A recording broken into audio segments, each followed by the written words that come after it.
So lovely to see you all. A lot of you we already know, so welcome back, old friends. And for those who don't know us, welcome. We're really happy to be here sharing some perspectives about healing, especially around joint and spinal injuries and surgery. Yeah, particularly post-op. Well, there's lots of benefits that are found both pre and post-op for our clients who are in surgery. Yes, What? and we ought to probably introduce ourselves as well Yes, as the well, topic. okay. Go ahead, Heath. Well, you got that part right.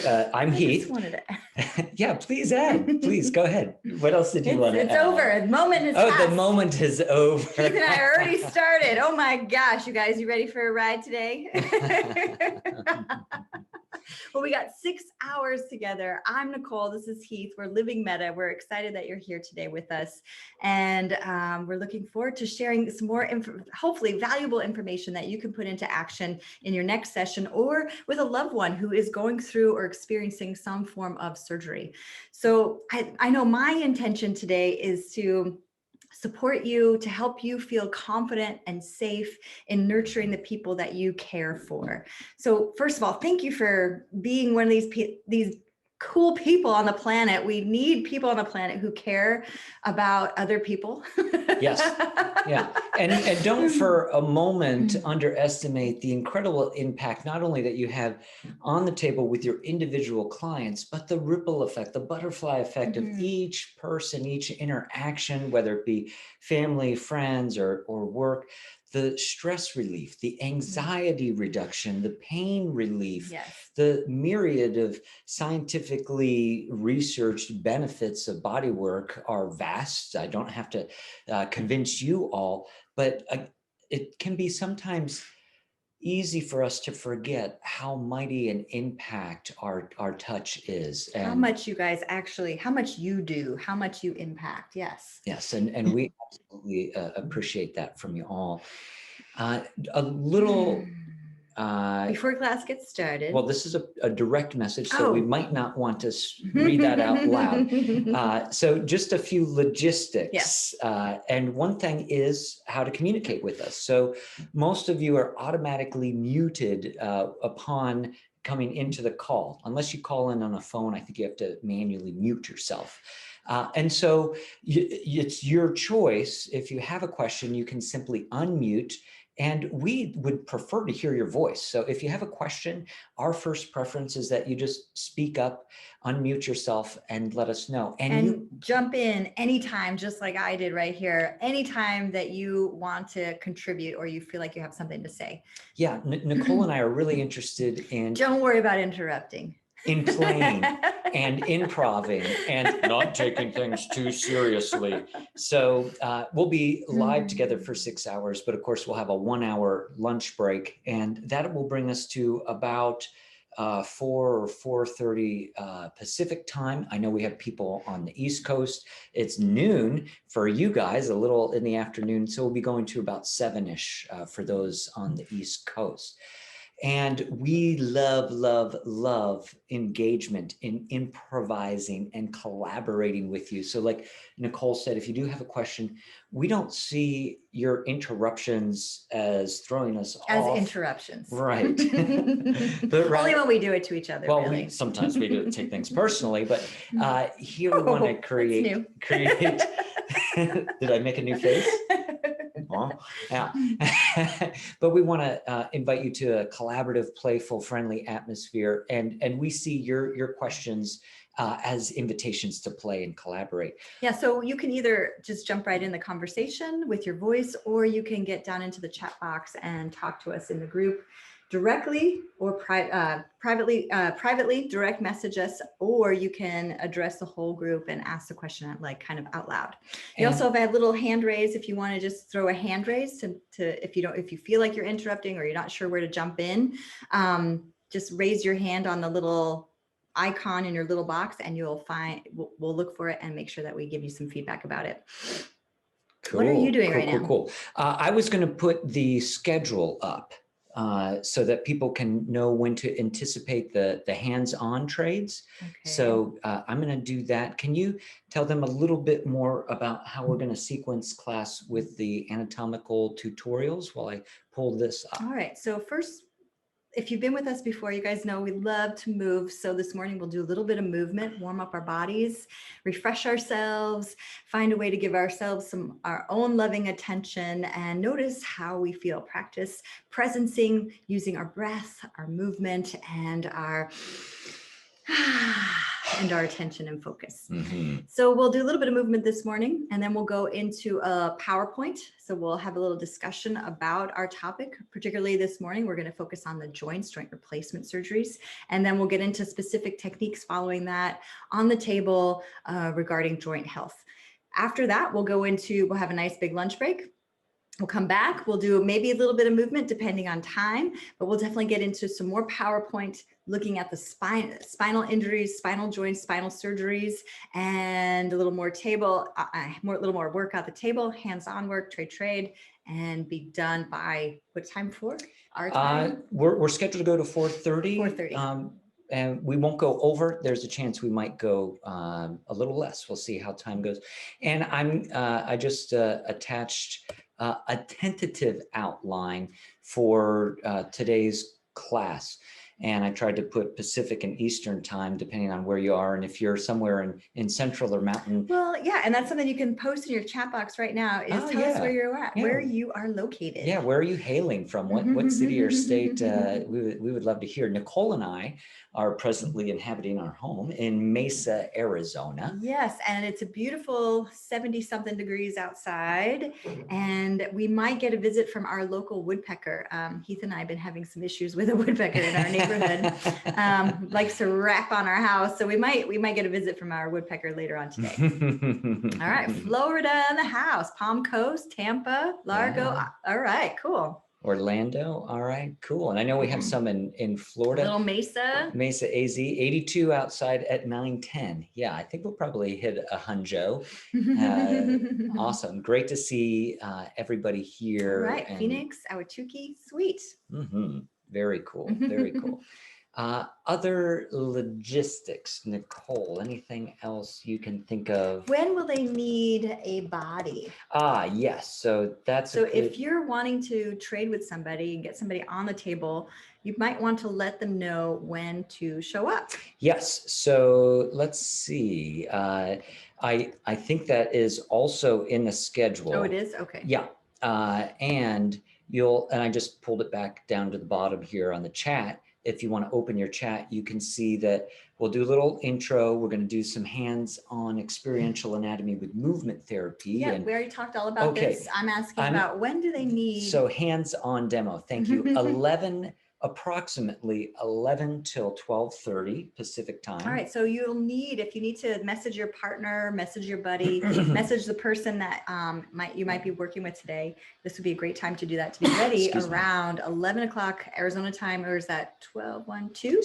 So look, here we can just, so there's Pacific time on the left. 2 for Florida. And Eastern time. There we go. Perfect. All right. Perfect.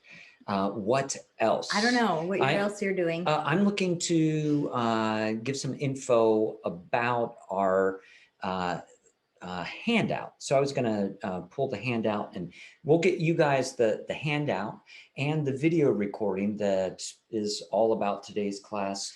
Our plan is to get it downloaded, edited, and back uploaded to you all by Monday at the latest. And we'll also be getting you probably sooner, my hope is, than Monday. And then also we'll be getting you your CE certificates in the next week. So by next Friday, we'll get your emailed certificates to you.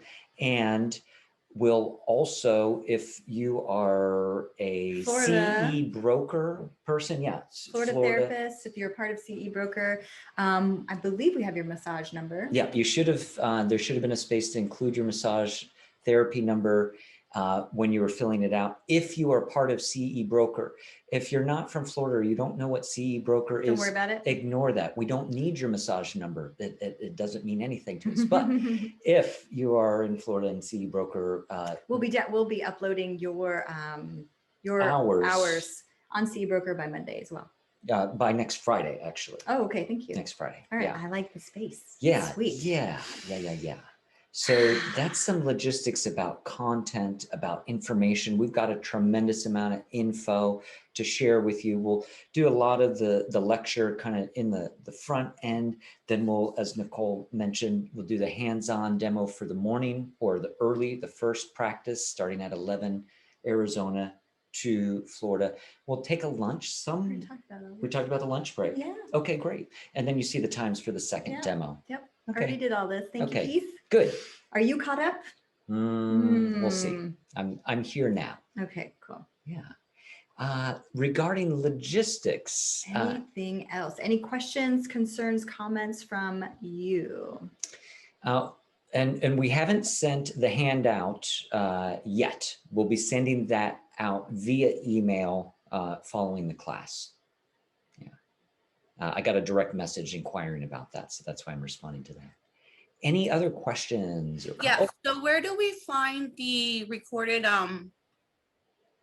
class? Because the last time I know you guys said the same, but I was waiting for an email with the recording, but I never received the email. And then I did send out one email to someone, but I never got a response back. Oh, I'm so sorry to hear that. That's unusual. If that ever happens, please let us know. And so there's going to be a couple different options. If you registered for our class online on our website, and you go and log into your account on our website, later this month, the video recording will be associated with your account. So is that your case? Or did you register through our website directly? No, I registered through my through work. Okay. Yeah, no problem. And in that case, if everything has gone correctly, and it should have, because you're here now, your work has given us your email address. And next week, next Monday is when I'm planning to I'm going to email all of you the handout and the video recording. And by the way, if for some reason something doesn't get through, sometimes your email gets automatically processed as spam, or it just bounces and it doesn't make it to our inbox.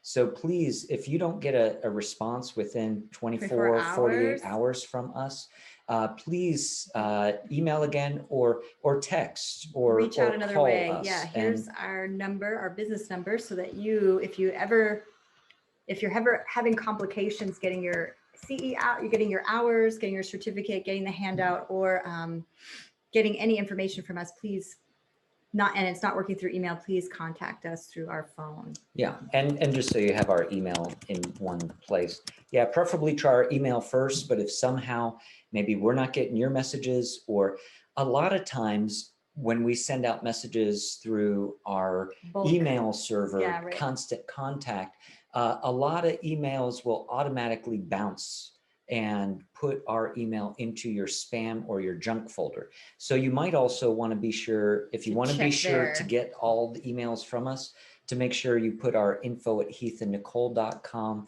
as your verified sender, as a safe sender. Some email platforms called the white list. It's the safe send list, the safe receive list.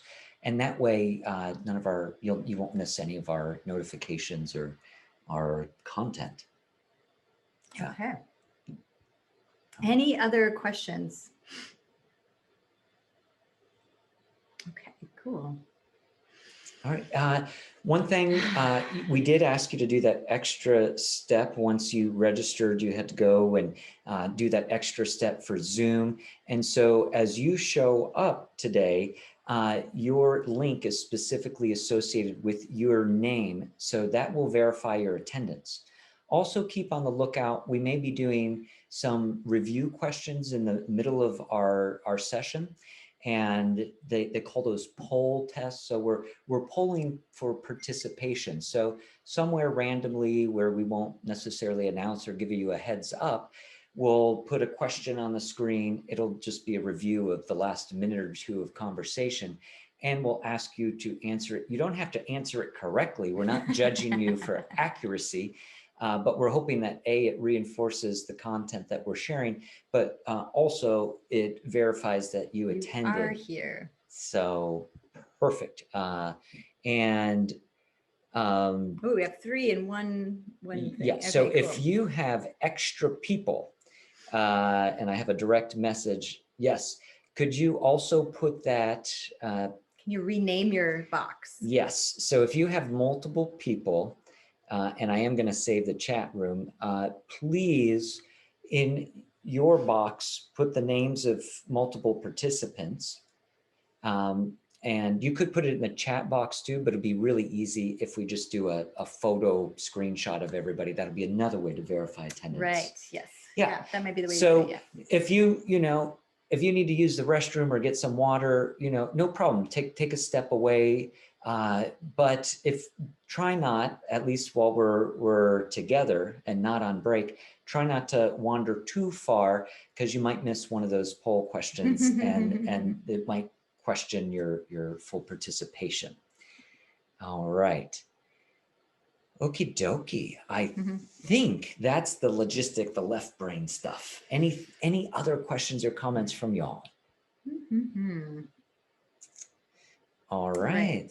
I think Cool. that's it. Anything else from you? Yeah, I think you asked that. Yeah, I Anything did. else from you? No, I feel good. I feel good. Me? So what we're going to ask you to do, what we mean by anatomical tutorial, this is an experiential movement therapy to reinforce some of the anatomy, the kinesiology, and some of the conditions around joint or spinal conditions that we'll be reviewing. And we'll actually get a chance for a little self-care, as well as to reinforce some of the main anatomical physiological processes we'll be discussing. And since we're focusing on joints this morning, we're going to move through the body, move with a little bit of joint-free series. So let's find some open space if you'd like to participate with us this morning. Yeah, I'm going to back up. We're going to take a moment to adjust our space so that you can see us. I'm going to begin on the floor, if that's all right with you. We can begin on the floor. All right, cool. Great. So I'm just going to move some stuff out of the way.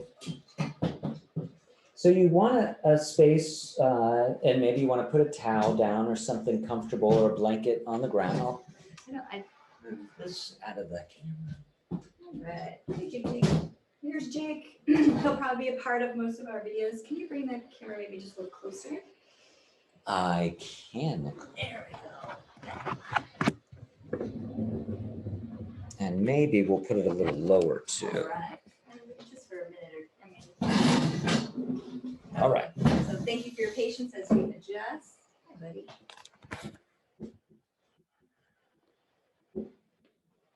Here we are. All right, so we're going to begin sitting on the floor. Let's start with your legs outstretched in front of you. And we're just going to get into the joints. And a big part of our experience of the joints is to feel, we want to feel warmth inside the joint, want to feel its range of motion, our ability to move it, our mobility.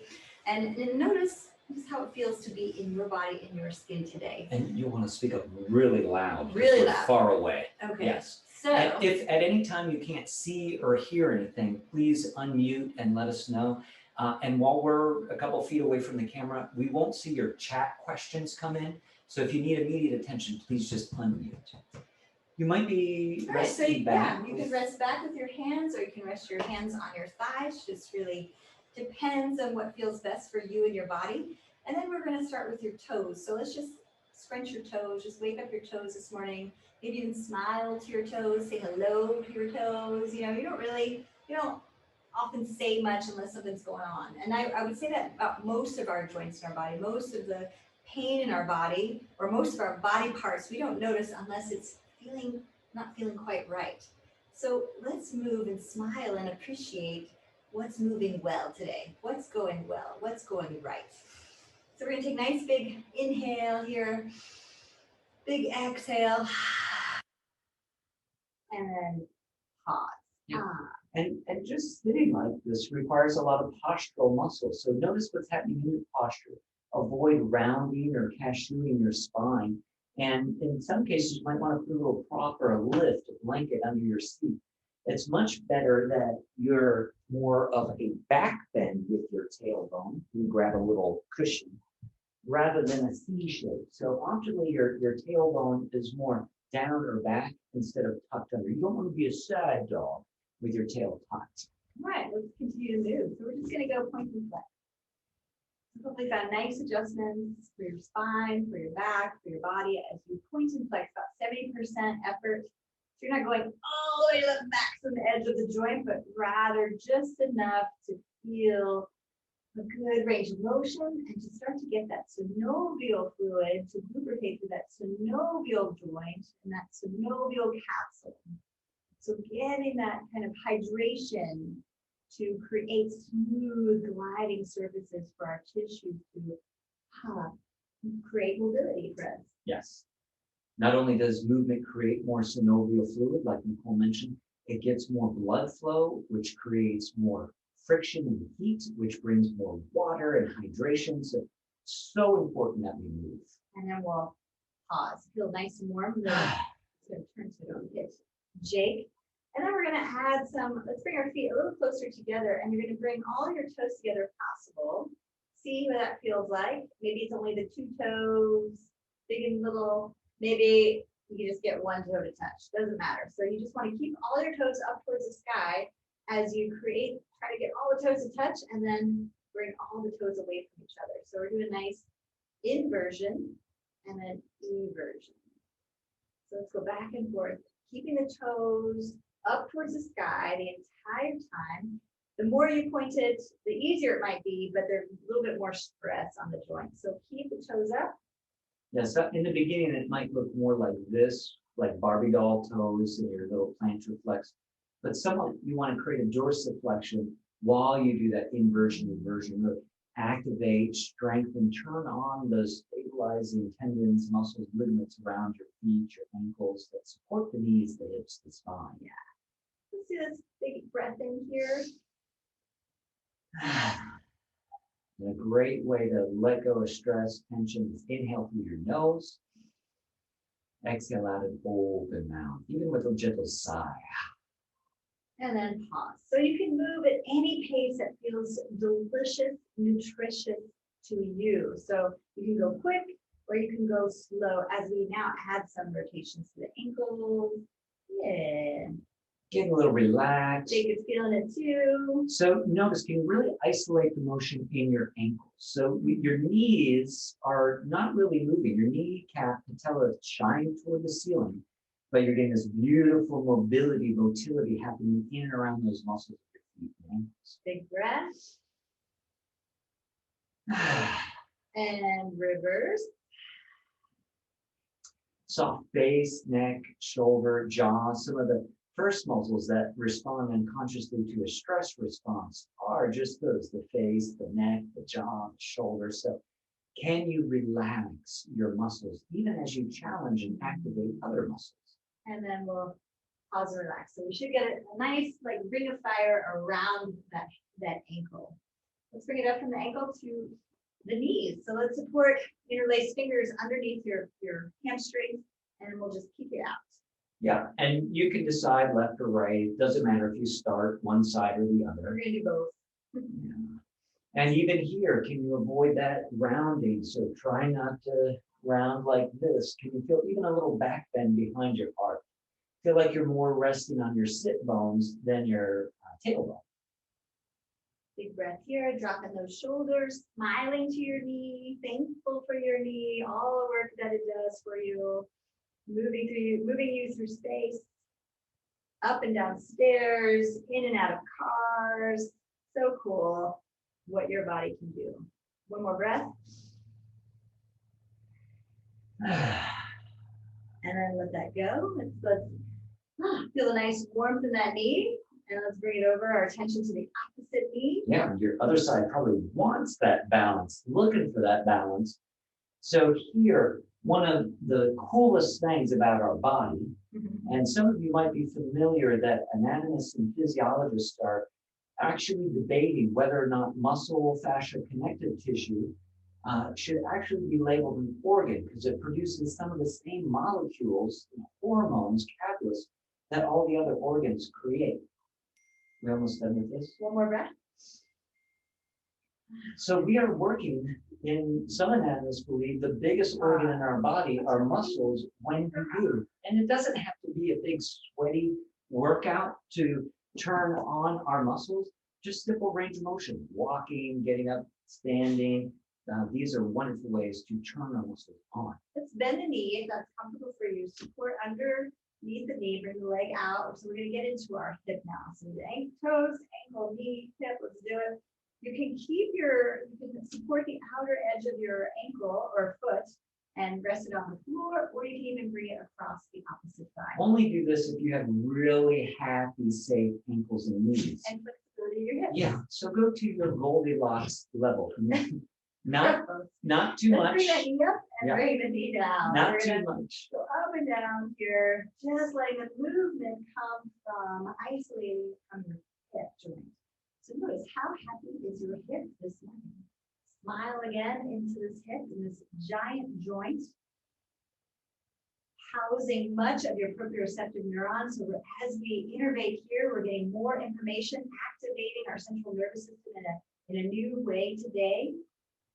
Inhale, exhale, and then, I That's feel good. like you Go wanted ahead. to say Go ahead. something. Yeah. And then let's add some rotation. So now we're just going to kind of pick up the whole leg and see if you can initiate the movement from your hip and create some nice gentle circles. So the circles can be big, they can be small, whatever feels most safe for you and your body.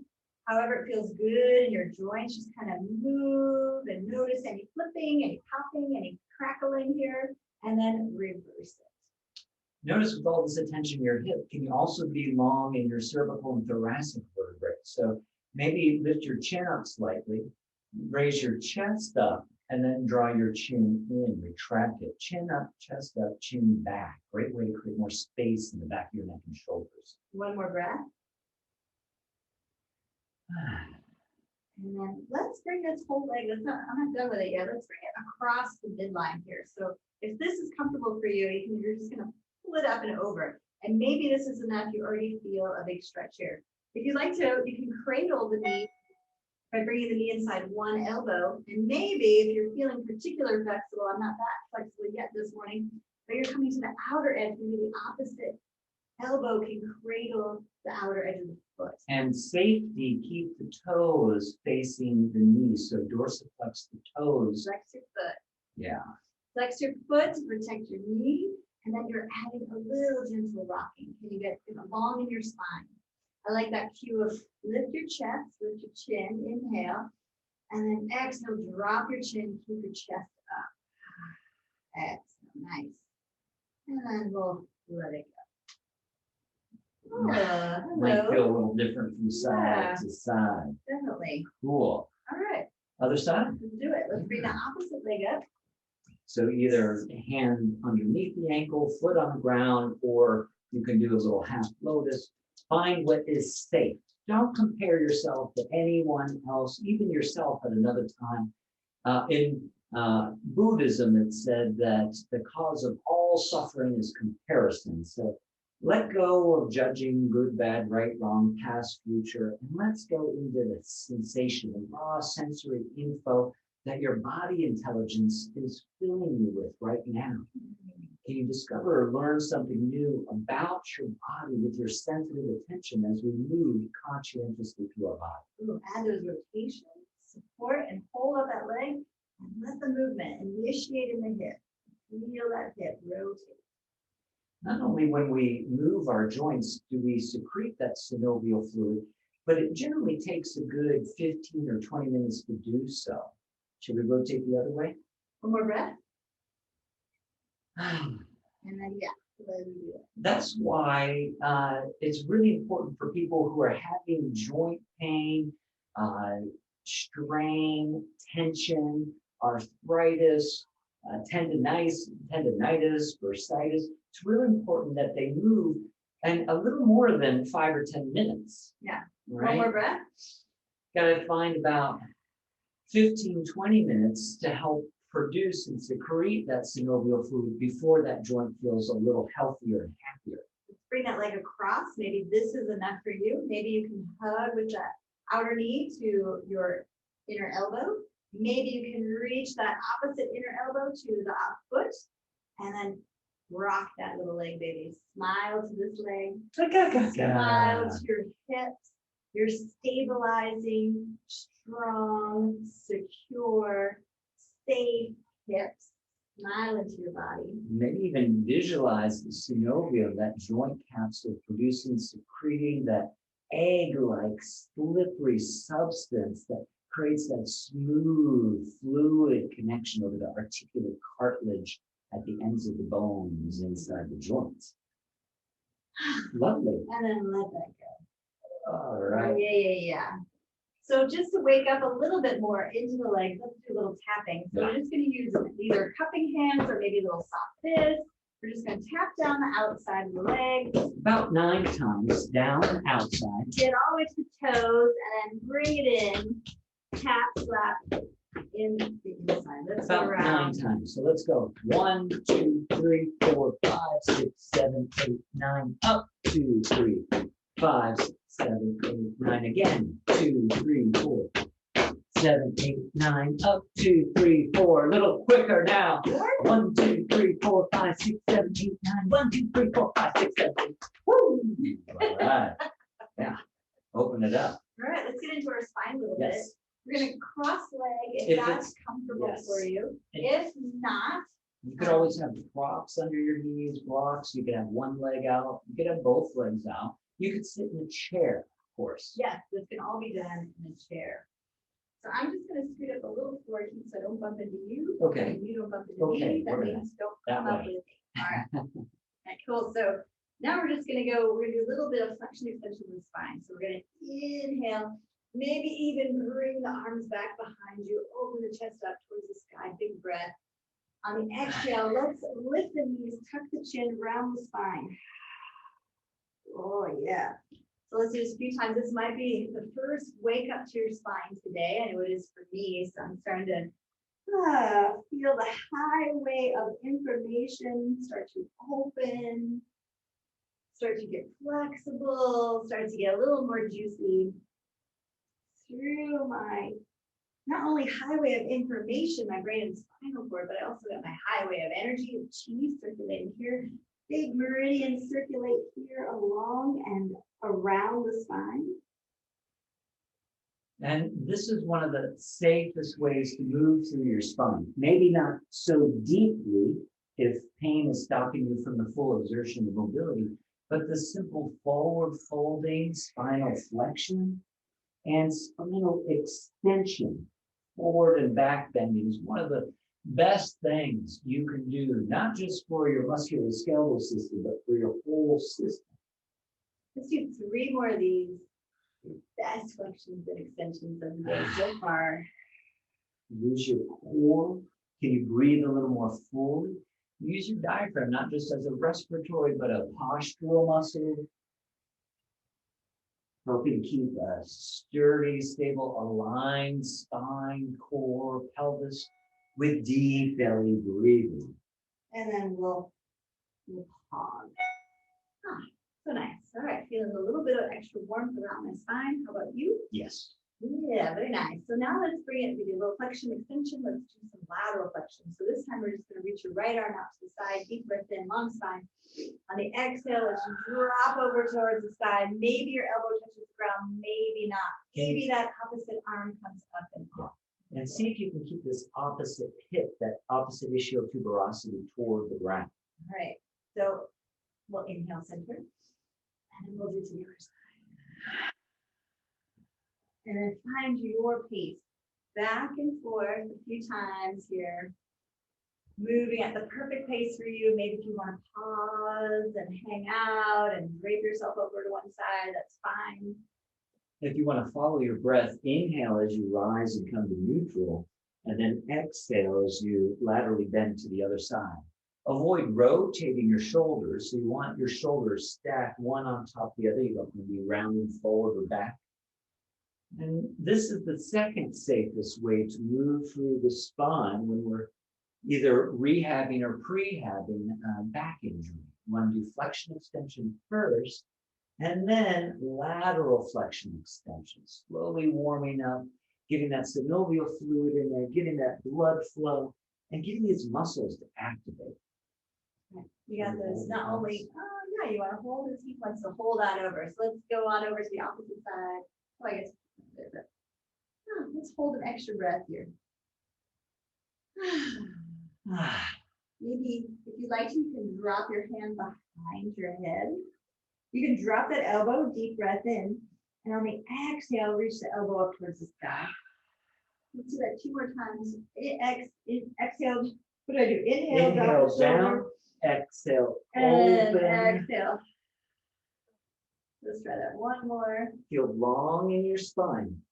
Feel your head stretching away from your chest, your ribs stretching away from your pelvis. Reach that arm back up. Let's bring it on over. Transitional breath here. All right, big breath. Exhaling over. Oh, holding here. If you'd like to, you can drop that hand behind your head. Deep breath in as you drop your elbow towards the floor.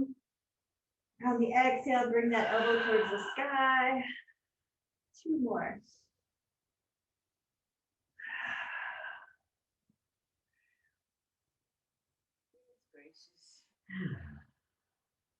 And back up to center.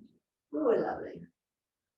Feel good. Cool. Warming it up. Feeling the heat. Yeah, a little warmer, And a little more, alive, a little little awakening up into the spine and little the brain. softening. All right, we're not done though. So let's twist, right? We can do flexion extension, lateral flexion, and then the spine does the twist. So let's first start very mild. We're gonna build our twist from light to medium to deep. So we'll start with our right hand on our right knee.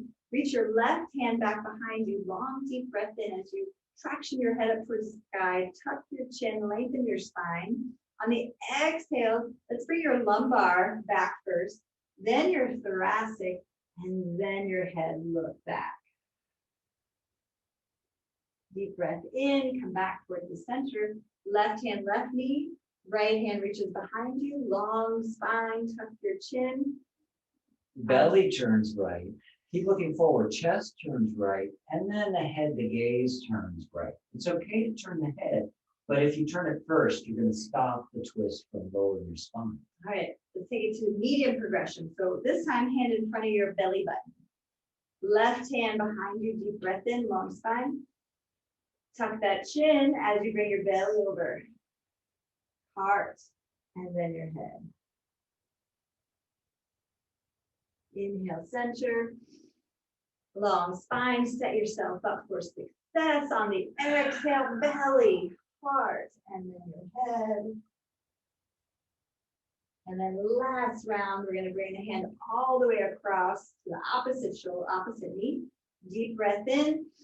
On the exhale, reach it back, belly, chest, head. And let's hold here for an extra breath. And I know Keith is done to talk us through some stuff here. Oh, sure. So keep twisting left, stretching at the belly, chest, and even your neck and gaze, stretch your eyeballs. Now, what we're going to do is we're going to inhale, inflate into your chest, rotate belly and chest more left. But as you exhale, look straight forward in front of you with your head, neck, and gaze. That's the idea. Let's try that again. Inflate into your chest, belly, shoulders more left. But as you exhale, look over your right shoulder with your head and gaze. Slide your armpits down toward your hips. Inhale, inflate into your chest, twist belly, shoulders more left. This time drop your right ear to your right shoulder. Good. Another time like that. Inflate to the chest, belly, shoulders more left. Exhale, can you drop that right ear a little lower to your right shoulder? Good morning, Scalenes. Good morning, SEM. Inhale, inflate chest, belly, shoulders more left. Now drop your chin down to your right armpit. Stretch the back, elevate or scap. back of the trap, spin is kept with cervices. And then inhale, bring your head back to center, release the tension in your arms, and let your body unwind. Maybe change whatever foot or leg is in front or on top before we balance that out. So twists are really, really powerful ways to help enhance the function and movement of your spine. But if the joint is unstable, if someone's in pain, you don't want to do a lot of twisting. You want to keep it more to flexion, extension, very simple bilateral movements, not asymmetrical or contralateral movements. So I see a lot of people when they have neck pain or back pain, they try to pop and adjust themselves. That generally puts an unstable vertebrae into a state of more instability, and the fixation, the lock of vertebrae keep staying fixated. So keep that in mind. If you or your client has acute spinal pain, avoid deep twisting and maybe do flexion extension, lateral flexion extension first. All right, here we go. Let's finally do the other side. The left hand to the right knee. Inflate, nice big back bend as you inhale. Exhale, belly goes right, keep looking forward, shoulders go right, keep looking forward, then the head of the chin goes right. Take a couple breaths here as you look up and over your right shoulder. Slide your armpits down. The more you can activate your latissimus dorsi, the less your trapezius unnecessarily overwork. The more your armpits drop to your hips and you turn on the lats, the more the traps, the back of your neck and shoulders soften and relax. Let's inhale, inflate to your chest, belly and shoulders more right, but as you exhale, let's look straight forward with our head, our neck, and our gaze. Inhale, inflate to your chest, belly, shoulders more right, but exhale, twist your chin and the head, your neck, your eyes more left. Inflate to your chest, belly, shoulders more right. Drop your left ear as you exhale to your left shoulder. Could even do a little seesaw motion, whatever you like here, but keep it safe, keep it friendly. Inflate to your chest, belly, shoulders more right. Drop that left ear a little further, not left shoulder up, but left ear down. And inflate to your chest, belly, shoulders more right, but drop your chin down toward your left armpit. Stretch the back of your neck as you look down to your left hip. And then gently inhale, bring your head back to neutral, release the tension in your arms and your shoulders down. Oh, let that go. Feel all that fluid, all that movement. The other incredible thing about muscles, not only are they conceived of as an organ themselves, the fascia, but they also produce, they're the largest tissue to produce myokines, which shut off, they decelerate inflammation and turn on metabolism. So right now, we're engaging our metabolism. Yeah, we've turned on our metabolism ever since we started moving like this, and we've been incrementally diminishing and decelerating our inflammation. When you move, you turn down inflammation, you turn up metabolism. Let's get up into our shoulders some Yes. more. So we kind of warmed them up with a little bit of stretch there. So let's put our hands up. I love this one. Let's just begin to rotate through that shoulder joint. So we're gonna inhale and press your elbows forward and your palms back. Try to keep this 90-degree angle. On the exhale, let's rotate through those shoulders. Elbows forward, palms back. This is still my favorite. Moving through the shoulder joint. We call this shoulder flossing. Feel that kind of motor and pestle sensation as you rotate, kind of giving yourself your own orthopedic massage as you rotate through the joint. And notice which side has more mobility than maybe it's right over the left. Maybe feel some clicking, some popping.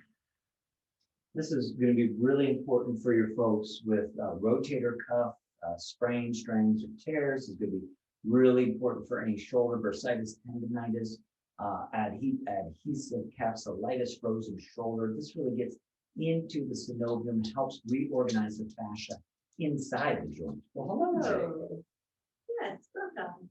And let's do one more round. Big breath here. Thank you.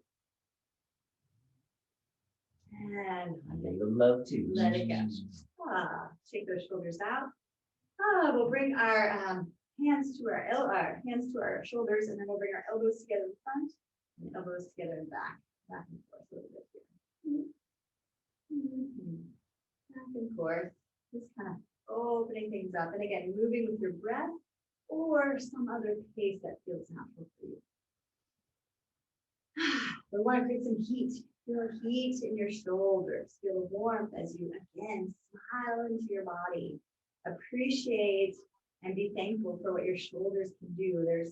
There's no pain in there. Thank them for that. If you're kind of starting to feel a diminishment of pain or starting to move through pain, thank the pain too. The pain is there as your request. Notice that pain sometimes shows up as a request for us to do something different. How else could you move in your body to support a pain-free space? One more breath here. And then let it go. Cool. Let's rotate through the shoulders. Nice big shoulder rolls. Going back up and down. Maybe alternating feels better for you. Simultaneous.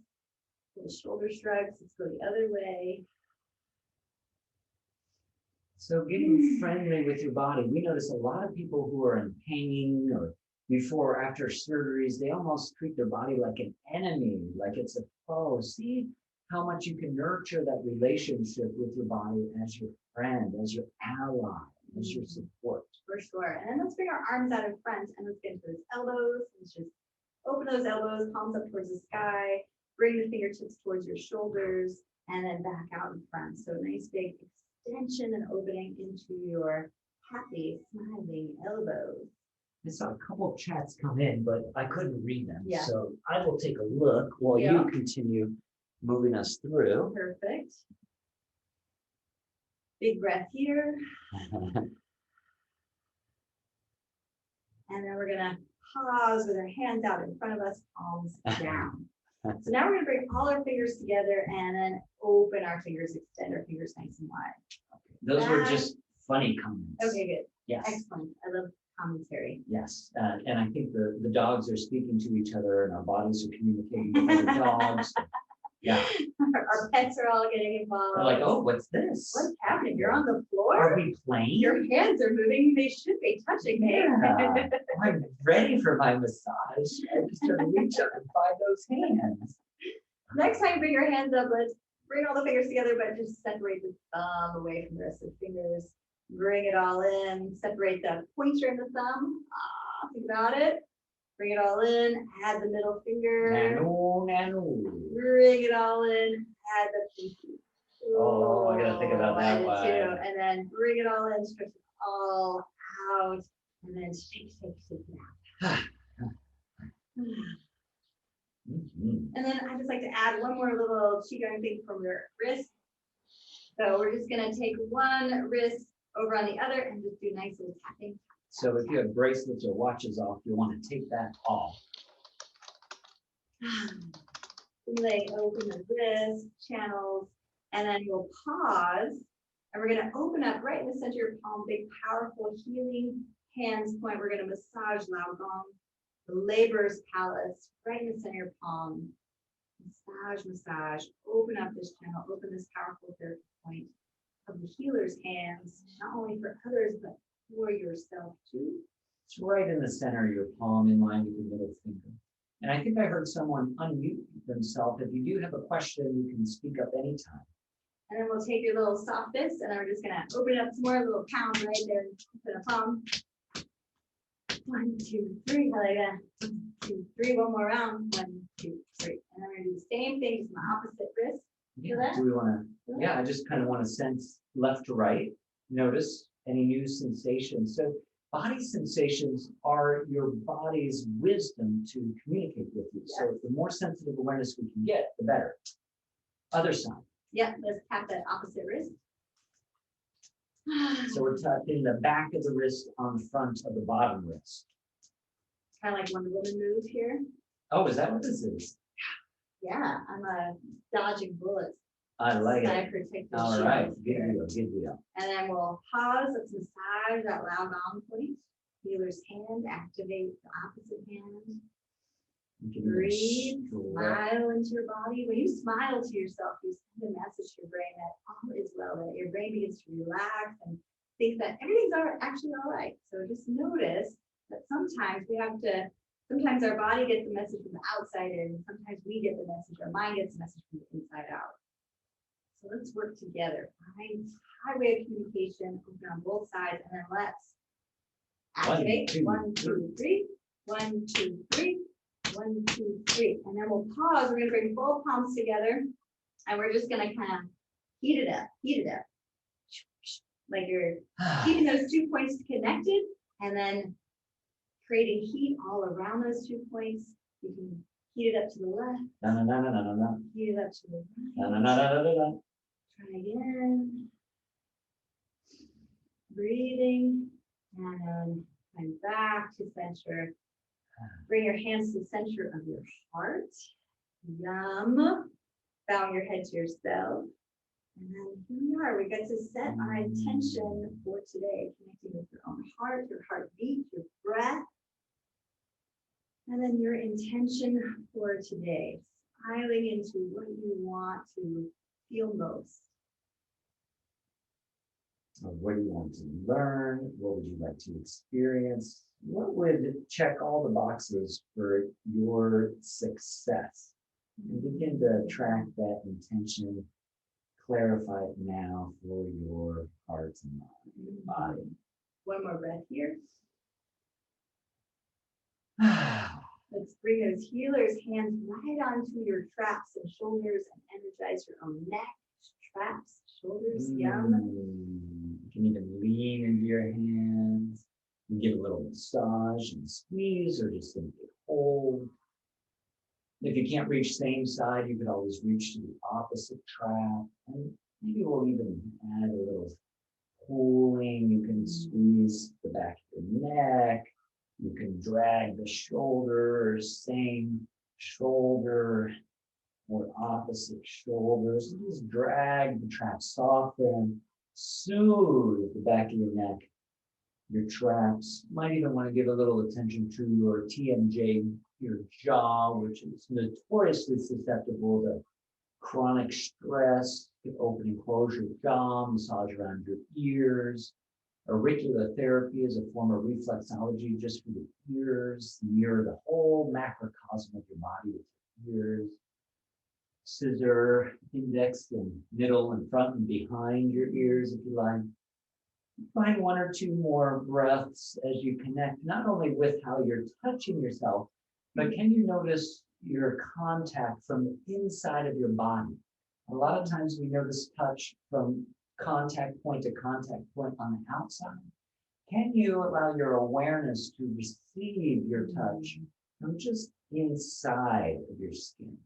Take your 10 dragons, your fingers, 10 fingers, 10 dragons, and run them through your scalp. Run them through your head and hair if that's possible. Getting some more blood up to your brain, into your head. Even massaging those little points in the back, GD20s or the suboccipitals. Waking up the brain a little bit. And then we'll drop our hands and we're just going to do a little bit of range of motion in the neck. Drop your chin to your chest. Inhale, traction the head up and back as you bring the chin to the sky. Chin to chest. Chin to sky. One more.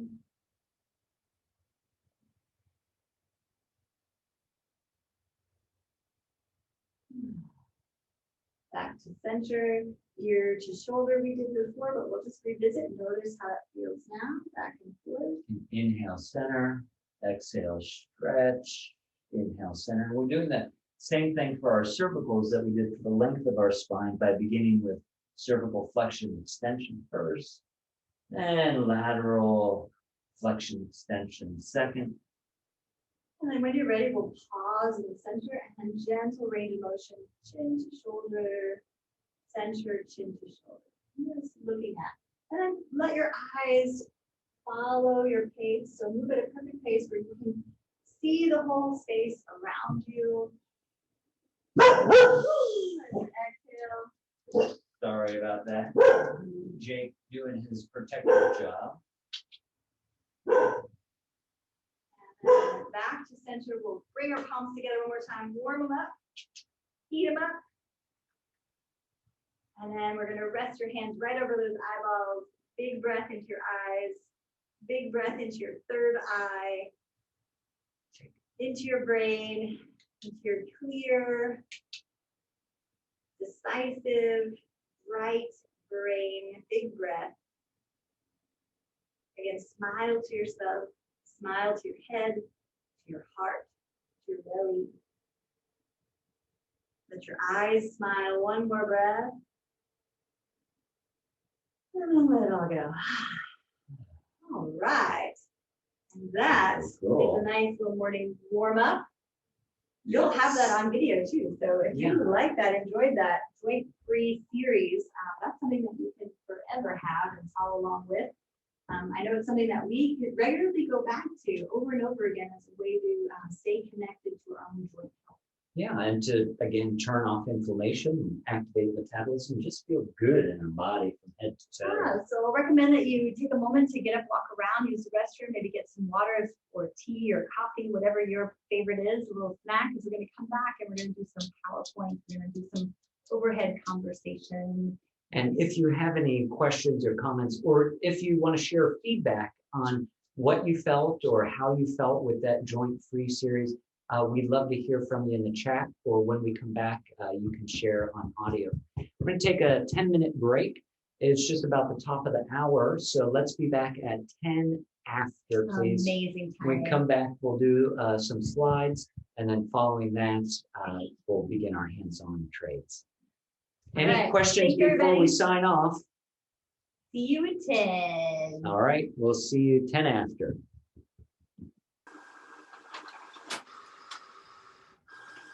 All right, we're coming on back in, my friends. Welcome back. You may have noticed I put the handout in the chat. So I'll send you another link, as I mentioned, next week. But if you do want to have a digital copy, you're welcome to look at that as a reference. So I was noticing a few chats coming in. Folks seem to enjoy our joint free. I need to do that more often. That was great. And so one thing Nicole and I kind of live by is the idea, there's nothing you can't do when you start your day in a positive way. And by doing a little conscious moving, conscious breathing, we find it's just a wonderful way to start a positive standard for the day. And we generally put some mindful moving every single day at the front end. We actually schedule it in. And we find that overall, not only physically do we feel better, but psychologically, we feel emotionally a little more nourished, a little more taken care of. And I know as body workers, we hear lots and lots about self-care. And I believe, and Nicole and I spent a lot of time thinking about self-care as yoga instructors and medical Qigong teachers and all kinds of different modalities. But we really believe that self-care is self-aware. And if you want to get more awareness, whether it be about healing, about anatomy, about your body intelligence, if you want more awareness on how you can feel better, more positive, physically, mentally, emotionally, self-care, I think, is both the most efficient and pleasant way to help build into your own self-awareness, discovery, and growth. Anything you wanted to add to that? Yeah, who, me or you guys? Let's see. Is there, how are you? Oh, Ginteris is here. Yay! Oh, I just saw your name, buddy. Oh, I'm glad you're here.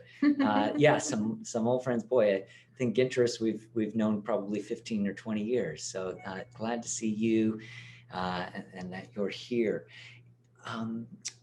Great. And oh, the other thing I wanted to mention about the movement, it doesn't have to be, I think a lot of people think self-care has to be like, oh, I just need a vacation. I need a bunch of days. I need to go take a retreat. I need to go to a yoga class or the gym. I got to take like an hour or two out of my day. Really, self-care, the way we practice it, it's intermittent doses throughout the day. And it really only takes 2 minutes. Research says it only takes 2 minutes to create a physiological change in your hormones, in your inflammation, in your whole sense of feeling in your body. And so as we begin to talk about kind of the extreme consequences of poor function or overuse, Misuse. Misuse. of our bodies Mhm. that lead to surgical interventions. I think it's incumbent in all of us as healthcare educators, as folks who love the body and experience the benefits of touch therapies, to really get mindful about how can I upgrade my self-care day after day, year after year. With only 2 minutes. Yeah, 2 minutes. 2 minutes is all it takes. 2 minutes of deep breathing, Mm. maybe in between clients, or a couple minutes of one of those moves that felt really good for you. So, of course, customizing it. There's no one size fits all, but getting creative about self-care Mhm. does require that self-aware component, and they Mm. both feed each other. Yes. All right. Anything from our participants?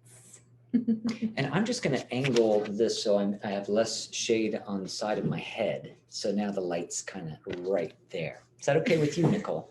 I had no idea there was shade on your head. I was getting shade. See how now I'm shaded. Yeah. You now- are shady. Yeah. All Don't be right. throwing shade on me, girl. All right. Good All right. deal. Here we go. Okay, so a little PowerPoint. We want to focus mostly on spinal conditions for this morning. Sorry, Joints. I We're going to the reversed joints. myself. I Let's go reversed to the it. joints. Yeah, let's get to it. We're going to talk about a little bit pre and post op massage and what leads to surgery. Really, what leads to it?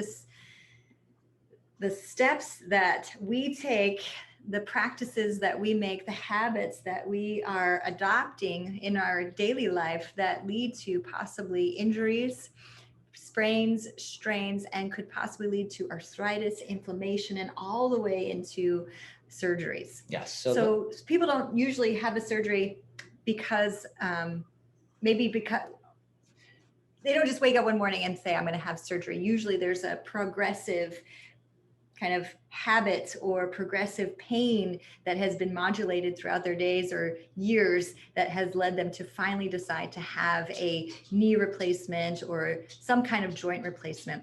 Unless there's been an acute trauma or accident to a part of the body, it's unlikely that anybody's going to elect to have a full joint replacement. Yeah, or even a partial joint replacement, because it's really, really invasive, and there's a lot of things we can do before it gets to that level. But we're going to talk about some of the common joint architecture and considerations, review some of the anatomy, the kinesiology. When we say projects, we're just using that language as an umbrella term to include any pain, tension, any debilitating diagnosis that has the capacity to be ameliorated or changed. And in our experience of touch therapy, and we'll be sharing a lot of clinical studies showing how massage helps folks get out of pain, and specifically out of post-op surgical pain, we know that anything that we experience has the potential to shift with our awareness. As Einstein said, the whole idea of relativity is that when the observer changes how they observe, the observed changes. So as we begin to think about our own self-awareness, our own anatomical kinesthetic prowess, our touch therapy toolkit, I want to also weave in the idea and the scientific fact that everything is in flux, everything is in change. And when we take conscious choices, we can make those changes more beneficial to support us. Mm-hmm. When's the last time you could do that move, Heath? It took me a while to get up to that move. I can do that move now, but I could not do that move when I was a teenager or even in my 20s. Now, firmly into my 40s, I'm happy to report I can do a lot more movement than when I was a younger man. And my personal goal is to continue to enhance and evolve my kinesthetic availability and ability. I wonder how you would rate your own joint health. How does your hips feel today? How does your knees, your ankles feel? And do you feel the flexibility to squat, to bend, to kneel in ways that you can get on and off the floor easily? I know that's my goal as I age. And I think that a lot of us experience or talk about joint degeneration as an age-related illness or age-related disease.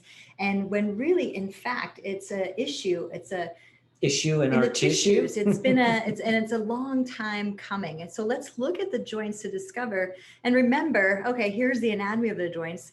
Now, what leads to a joint replacement or the sensation, the arthritis or inflammation of joint that could lead to a full or partial joint replacement? Yeah. And So remembering all the joints, let's remember them. okay. Oh, did you want to talk about more of the facts here?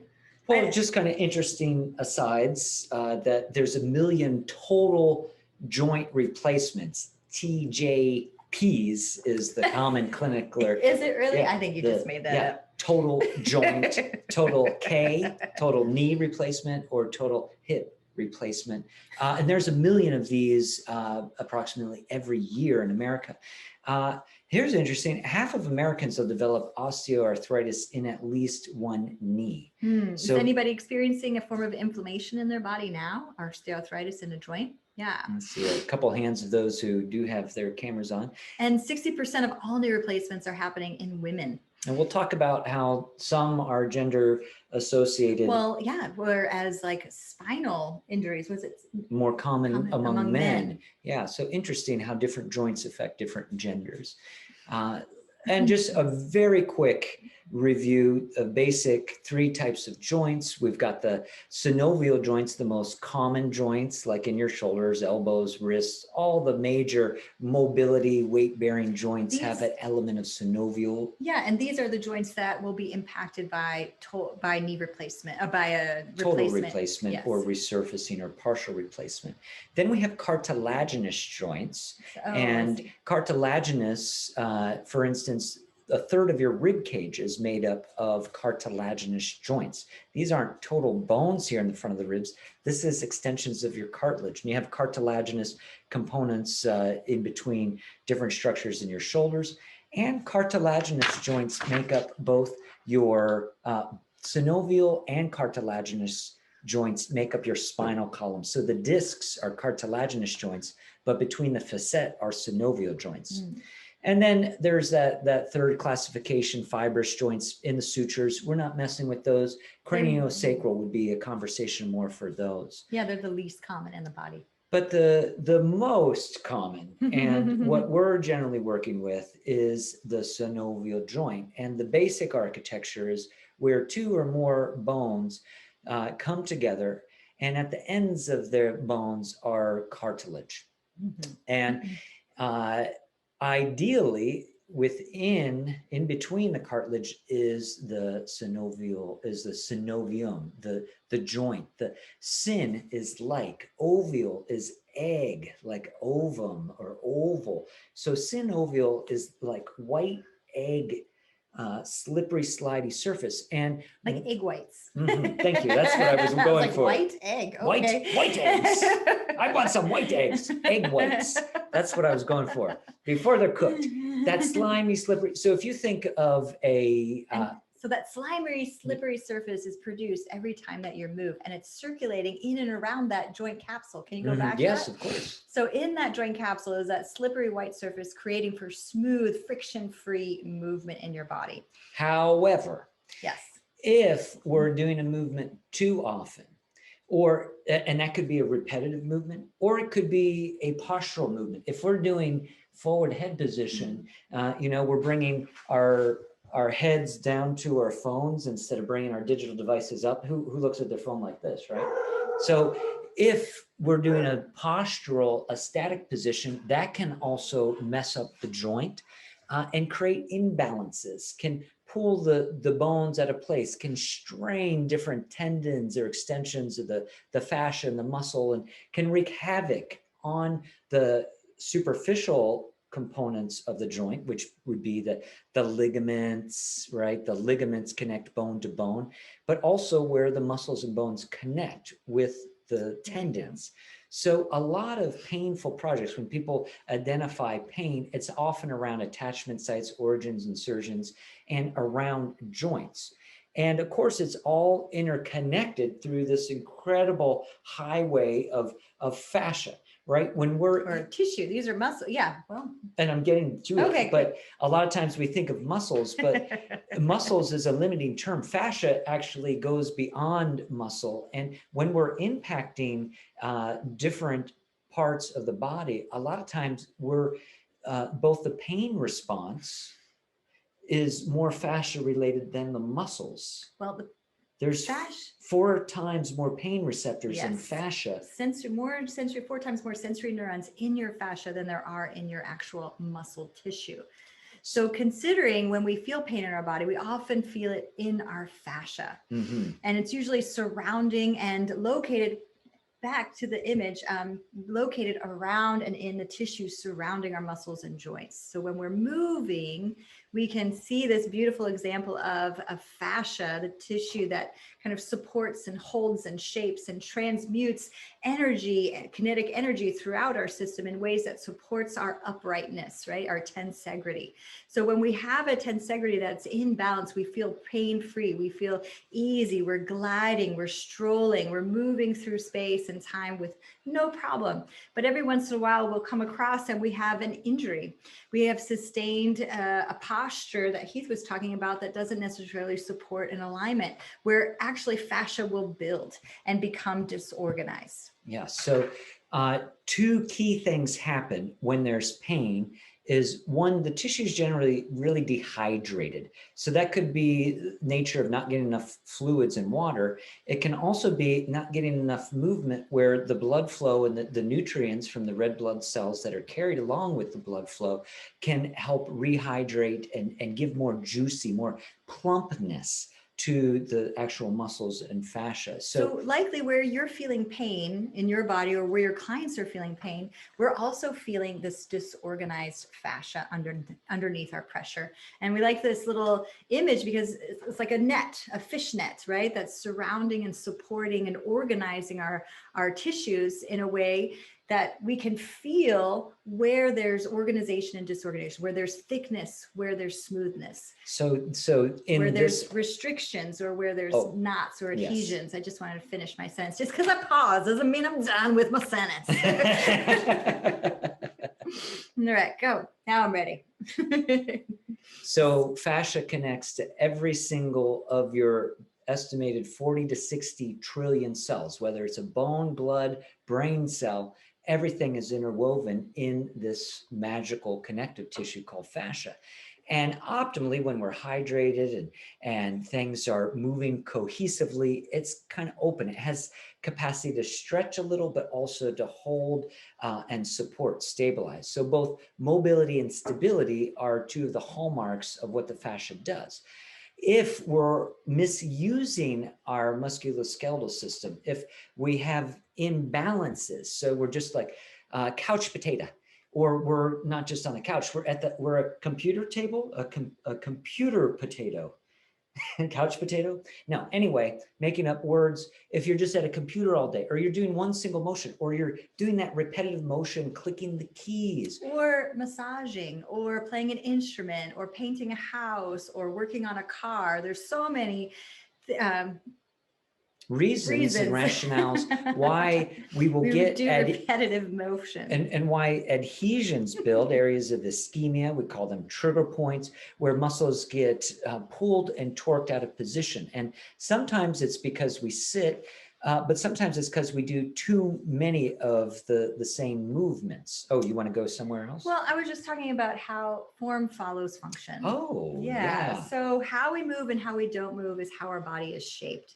So noticing the results. Do you like the shape of your body? Are you experiencing a shape that feels uplifting, that feels supportive, that feels well, that feels easy, gliding, smooth? Notice, because the results, how you are feeling right now is a result of how you've been functioning. Your form is a result of how you've been moving or not moving. And are you happy with your results? And if not, then we go see and we seek assistance, right? We seek help because there might be some muscle imbalance in our body. Cool. Yeah. And one of the main ways that we may experience an imbalance is from repetitive stress. Injuries, yes. Injuries. That you were talking about before. Or repetitive strain. So this was one study done on people who sit in office or desk jobs. And among that sample size conducted by the American Osteopathic Association, the majority had neck pain and another third had wrist pain, a little more than a third had shoulder. And again, the majority had low back pain. So it's not just the repetition of a movement like we think a painter or a sculptor, but it's also the repetition of a disorganized, misaligned posture. Well, it's how we move or don't move, right? Yeah. Right. And and these repetitive stress injuries, pain related to repetitive action, can show up in all these places if you're a sitter, but can show up also in our neck, in our elbow, in our mid back, low back, shoulder, wrist, hips, knees, sacrum, ankle, toes. It can show up in any of those synovial joints, any joint, in fact. And it's kind of evolutionarily advantageous for our body to put more fascia in an area that is experiencing more stress. Right, because all it's doing, our body is responding in a way that's supporting how you're moving or not moving. So if you need more support because you're sustaining a particular posture in the back of your neck, then your body's going to develop tissue here so that it can support the weight of your head. So and you'll accumulate a dowager's hump, right? A hunchback. Yeah, so notice, how are you sitting right now? How are you feeling in your neck as you view the screen? Is there something that you can do to support your alignment right now? Thank you.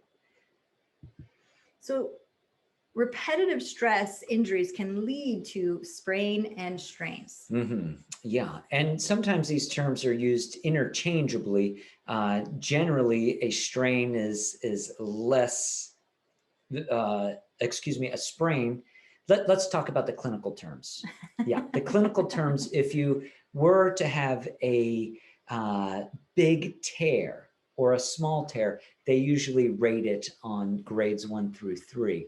So a partial tear would be somewhere around a grade 2, just small little, this is like a sprained ankle. The ligaments haven't completely torn, but they have micro tears. Here's a partial tear, grade 2, it's starting to unconnect. And then 3 is the most severe. This might need some surgical support here.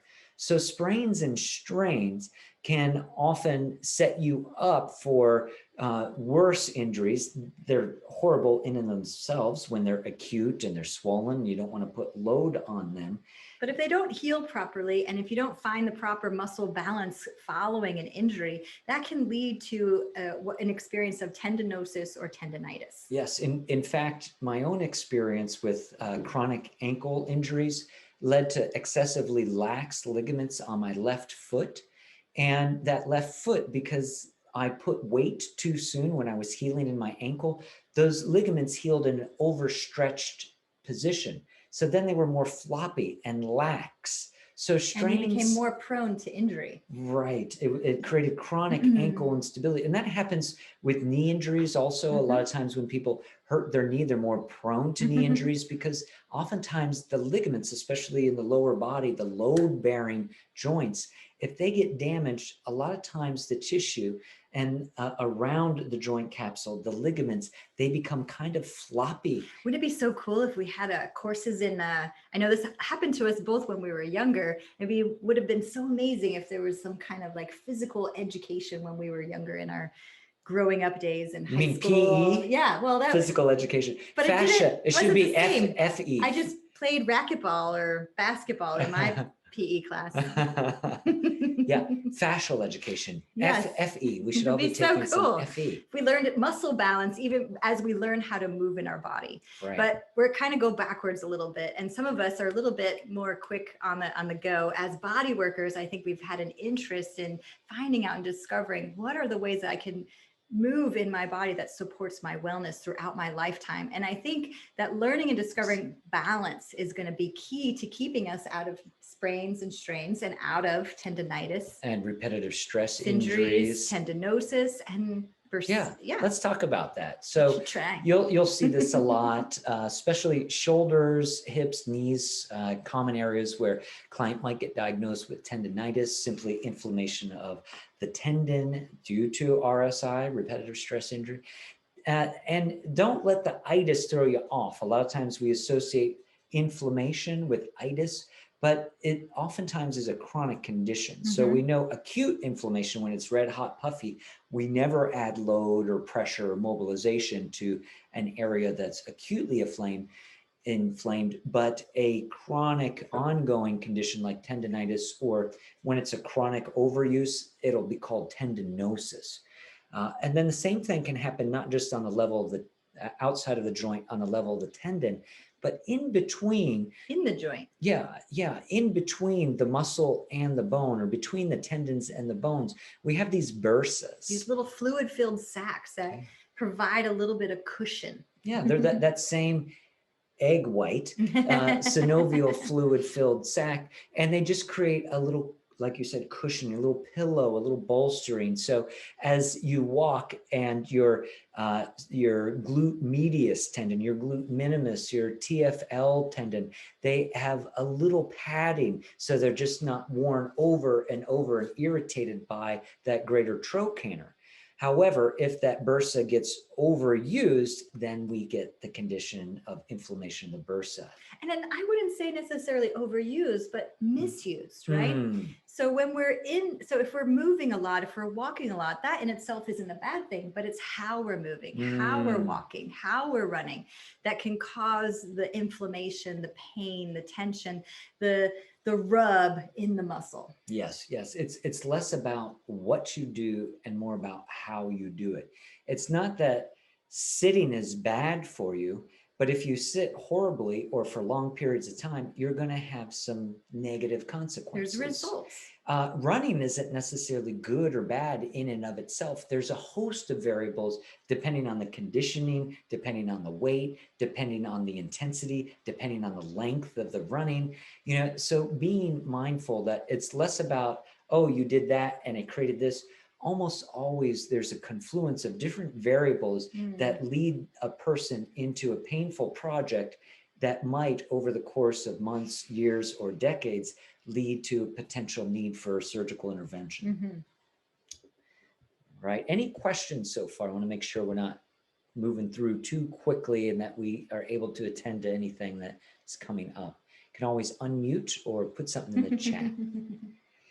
All right, so we'll continue. So if this goes on and on and on, it can make its way inside the synovium, inside. Where the actual cartilage gets damaged. Yeah. And where bone begins to form. Osteophytes begin to form and create these bone spurs around a joint, bringing bones closer together so they become fusing, or they start to touch one another without an articular cartilage in between. Without synovial fluid, without any of the cushioning mechanisms that support the joint. And this joint becomes what they call arthritic, or an osteoarthritic joint, degenerative joint disease. Another word for degenerative joint disease is osteoarthritis. And you can have osteoarthritis of any joint, but commonly it's most found in the knee. In the lower, the load-bearing joints, the knee, the feet, also the low back. When osteoarthritis is in the low back, it's called spondylitis. And sometimes in the distal areas that are further away from the heart. So think of hands could also be prone to arthritis because they're not getting the same level of circulation if people aren't moving in natural ways. Now, here's one of the things that you'll see a lot. And we teach a whole course just on arthritis and inflammatory conditions and RA and all these autoimmune things. But the kind of factoid you'll see when you review arthritis is that it's age-related, like age-related wear and tear and dehydration.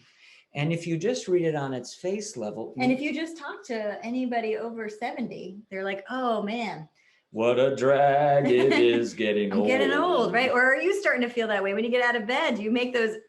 I know Heath and I got out of the car the other day. We both made a noise. Never made a noise getting in or out of the car before. So noticing, how are you how are you aging? Yes. And also consider, that age isn't a immobility sentence. It doesn't mean that as you grow older, there's less you can do. However, if you do less, then there's less you can do. I was bringing up the story about how I'm actually more flexible, more agile, more balanced now than I was years and decades ago. And that's how we're organizing around our aging. But what we really want to say about OA and a lot of conditions that are often described as wear and tear. Jake's missing us. He's wanting attention. Sorry, I grabbed a little. Sorry, buddy. Jake's got his toy. He's like, can we play now? Squeak, squeak. But here's the key. Correlation is not causation. Just because elderly folks are more prone to OA, arthritic conditions, and other injuries doesn't mean that old age caused the pain or the arthritis or the diagnosis. It's not the number that causes the OA, because there's a lot of 40-year-olds with OA. There's a lot of 30-year-olds with OA. Yeah. There's younger folks who have OA, and there's 80, 90, 100-year-olds who have no arthritis. So keeping in mind, it's age, I think, is a variable, but I think what you're doing in your chronology during your years alive, that's really going to result in how well you are in your body, how optimal your function is, or how dysfunctional it might be. Yeah. And just because you're older doesn't mean you're going to have OA. I like that. Yeah. It's an option. Yeah. And we prevent that option by finding muscle balance. Yeah, helping the body, finding those areas that are not active, that might be short or weak, and activating them. So you'll see us do some call for movement, call for motion, range of motion. And really what we're going to be wanting to do is provide movement both at the table and for ourselves with our own self-care. Find movements throughout your life. When you're at the table, we can always enhance and improve our ergonomics. When you're not working, being mindful, are you finding ways to let go of your sessions? I know movement is the number one way I de-stress. I let go of anxiety, irritation, anger if I'm feeling pent up. Well, and that acquired energy, that acquired chi that you get from giving all day to others, you need a way to let it go and to release vent it. Yes. Off-gas it. Mm-hmm. And so Moshe Feldenkrais, the founder of Feldenkrais, which is a movement therapy all about awareness, talks about how movement is life. If you think about it, the less you move, the closer you are to death. Movement, corpse pose, yes. In fact, when we are born, I might need you to change the camera so I can demonstrate. When you're born. It's getting animated, guys. So watch out. So your kinesphere, can you put it down on my feet? Your kinesphere is anywhere or any way you can move while you still have 1 foot on the ground. And when we are born, we have over, what is it? 2,000. 2,000 to 3,000 movement potentials in our kinesphere. I don't know why you stopped. We were all enjoying that. I was starting to get warm. Were we not we were totally entertained. I didn't want to bust out my breakdance moves yet. It's too soon, too early. But the point is, the point is, by the time we're 18, those 2,000 to 3,000 movement potentials dwindle down 90% to 2 to 300 movement potentials. And the good news is you can reclaim those movement potentials. And it does take time. If you don't have a moving practice, it does take time, even if you do have a movement practice. And so for me, someone who has regrown my arches non-surgically, who's been in the process for almost 15 years, realigning my scoliotic curve and doing other things, it takes time. And what we notice is that a little daily activity, a little daily movement is often more effective. Like 10 minutes of conscious daily movement is often more effective in sustaining with therapeutic benefits than an hour every other day. Movement is life, and life is a process. If you improve the quality of the process, you improve the quality of life.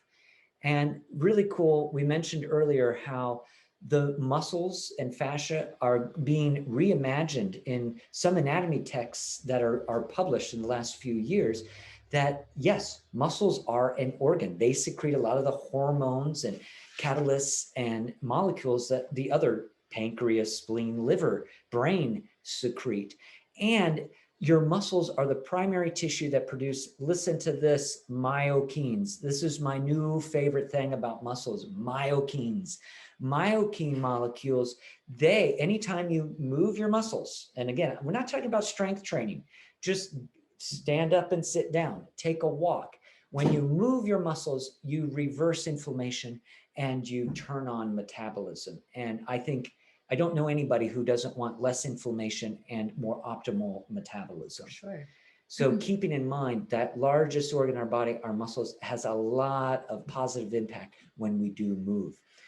And move well, that is, right? So moving well, learning how, and I think this is the key, is finding the balance in your muscles. So oftentimes a lot of our clients are quad dominant. So learning how to strengthen the glutes and hamstrings is going to be imperative at stabilizing the hip and creating muscle balance in the knee and all the way down into the ankle. Yes. So to prevent osteoarthritis from happening, prevents tendinitis, tendinosis, bursitis, all these joint degenerations that we're talking about, we need to find ways to maintain muscle balance. And we're going to do that a little bit today at the table.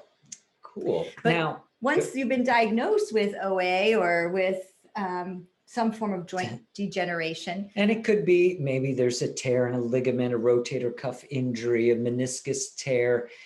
Let's talk about some of the surgical interventions. Well, yeah, there's usually steps in getting to those surgical interventions, right? So a lot of times people will first get. Sorry. You're fine. You can go here. Oh, we are doing surgical interventions. Gotcha. Yes. So some of the steps to get to surgical interventions are likely pain meds. Your clients might already be on pain medications that you might need to be aware of. That they're probably or might have already been through physical therapy. Find out about that. What have they learned? Are they doing their homework? Or is it helping? What makes it better? What makes it worse? Maybe they get the cortisone. The corticosteroid injections or hyaline injections or plasma injections or even now, what's it called? Stem cell injections. Thank you. So science is changing the way we experience our joint health.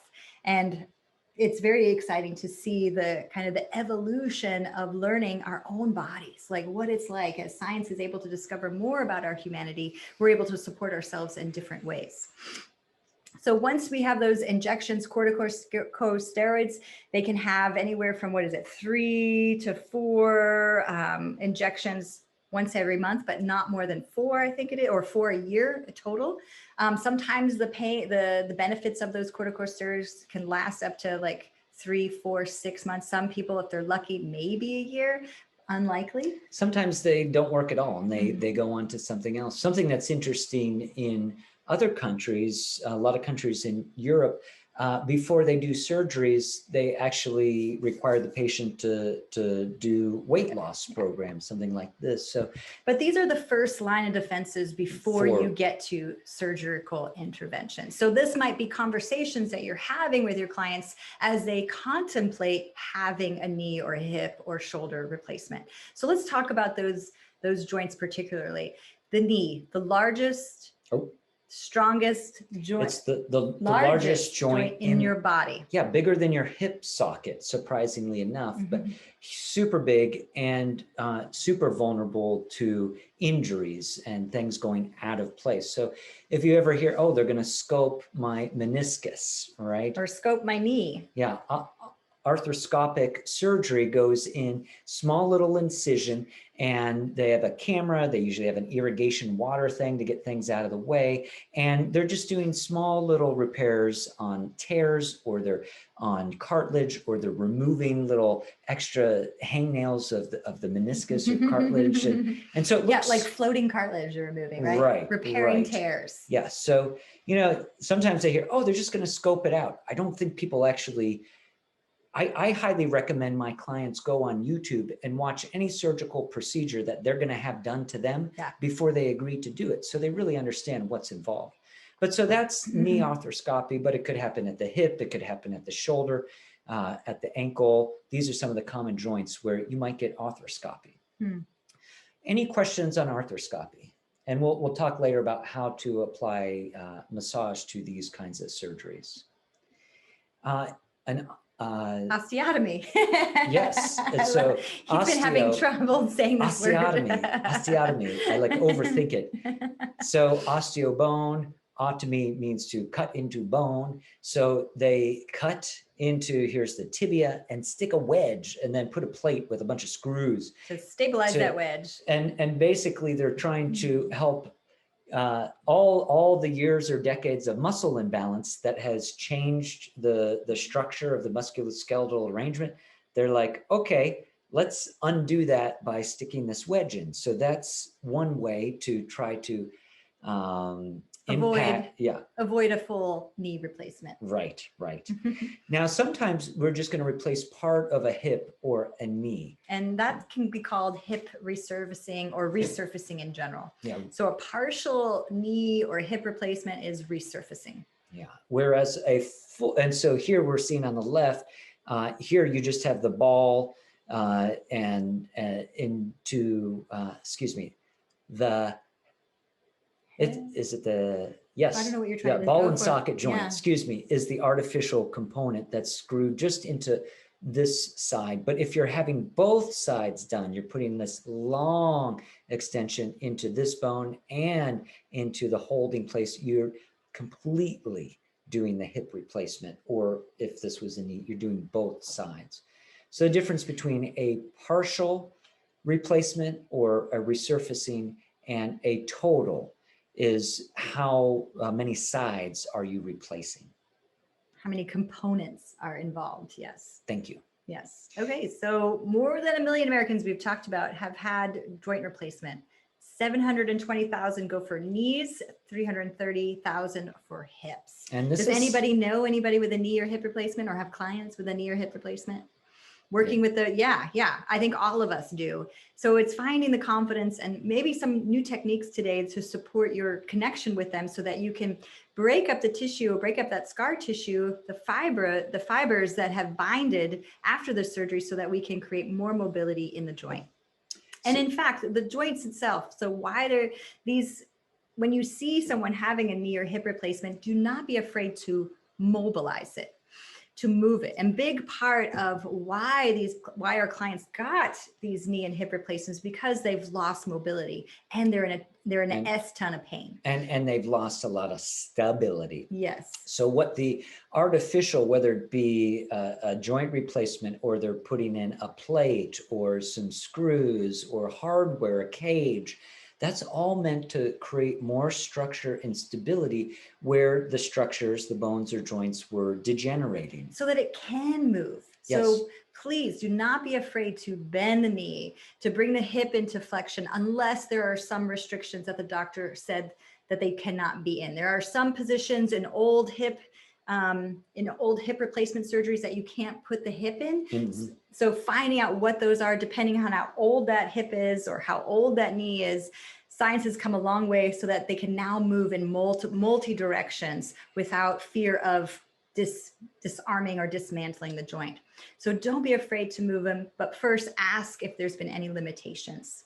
By their surgeon. So following a surgery, the surgeon would say, if there were limitations, be sure you don't do this movement or that movement. Right. The newer knee and hip shoulder replacement, Little to no. After the 6 to 8 weeks stage, then they are meant to have closer to more natural And movement. actually within 24 hours, they're up and moving their clients. So if they've had a knee replacement or a hip replacement, They usually have them standing within PT is hours. in that room before the day is over, getting them to move and mobilize. So movement is key for these clients to regain mobility, and your hands, your intelligent fingers is also a way for them to regain trust in their body, in which they have totally lost, which has been that's a good degraded for years and years and years and years before they've gotten to this point where they've decided to have surgery. Yeah. Have you noticed that people in chronic pain, they often have a relationship with their body that's more of a foe than a friend. And they see their body almost as an enemy or an antagonist. So, Well, and have also had this pain for a long time. So it's a habit, it's a way of thinking, it's a way of relating, it's also a way of moving. So we get to encourage a new way, a new possibilities, a new example of what can happen in this joint now that it's safe, it's stable and secure. mhm. So just so you can visualize like the X-ray of a total Yeah, it's kind of cool to see. TKR, and so we're seeing the front and the profile. You can see those staples, stitches You can here. see that little needle Yeah, incision. they keep the patella intact, the natural patella, but they do saw off the bottom of the femur and the top of the tibia, and they glue and screw these components in to create the. And what we have noticed is Yes. that they've been very successful. People are usually really, really happy and wonder, why have I waited so long to get these Not that we're replacements? advocating go get knee replacements. We'd much rather people focus on movement and Muscle balance. And, if you look at the Arthritis Foundation's #1 recommendation to help alleviate symptoms of OA and arthritis is movement. More than drugs or surgery or anything is getting out and moving, walking. So optimally, that is the first course of action. So As a result, on the outside, you oftentimes get these big old keloid lifted fibrous scars, fibrosis. And so we'll be talking a bit and demonstrating some ways to help work these out, flatten them out, clean them up. And fibrosis isn't necessarily a result from, is going to happen after every surgery. It's just dependent. This may or may not happen for your clients where you have these large keloiding, and you can see actually from knee to knee the difference between. Here to here. There's 2 surgeries on there. There's scarring from one knee to scarring to the other. One knee is barely visible, whereas the other knee, wow, oh my gosh, fibrosis. So this is a complication after surgery, and it's mostly excessive scar tissue building up here. So what we can do, as therapists, we can come in and we can help kind of remove the excess, move the excess in a way that will restore mobility. So, and a lot of people with fibrosis also will experience a less range of motion in their joint. So we'll find ways to help unwind that scar, work directly on the scar. Don't be afraid to work on it, touch it, move it, and stretch it in different directions. So as we can break up this tissue, break up the adhesions that are causing immobility and less flexibility in the joint. And it may also be causing pain or tension, there. Yeah. And this is nice because it demonstrates in a lot of total knee replacements, there's the external incision that's kind of from the bottom of the quads to the top to the tibial tuberosity. But there's also kind of like a horseshoe, a little internal, and you can kind of make out this kind of curve-like scar on the inside. So there's often a smaller internal scar around total knee replacements that you don't actually see, but you can feel. Sorry, I was excited. Good, you can feel it. You can feel the tension here, and you're going to look for and release and feel the tension on the medial aspect too, which won't be visible necessarily. Might not even have a scar like that. It might have been done subcutaneously from the main anterior incision, but know that there's often 2 big cuts they make to do the total knee replacement. Yes, and we want to work both those lines of scarring. Total hip replacement, just want you to get your imagination and awareness. So they saw off the neck and head of the femur. They also put this, they glue a fitting into the acetabulum. It's usually like a plastic holder for the metallic new joint, the ball to go into. And so here you can kind of see the difference between a regular skeletal bone and one that has the replacement. So knee and hip replacements, we can also look at the third most common. I was going to say, are those knee and hip most common? And then third most common, shoulder replacement. Yeah, hip, knee, shoulder in most frequent types of replacements. So shoulder, very similar to the ball and socket, where they put the plastic piece and attach it to the glenoid cavity of the scap. They glue that piece in, and then they put this little flat piece with these little screws. That's kind of the golf tee, the golf ball tee, and then they saw off part of the head of the humerus and dig down into the marrow and put the artificial new ball in its place, and that's what connects into the new shoulder replacement. That's a total replacement.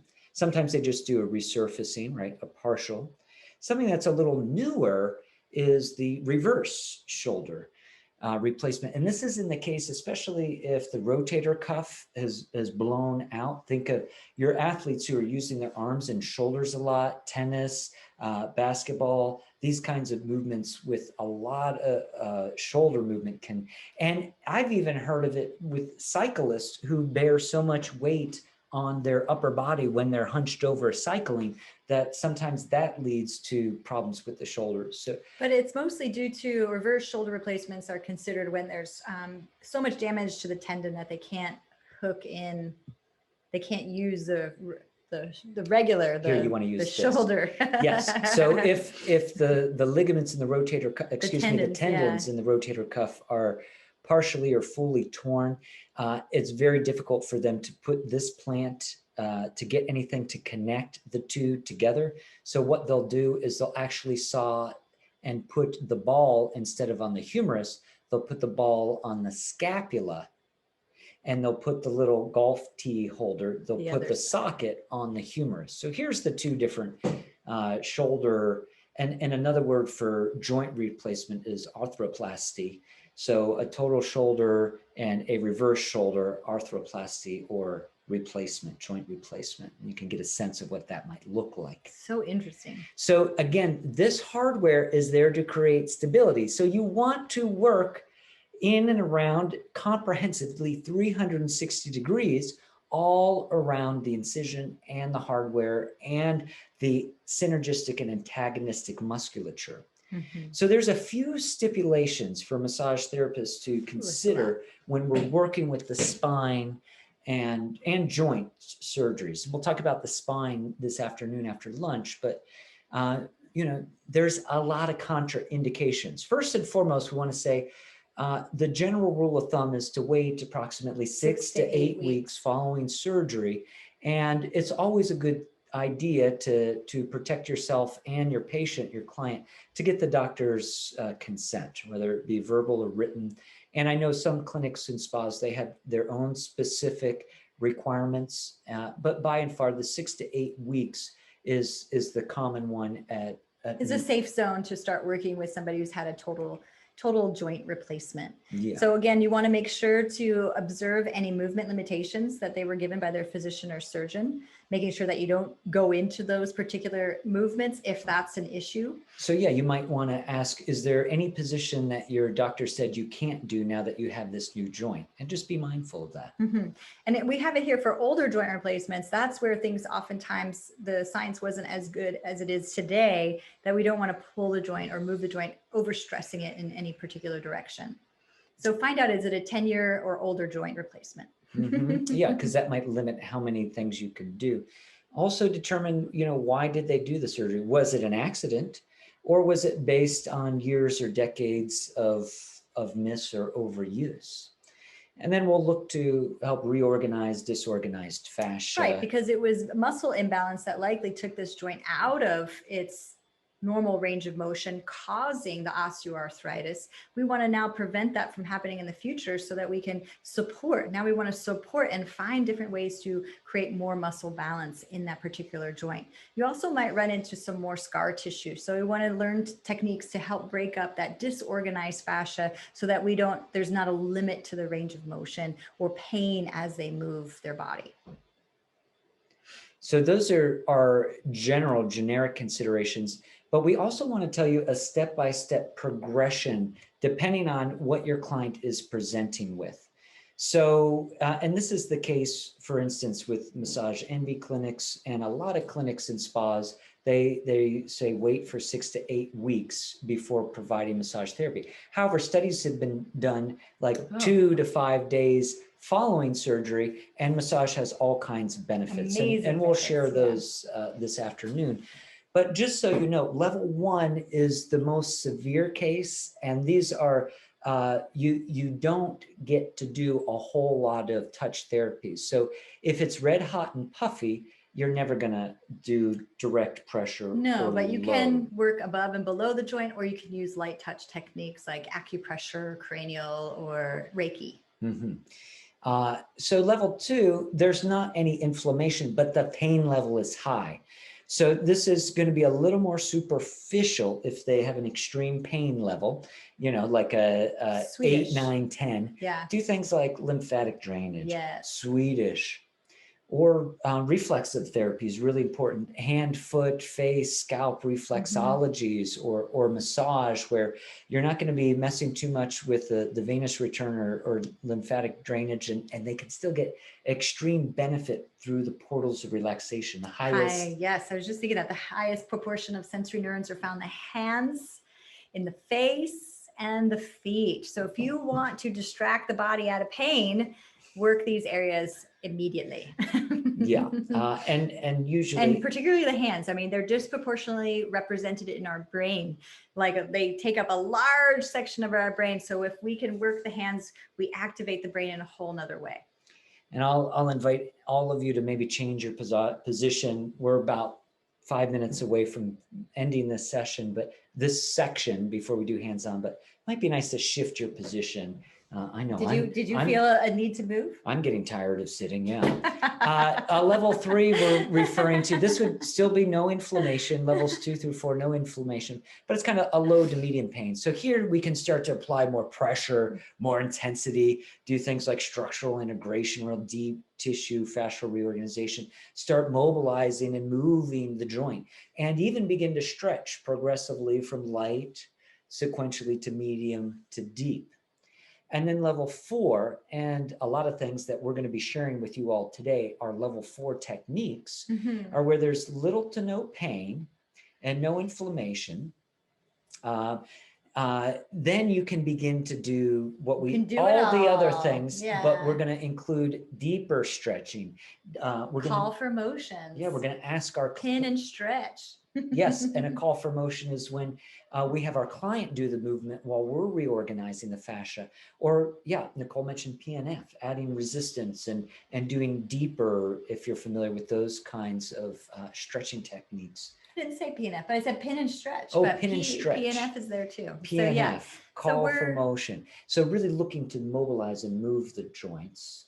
Yeah, and we're going to be addressing, I think we'll actually offer techniques for each of these levels. Yeah, I think so. Cool. Yeah. That's the ticket.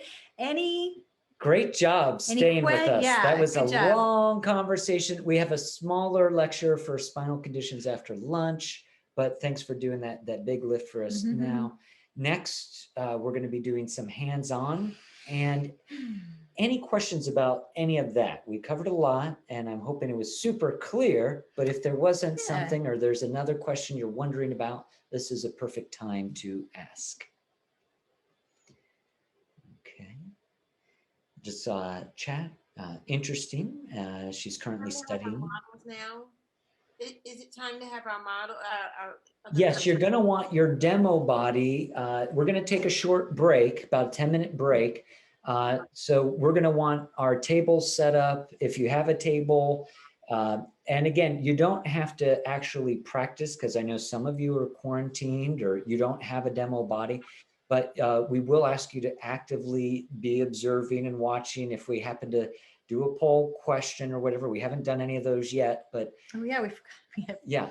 However, we do want you to be actively watching if you're not actually practicing. Some of you actually have someone to trade with. Awesome. And we'll let you know. You might think about, okay, we did one side. You might think of doing on the second side with the other person. Or get the other person involved if there's 3. So there's a question before we go. What if the client has had a replacement for 10 years, but still has done everything possible to ease the pain and still wants the range of motion and deep tissue? As long as there are no physician limits to their movement, then go for it.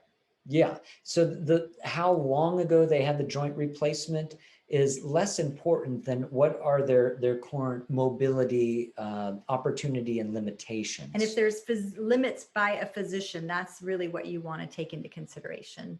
And there's usually, for a joint that's 10 years or older, there's more of those. There's more caveats. Rules. Not always. Right.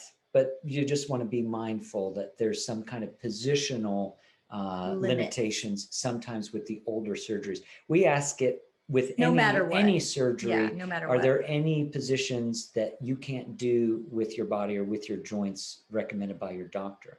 But you could have someone who had a total joint replacement 20 or 30 years ago, and you may still be doing that level 4 call for motion, range of motion, and stretching, as long as it's not contraindicated, as long as it's not red hot and puffy, as long as the surgeon doesn't say not to do that position. Right.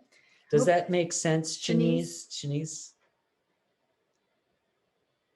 And then. Okay, cool. And someone just direct messaged, they liked the graphics. Lots of clients and family members. With all of these, that right? I think has we a all lot have of these somebody close. conditions. And what's great is Yes. you'll be able to, you can attend to and care for your own family with confidence, with safety. That's really the number one thing we want you to experience today. We want to give you the shotgun approach of all these surgical interventions so that you can familiarize yourself with the anatomy, with what it looks like inside the body, below the depths of the skin. Yeah, because I feel like sometimes we get a little overwhelmed when somebody shows up with a big issue, with a big thing happening. I also, Especially when there's words were like, what are they? What What's does that that? mean? Yeah. I think this And- afternoon is more for that. and do we have, can you grab Ruth's book there? Is that one of, massage? I see it, yeah. So another thing about these kinds of joint conditions, don't expect yourself to memorize everything Oh or gosh, know no. everything. No. We forget things. We have to review things all the It's like, time. how many types of joints are there? So What are they all if you called? don't already have something like this, can you bring it closer? Massage Therapist Guide to Pathology. Ruth Warner does a fantastic job talking about all kinds of not just joint problems, spinal conditions, but specific to massage therapists. We highly recommend this because you can do a Google search, that's okay, on spondylitis or whatever. But if you have something that's specific to massage therapists, Yeah, she'll give you specific ways to approach as a therapist. What style of body works are appropriate for who and when. Yeah. So you'll get, so she even talks about when acupressure is appropriate, or when cranial is appropriate, or when trigger point therapy or structural deep tissue integration. So it's a lot more focused on us and us as an audience. cool. Anything else before we take a break? We are going to do a quick screenshot, just so you if know, your so I can get camera's everybody's on, name. feel free to give a good smile. Yeah. Thank you. So you don't have to have your screen on. We took a picture of the name too. That's one way to check in with attendance as well. Let's come back. Let's call it 13 minutes. Or do What, you like want- at 30? Is that what you're saying? that's what 30 I after? was going to Yeah, it'll give us a suggest. chance to get up, refresh, move your body, get those myokines circulating throughout your body. And then we're going to set up the table, get your buddy on the table if you have one, or be prepared to follow along. And I was going to actually say 15 minutes. Okay, that's fine. Does So anybody have an age? 13 minutes. At the 30 after. That's not the 30 after. What time is it? That would be the 25 after. Would you like to do Oh. the 30 after? I like round numbers. Let's do the 30 after. All right, thanks. We'll take an 18-minute break. Very generous of you, I Nicole. didn't mean to, but hey, Get your table set up. We're going to start with supine. We Keith might needs have his some coffee. time to get to some prone. I wouldn't mind transitioning from my tea time. I could to- use a banana. Okay, get a snack, hydrate, move around, take a nice walk. We'll see you 11:30 Pacific time, and 3 hours later, whatever East time is. 3 hours. Bye-bye.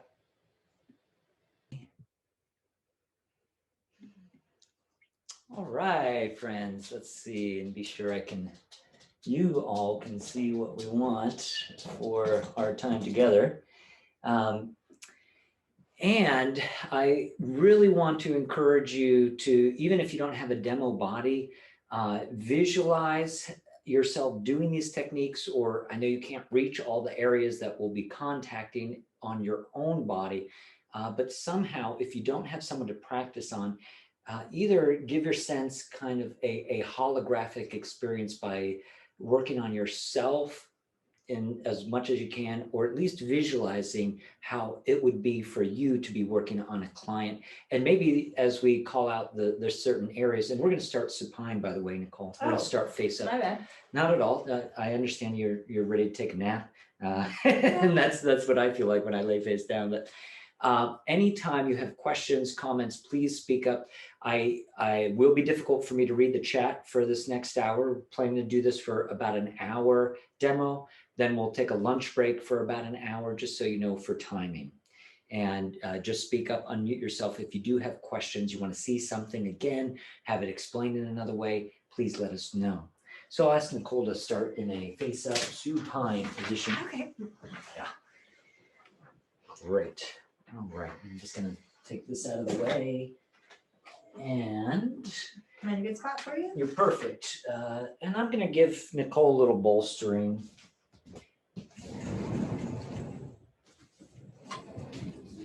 So we can show these with draping in the afternoon if anybody would like to. For the sake of doing a virtual hands-on training, we find it's a lot easier to actually just show you skin to skin without all the draping in the sheets. But we will give you an opportunity if there's any requests to see how some or all these might be done with the drapes. We're going to begin at the lower body, work our way up, do some hip, knee, shoulder joint, and kind of go from there. I'm planning on working on both sides, so if you do have a buddy, you'll have that opportunity to practice with them on the other side. One of the most important things that we feel is our presence. We really believe that techniques don't heal so much as your presence heals. So finding a moment to ground to center, to plug into the present moment. Let go of whatever happened yesterday or what's going on tomorrow. Let go of the weeks and months ahead and behind now. And set up that intention. If you had an intention for your class today, what's your version of success? Maybe realign, recalibrate to that intention.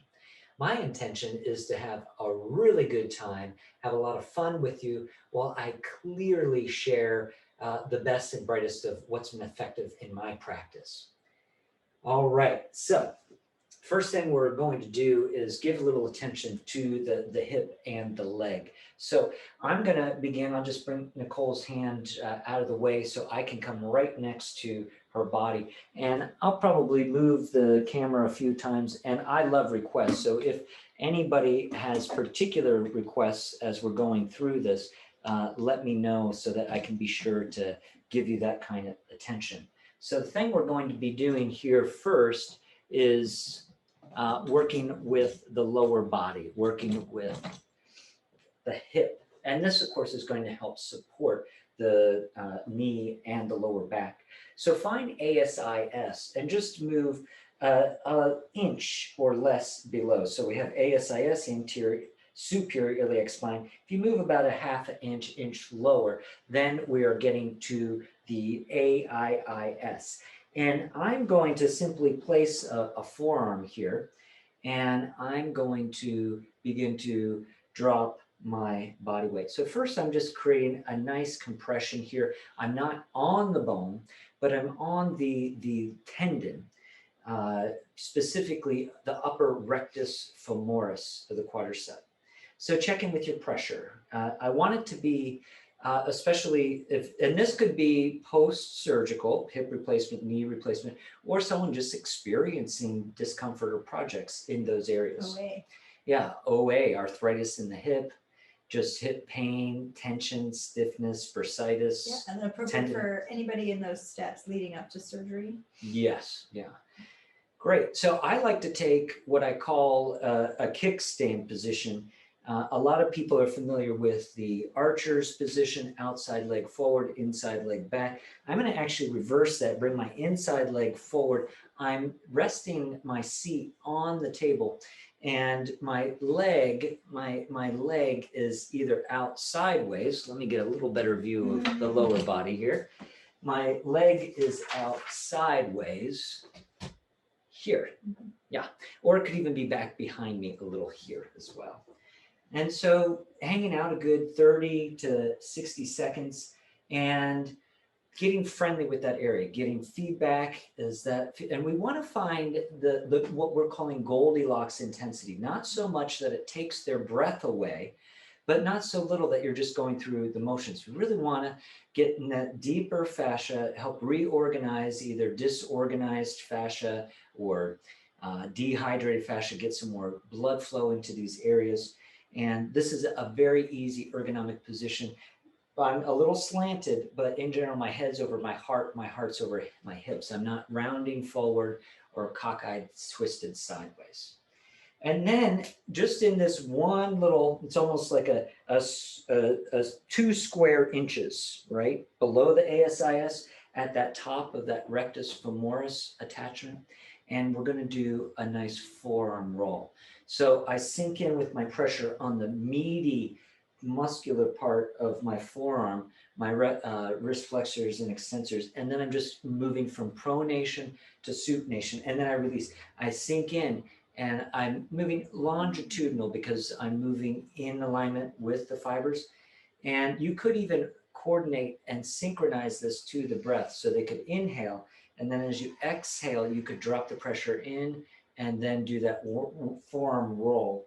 And you're not sliding your forearms, right? You're not moving like this. Be all done over the sheet. And this could be done over the sheet. You don't have to do any draping for this. But again, you're staying in about that square 2-inch area on the top of the quads. It's usually pretty thick. And yeah, it's usually generally a little thick. So find that Goldilocks edge right before they would wince. If they start wincing, that's a sign that you've gone a little too much, too far. And so a good minute or half minute, I would put everything into about 30 to 90 seconds for how much time to work with this. So longitudinal work with, or what we can do, I'm not going to roll my forearm, I'm just going to simply bring it out lateral. So I'm going to sink in depth, and then I'm going to begin to drag the tissue lateral out to the side. I sink in, I'm still below the ASIS. I can feel those tendons of rectus femoris. I'm also getting really close to the upper portion of vastus lateralis, medialis, intermedialis, and like shooting pain. and Nicole, just with me pausing and sensing the top of the quadriceps, even before I move, she could feel, could you say that again? Like referral pain down the knee. Shooting pain right down, is it right down the center of your leg? Right on top of my Yeah, right down to the patella. Great. So again, about 30 to 90 seconds here. And was there a question? Is this technique for like the knee surgery or hip surgery? Both.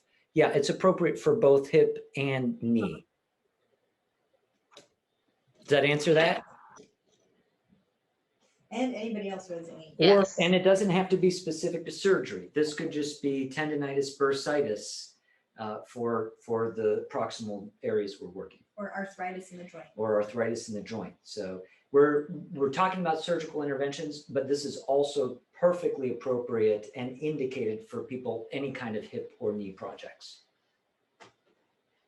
Cool. So we just start static pressure, then a little longitudinal, and then a little cross fiber. Great. So getting the upper attachment. So a lot of RSIs, of course, happen in and around the joints, ligaments, and tendons. If you release the tendons first, especially with cross fiber friction, you'll release the belly of the muscle automatically. So remembering a lot of proprioceptors, spindle cells, Golgi tendon apparatus are up near the joints, the tendons, ligaments. So important that we spend a lot of time at the attachment sites. Next, we're going to take the, is there any other questions before we're going to move the leg off the table?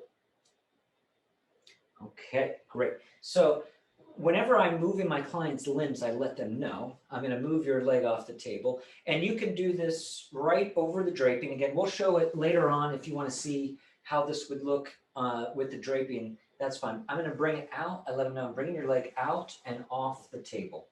Great. And if you need to adjust the bolster because it doesn't give you enough room, do so. But I feel like that gives me the room that I need. And now I'm going to do just a teeny, I can still work. There's a lot of elastin here. I want to work the inferior attachments of those quadriceps. So I can take a nice forearm roll again, and maybe now, let's bring this a little closer to what we're up to. And I'm gonna get one more light to get us the angle that supports this. Excellent. Okay, so now I'm gonna work the inferior attachments. Oh, that's much better. I can see much better what's going on over here. And I could use, I'm gonna use my forearm again. And so again, all four quadriceps connect to patella through the patellar ligament, connect to tibial tuberosity.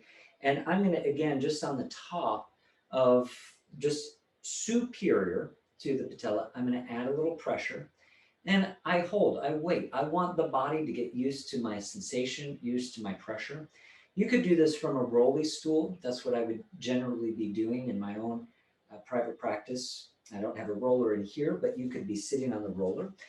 Or you could take a knee, or if you want to do a really deep knee bend, you could do something like this with an archer or a kickstand. And after the compression, then we're going to add that forearm roll. So we have three main lines, four quadriceps, but three main lines. We got vastus lateralis on the outside, vastus medialis on the inside, rectus femoris and vastus intermedialis in the middle. So I'm going to change my angle so I can get the medial attachment, the anterior, ooh, you okay with the pressure attachment, and also the lateral attachment. You can see when I'm using my forearm, my palm is facing my belly, my shoulder and elbow are lined up.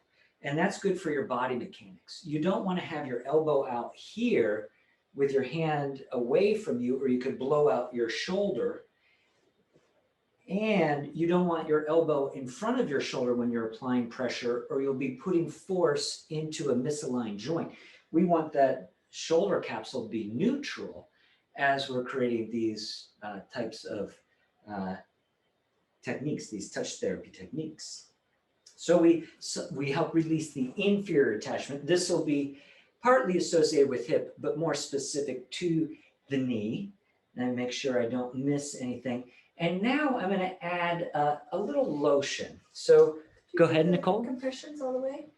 Okay. You want me to do that first? Let's do that. So before you don't slide. I don't know though. Maybe I you can- do. I don't know. This is no problem. We can change things. Nicole suggested I do a compression all the way up. And maybe it was just a request because she loves to have her quads work. And we're going to work all the way up the middle line. So that's the vastus medialis, vastus intermedialis.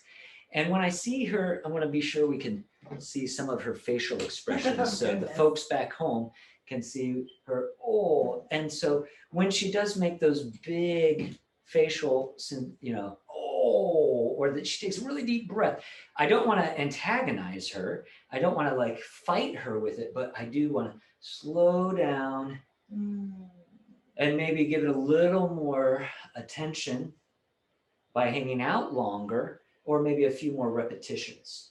So I'm not using the sharp of my elbow. I'm about 2 inches off, and I'm on the ulna blade. Are you sure? It feels like an elbow. You don't have to use the elbow. I'm just kidding. We could do the same thing with the lateral. So get this rolling pin. This is a Thai massage technique, rolling pin or forearm roll. And you can take it right over the sheet or skin to skin, and before we add the lotion. And so, she had a wince there. I don't want to go back in and attack it. I want to go back and support it. Good. And if she tightens, that could be in the form of a wincing face or a held breath. I want to back off or encourage her to take long, slow, deep breaths. Is that manageable there? Yeah. So intense, edgy, achy, perfect. Holding your breath, tightening, not cool. So find where it's manageable intensity. And then we can take the line up the medial compartment. So this could give you more idea about, do I want to focus more medial, lateral, or anterior? Where is the band of fascia? So I just noticed here between the adductors, and the quads, there's a little gluing up. That fascial net is adhering, it's twisting in on itself, it's getting a little dry, hard, brittle, not as much oxygen flow. So I press in And when I release, it changes the volume of the fluid in the area. I push the fluid out with my pressure, and then that creates a vacuum as I release, and hopefully, ideally, the blood, the nutrients will flow back in there. So I would definitely like to focus a little more up there.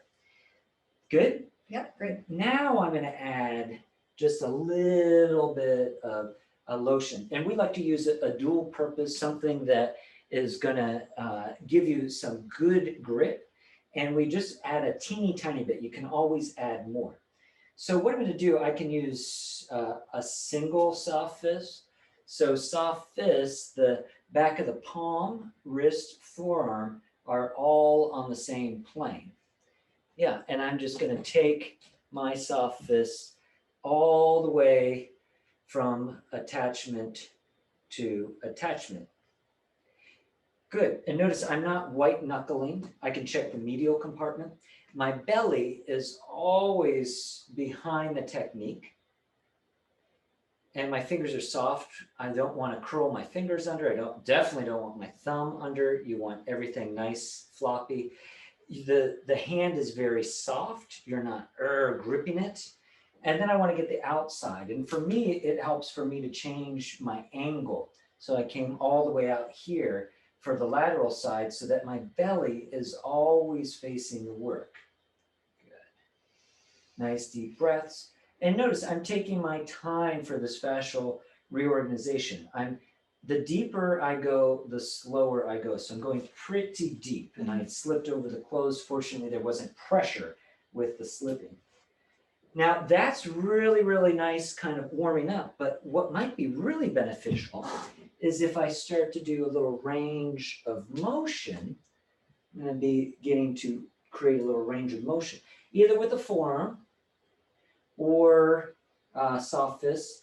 And I'm taking this position for the camera. So I can I'm holding underneath the crust, the calf, and I'm simply taking a little range of motion. I could go up the whole length of the leg, or if you don't have the length in your own body, you might only want to focus on the lower portion. So for the sake of the camera, and for people who aren't as tall, we can just find the outside and do about 3 to 5 repetitions over that inferior attachment site of the quadriceps.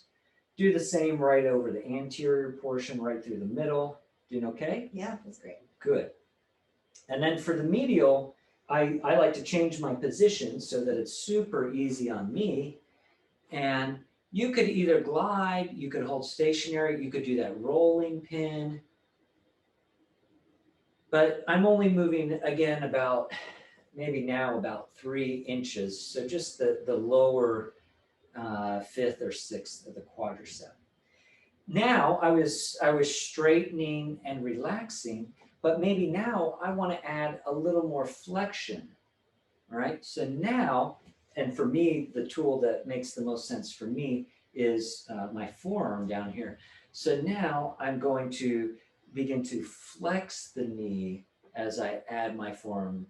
I'm going to flex it back. Does that feel comfortable? Very. So, of course, if they had a surgery or any kind of knee vulnerability, I'm going to be really mindful. And again, I'm primarily just going to be working this lower quarter, but again, I want to work comprehensively, 360 degrees, not just the front of the quad, but the medial and lateral aspect of the quadriceps. Ooh, get into IT, right? Huge stabilizer for the hip and the knee. Iliotibial band serves as an attachment site for the glutes, so it has a very powerful impact, not just on hip and knee stability, but also on how you feel in your back. So here I'm really emphasizing, I'm not going for a deep knee bend. I'm just going as far as the table lets me, or as far as their range of motion facilitates. Doing okay, Nicole? Mm-hmm. All right, she seems pretty relaxed, even though we're definitely giving her the business. That's what we want to be doing. Well, I feel myself progressively relaxing. Oh, Like good. it started out a lot more. Yeah, at first kind of really, really intense because there was a lot of new sensation in those big Could you compartments. slide glide all the way up? Did you slide glide? I didn't feel like We didn't go all the way up, but we sure can. So what we're going to do now is a Do I nice, call for motion again? you've got great ideas. I'm gonna follow the list. Oh, sorry. Yes, I've got techniques that we have written I'll down be that we quiet. shared with them. I'm gonna go through those, and if you have extras, Okay, you let me know. all right. So she had an extra. Can you go all the way? Yeah, and let me, not you, not you. She wanna go all the way up the leg, and here you can get fancy, and so you can gently facilitate knee flexion if you've got the balance. So I'm balancing on my left foot, You're on the so fancy. floor, and then my right foot is helping do that little knee flexion. So there's lots of options if you want to go over the length. You could go this way, but again, you want your belly button. You want your belly button. Here's double soft fist. Your belly button is always facing your stroke. If your belly button is facing another way, you will have low back, shoulder, or neck tension, or all the above. Now, this is what Nicole has been wanting, What's that?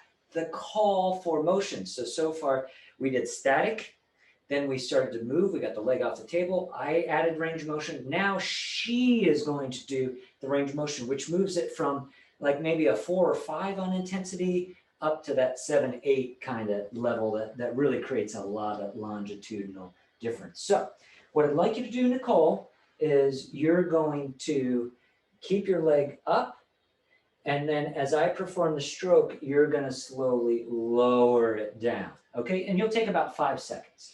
So hold it up, and I'm gonna let it go. Go slow, 5, 4, 3, 2, 1. Good. I'm gonna lift up. You can lift, therapist or client. I'm letting go, but then you control the descent. And here I'm just moving a little. I'm just moving maybe that lower quarter. Yeah, one more time. So do this the slowest. Keep it straight for me. I'm even gonna add another plane. Flex your toes back. Keep your legs straight. Keep it up, keep it up. Good. And now slowly lower, flex your toes, slowly lower. And that just makes it more challenging, and let that go. Good. She's just engaging this front line that connects all the way from the top of the foot, tibialis anterior, all the way up to her head.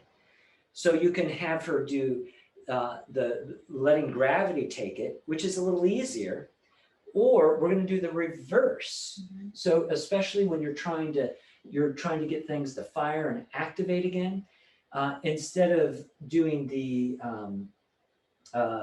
relaxation phase, we're going to do the engagement. So before, the quadricep was relaxing as she let it down. Now we're going to do the quadriceps. She's going to slow motion kick the soccer ball.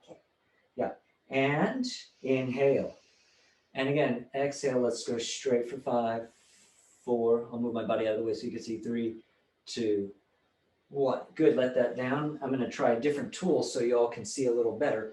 1 or 2 soft fists. Inhale and exhale. I like to do the technique on their out breath. Make sure you don't get kicked. Let that go. What you may want to do is focus around with the knuckles. So we went soft fists, back of the hand, wrist, forearm in line. We did forearm. Knuckles, now the back of the fingers, palm, wrist, forearm, all in the same plane. I'm using the flats of the knuckles, not the sharp. And I'm going to just be moving this way, like I'm spreading and parting the top of that tendon. So let's go ahead. Inhale here. Exhale, slow motion kick up for 5. Straighten that leg. 4, 3. Can you make it straighter? 2.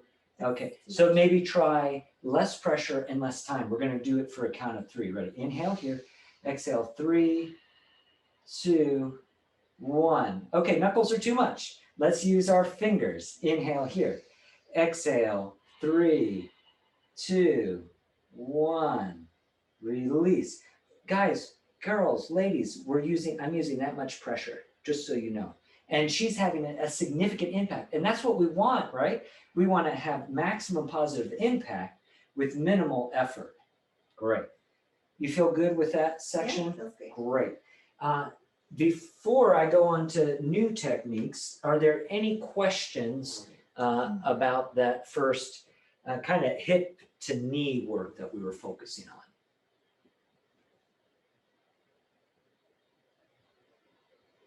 Okay. Let's continue right. Oh, I heard. Come on, please go ahead. What if they can't move their leg out like that? Yeah, if they don't have the mobility to do that, is that what you're asking? Yeah, Like they don't have the range of motion, or they have some caveat where they can't take their leg off? yeah. Yeah, you won't do it. You leave it out. Well, are there any other techniques to try to get that length in there? Oh yeah, yeah. When you do so a variation on this would be to do some prone work. So we can also have, if they're in face down, they can begin to bend their knee. Should we show that real quick? Oh, sure. Okay, so let me have you roll over. I can show a modification. I don't know what you're talking about, but That's okay. okay. Oops, sorry. All right.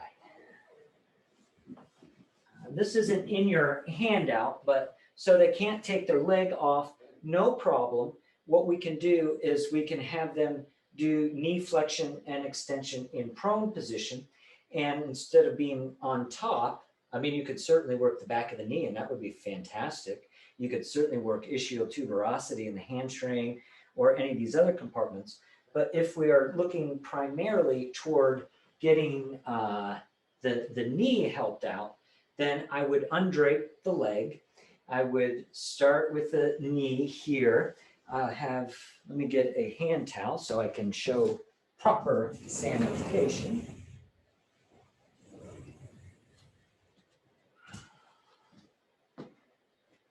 So I can have a hand towel supporting my shoulder, and I could start by simply scooping under. So if I had the pull through drape, I would hook under quadricep. You never go under the drape, but you can go under the body.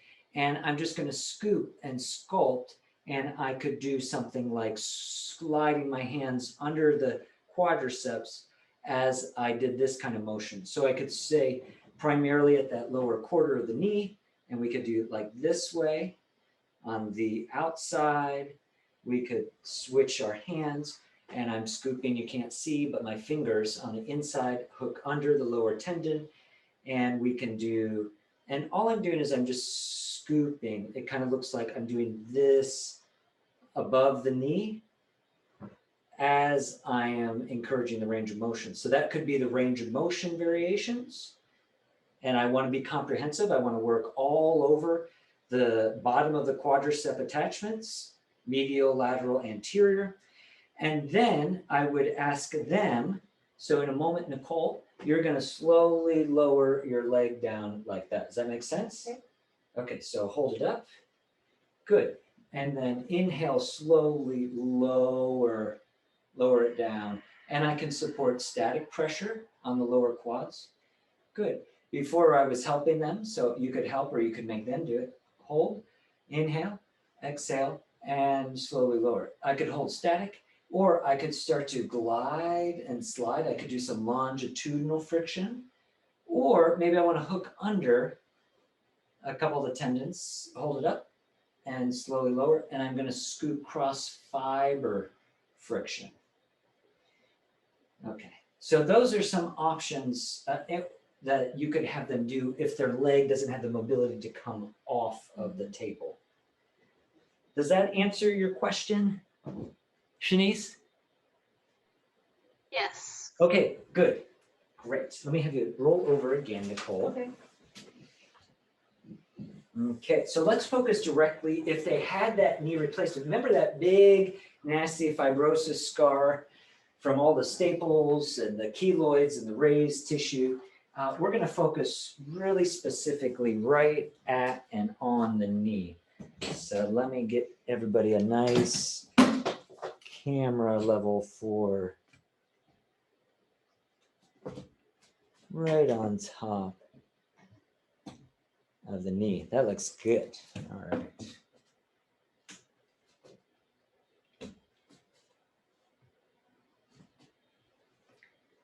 All right. So a few different options.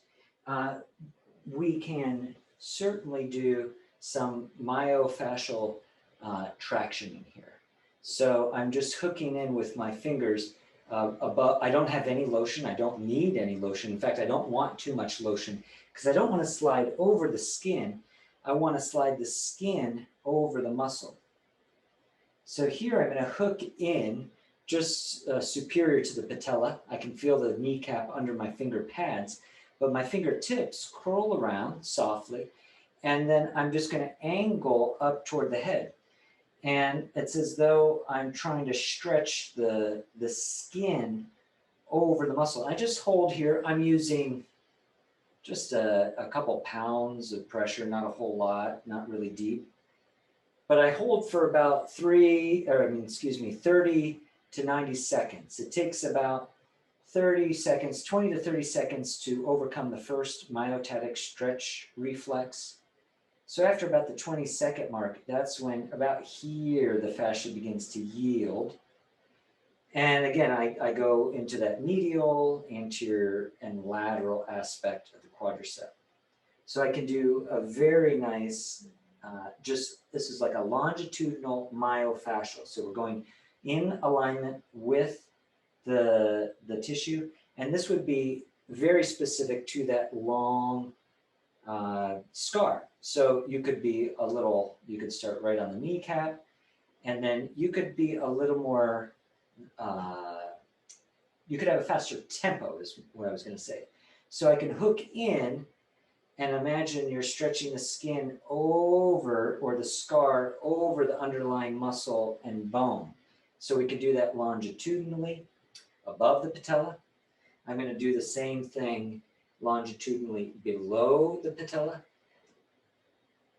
Yeah, I like to pull the fascia away from the knee rather than pushing it into the knee, but find what works best for you. Do you have a preference, Nicole? No. So find what really works good for you and your body mechanics. That's good. You can go over the patella and get the tendon, and that can create a lot of sensory rich information. So I'm taking the skin tissue from above the patella, and then I just bring it about an inch or two here. Yeah, and Nicole's saying wowzer. Let me make sure we can see that nice and keenly. So hook in and think of stretching the fascia up and over the bone. And when you get over that ledge, give it a little extra. Oh, you just open it up and release it like this. You could start below, but so notice I started the path of least resistance. We already had the lower quads opened up a little, so I started with that. And now it's a lot softer. And then I just kept going a little further and adding more areas to that longitudinal friction.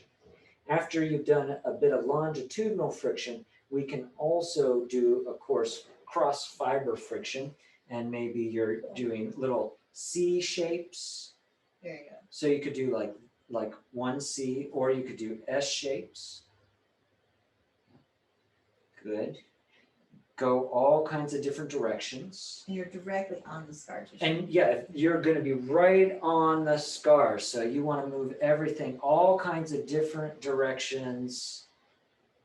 And you can also go up and down if you can. After the scar is healed. Yes. What do you mean? After the stitches are out? Yeah. Like after the so you wouldn't do this like over staples, everybody, right?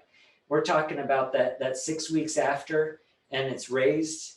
All right, just so you know, you wouldn't. Even if it's not raised, you can still do this. And it's highly recommended that you do it even if it's not raised. And that's going to help with the underlying tissue that isn't necessarily scar tissue like a keloid, but is oftentimes disorganized because it's been cut through in the middle and in that little half moon way as well. So we get cross fiber. Cerix is another way we can move in.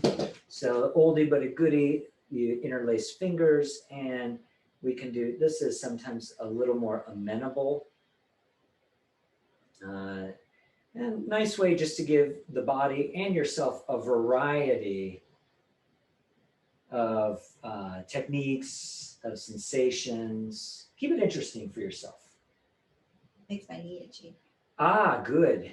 Her knee is itchy. And if you've ever, with wound healing, one of the last stages of a wound healing when it scabs up and stuff, it gets itchy. And that's a sign of lots of new messengers, blood getting here. You may be even able to see there's a little more pinkish in this area, even though we haven't done like a bunch of deep work. So we could even do open palm along the length of the scar and just connect it in with the other work that we've been working on. We're gonna get the medial scar. Yeah, let's get the medial. So let me show on this side. So we've got the longitudinal scar right over that knee, above and below the kneecap. Yeah, it's kind of like the center line. And then there's this little half moon shape here. That's usually an incision that isn't necessarily, you can't see it above the skin, but it usually happens in the procedure. And so here, we're gonna just follow this horseshoe-like shape, this little half moon-like shape. And again, some of you know the pes anserinus. That's where the adductor hamstring sartorius meets on the medial shin. So that could be a place where you do a little cross fiber. And this tissue is a little more sensitive and tender on the medial compartment. So I am adding some lotion. It'll be less friction, less heat. And generally that's a little more friendly. The myofascial I was doing earlier on and above the kneecap, that was without lotion, so we could get a little more heat. So again, we can do cross fiber, we can do longitudinal, it's all recommended. A soft fist, just because they have replacement knee parts here, you can absolutely use your advanced tools. It's indicated. The new hardware is helping create stability. You could try the Cerix. So just be sure, not only over the scar, but make sure you get that medial compartment just above and below the femoral condyles. Should we show that on the other side real quick, or should we show other stuff? I don't know what's show that. Should we do all of that leg stuff on this side? Oh, sure. All right, I'm gonna do all of that pretty quickly. So second side, about a quarter of the time. Sound good? Sounds good. See how we are on time. Okay, we have about 20. I think I'll be able to do this in about 5. All right, so other knee, stop me if you have questions, but I'll just kind of go through the different sequences Yeah, a for little more fast. the hips and the knees. So find ASIS, go just below. I take that stance and I allow her to feel a few deep breaths. My pressure is slowly, gradually sinking in, my elbow over my shoulder. And after about 20 or 30 seconds, or after I see a calm expression on her face, maybe now I'll try that rolling pin. So a little longitudinal friction right along the top of rectus femoris, and I sink in and scoop up. And again, work a little more medial on that attachment, work right over the attachment, and then of course work a little lateral to the attachment. I still feel the attachment. And then very slowly cross fiber, I sink in, and then I'm going to gently slide out lateral. I sink in and glide out sideways. Sink in, breathe in, and sink out sideways. Yes, and a skill I recommend all of us develop is listening for when our clients stop breathing. That's a sign to encourage more breath or slow down and take another approach. We can also work along the lower attachment. So we did just above the kneecap, and we can sink in, take a few deep breaths, let the tendons, let the soft tissue, let the joint itself begin to get a little more comfortable. And then I'm going to begin a little forearm roll right over the anterior center in line with the kneecap. I'm going to move my pressure a little so I'm more on the medial aspect of those quadriceps, vastus medialis. And then I'm going to tilt my angle so I'm a little more lateral and ooh, yeah. Even though they often experience more pain on the inside, there's often a lot more tension all along vastus lateralis and sometimes IT band. We're not going to focus much on IT band for this first portion, but super important juncture to release with hip and knee projects. Great. And then I can add that range of motion, and it's not going to be super clear from the table, from the position. Let me do a new camera angle so y'all can see. Don't watch the camera for a moment or you might get a little dizzy. All right.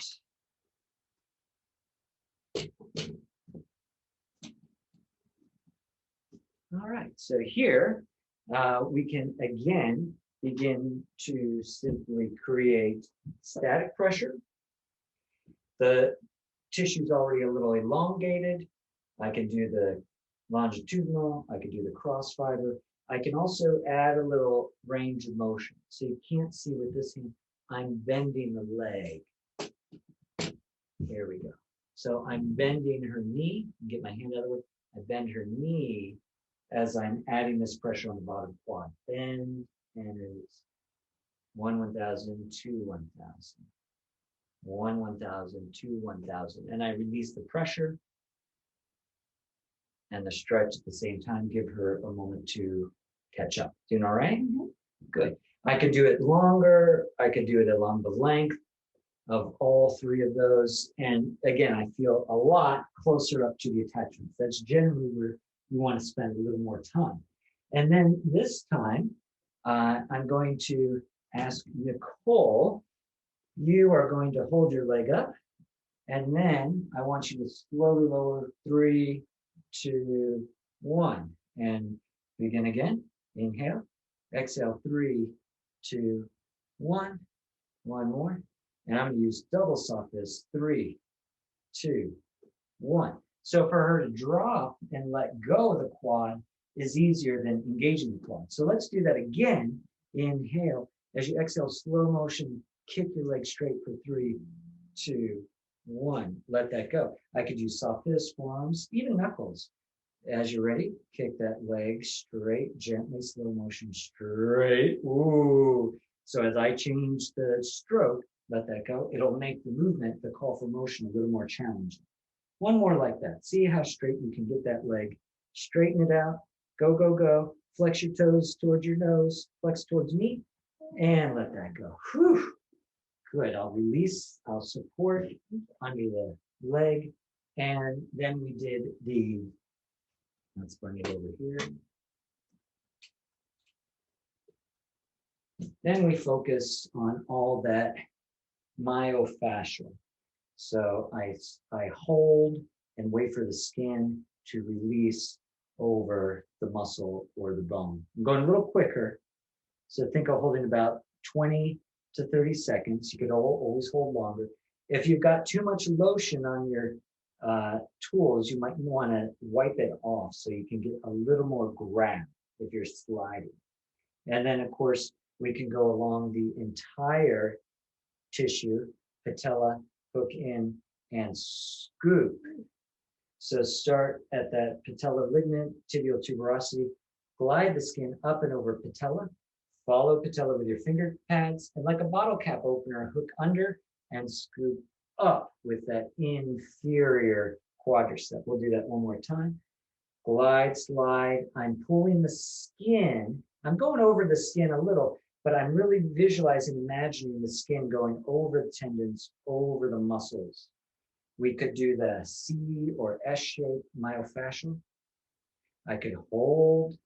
This is for the scar, or this is for hip or knee pain. It's all applicable. It's all recommended.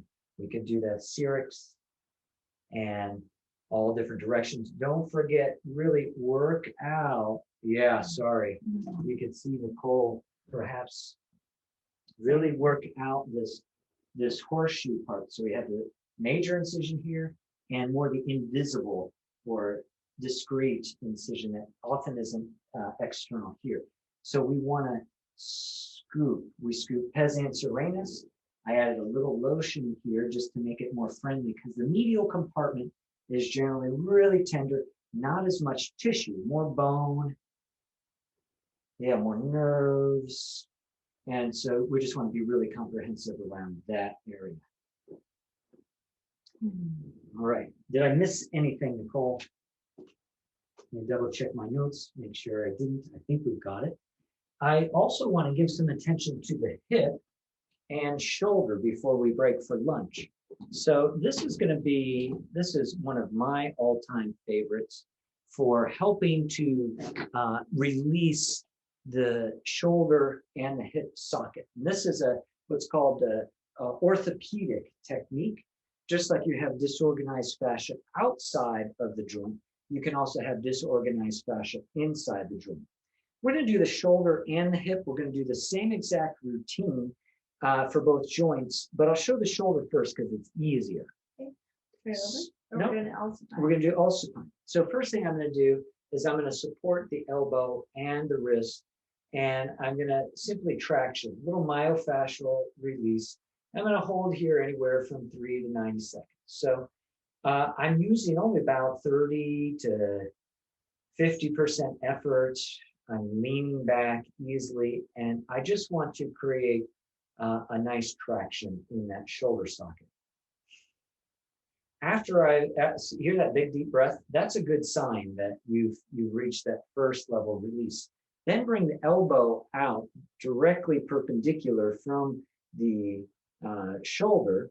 And what we're going to do now is before we traction the humerus away from the glenoid cavity, now we're going to press the arm bone into the glenoid cavity. Now you can either do it with the elbow straight, or what I prefer to do is to use my side of my thigh and my top palm, and I'm going to keep the shoulder down toward the table, and I'm using the side of my thigh to push the elbow, to push the humerus, to push right into her glenoid cavity. And we're just going to hang out there. The reason I have this hand on the shoulder to try to keep it down and back, if I didn't do that, it would just kind of tuck that shoulder up into the ear, and that would just lose the stretch. So instead, I want to be sure that I keep the shoulder down and keep the elbow bent, and then I press and I create this compression. Sometimes James Wolowski refers to this as strain counter strain. So we're straining in that glenoid cavity. And we did the traction earlier, that was the counter strain.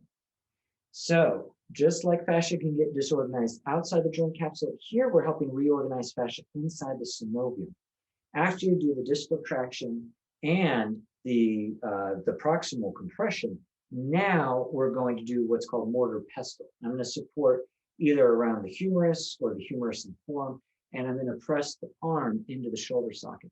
And then I'm going to rotate. Doesn't matter if you internally or externally rotate first. And then I'm going to traction and do the opposite rotation. So I'm not just rotating the wrist. I really want to get the humerus to rotate. So let's do that again. Press in, arm bone into scap, rotate, traction out, reverse the rotate. So the specific rotation I'm doing here, compression, external rotation, traction, internal rotation. We're going to do both directions, but do that about a half a dozen times. Compression, rotation, traction, opposite rotation, compression, rotation, opposite, rotation, traction. Now I'm going to do the reverse.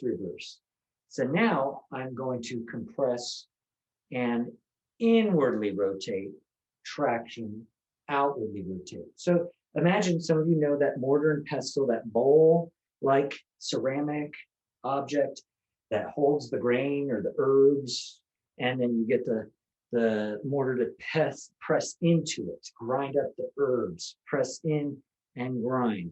Great. So compress, inward rotation, traction, outward rotation, compress, inward rotation, traction, outward rotation. Good? So this Yeah. is good for rotator cuff issues. This is good for any shoulder issue. Rotator cuff, great. Adhesive capsulitis, so if they have a limitation in their range of motion. The bursitis, tendonitis, generalized trap tension, kyphosis, it's good for all of that stuff. Before and after surgery with Dr. OK? Yes, 100%. Yes. Oh, awesome. Thank you. I've had people not need surgery after doing this before surgery, and then learning new things so they could avoid surgery. So yes, it can sometimes, not always, it's not going to be a miracle all the time, And sometimes it absolutely is with a touch therapy intervention. We'll repeat that on the other arm a little quicker. And then I'd like to do the same thing for the hip. And then we will take a lunch break. No, we're not doing any problem. Well, we could talk about that, but we are coming up to the 12:30 time. Yeah. So we'll see about that. Yeah, you know. All right, so let's a little quicker second time. Oh, that's not the angle. I'm going to bring you all a little closer to Nicole. Excuse me. Don't watch the camera for a moment as I get my act together. All right, here we go. So we've got traction. So some people can tolerate traction right on the wrist, but for most people, that's too much. And as you lean back, that could be too much. So instead, maybe one hand, Nicole likes it. So she's like, keep that up. I'm a massage therapist. I need some Yeah, space. in my okay. wrist. So if you can, hold on to the thenar, hypothenar underneath the palm and just lean back. And you can see your head moves and just rest it. Now, if that causes any discomfort in the wrist, then you simply bring one hand to the forearm and one hand to the humerus, or one hand to the wrist, one hand to the humerus. But Nicole likes it. You like it like this, yes? Mhm. Yeah. You could change the angle. You could supinate the hand. You just get slightly different structures. But right now, we're mostly looking to open up the glenoid humeral cavity. Yeah. I'm trying to relax. Yes, good. So give them cues. Let your arm be heavy.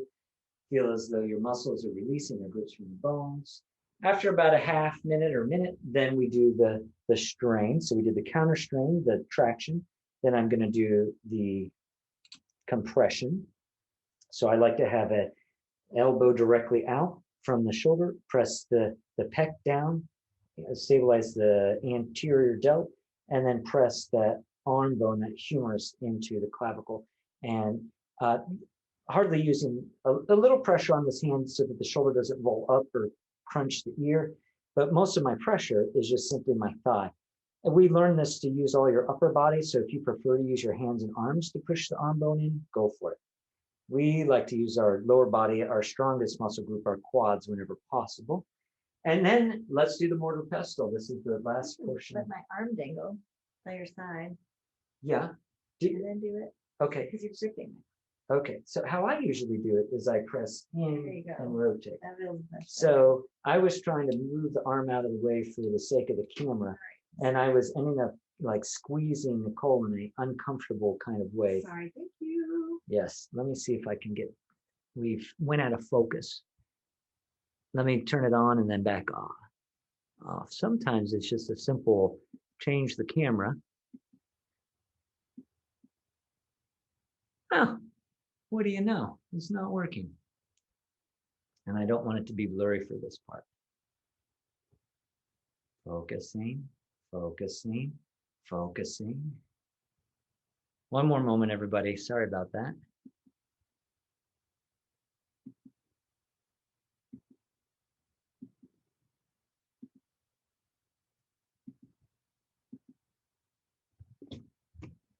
Well, we can use this one. Yeah, it's a little pixelated, but at least it's clear. Get this out of the way. All right, so the way, Benefit of multiple cameras. yes. So I like to just hug it in my side between my hip and oblique if I have a secondary hand down. And then I'm going to press in, rotate, traction out, rotate, press in, rotate, traction out, rotate. Smooth it out. Make it like a butter. There we go. Ah. Yeah, so after a few repetitions, you can curve it out. And then go the other way, press in, opposite rotation, traction out. Press in, opposite rotation, traction out. Good. I'm glad you had me use more of my whole body instead of just my upper body. Yeah. And it feels better to her too. Definitely. Okay, and then the last one we're going to do is for the hip. We're going to do that same sequence, but for the hip, right? So what we'll do is, and if they were draped, you could undrape the leg, or you could do it under the sheet. And so for the sake of ease, I let them know I'm going to move your leg. I'm going to bend their leg. I'm going to place my foot on the table so that I can have the knee directly over the hip. I'm going to support around the leg. This is for a lot of hip stuff. And I'm going to simply compress the thigh bone, the Femur? head of the femur into the acetabulum for about 30 seconds. Remember, we compress the arm bone into the shoulder socket. Use your forearm too? You can. You could use your forearm. Just make sure it feels comfortable. I'm right over the patellar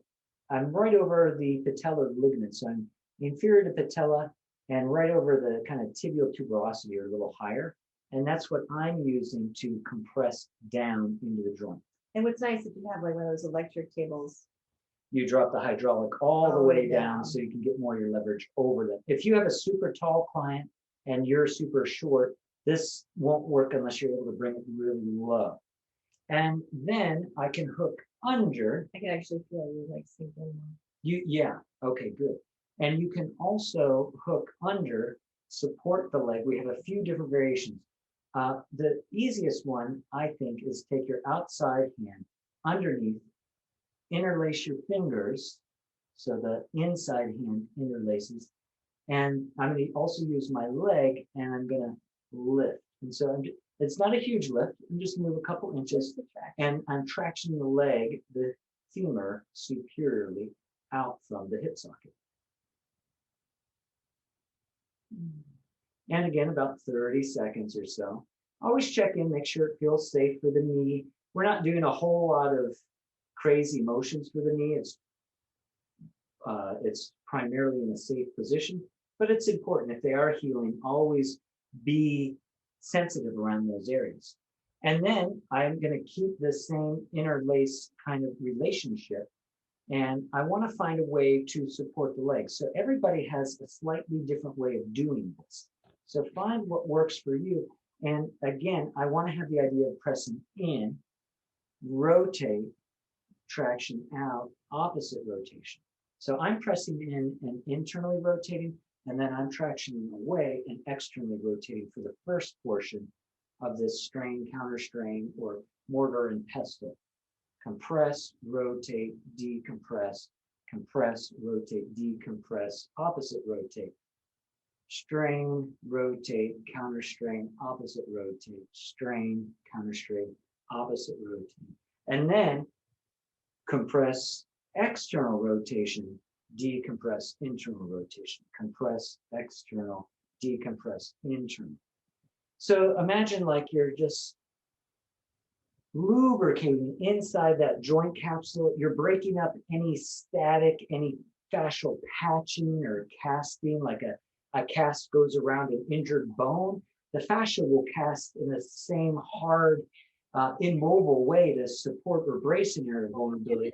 You want to break through that fascial cast or patching. Hey Heath, Does this, I'm sorry. Can Go you ahead.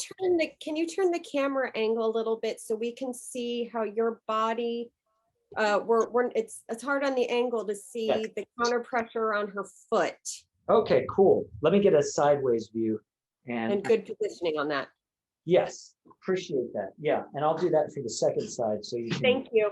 Yeah, no, I really appreciate that. Thanks. Let's see if the better camera is going to work or if it's being better or not.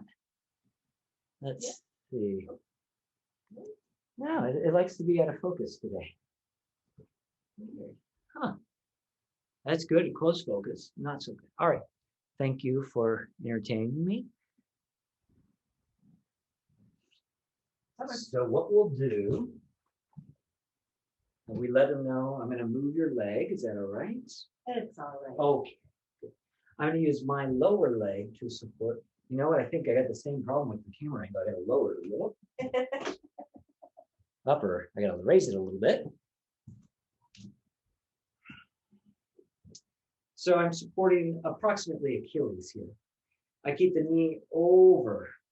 And so figure out for your own foot where you're in a comfortable position. And first, yeah, you okay? Achilles, calf, this part doesn't matter, just so it feels safe and friendly. And I can take that forearm, whatever is going to be easy for you. I'm going to create that strain. I'm compressing femur into acetabulum, about 30 seconds. Would this also be good for the knee joint and the ankles and the likes? A lot of times they're related. So if you release unnecessary tension in the hip, you're going to automatically help release low back and knee tension. But it's indirect. But I would say it's an indirect benefit to the knee and ankle. Whereas like the first thing we were doing was clearly going to help the hip and the knee directly. That wasn't my question, but that actually answers another one I didn't have. So thank you. I was just curious if there's also those. Sorry? Can we answer your first question? I was just curious if you also had the pulling, twisting, pushing for the knee and the ankle as well, or elbows, wrists, or was it just for the hips? No. No, Okay, thank you.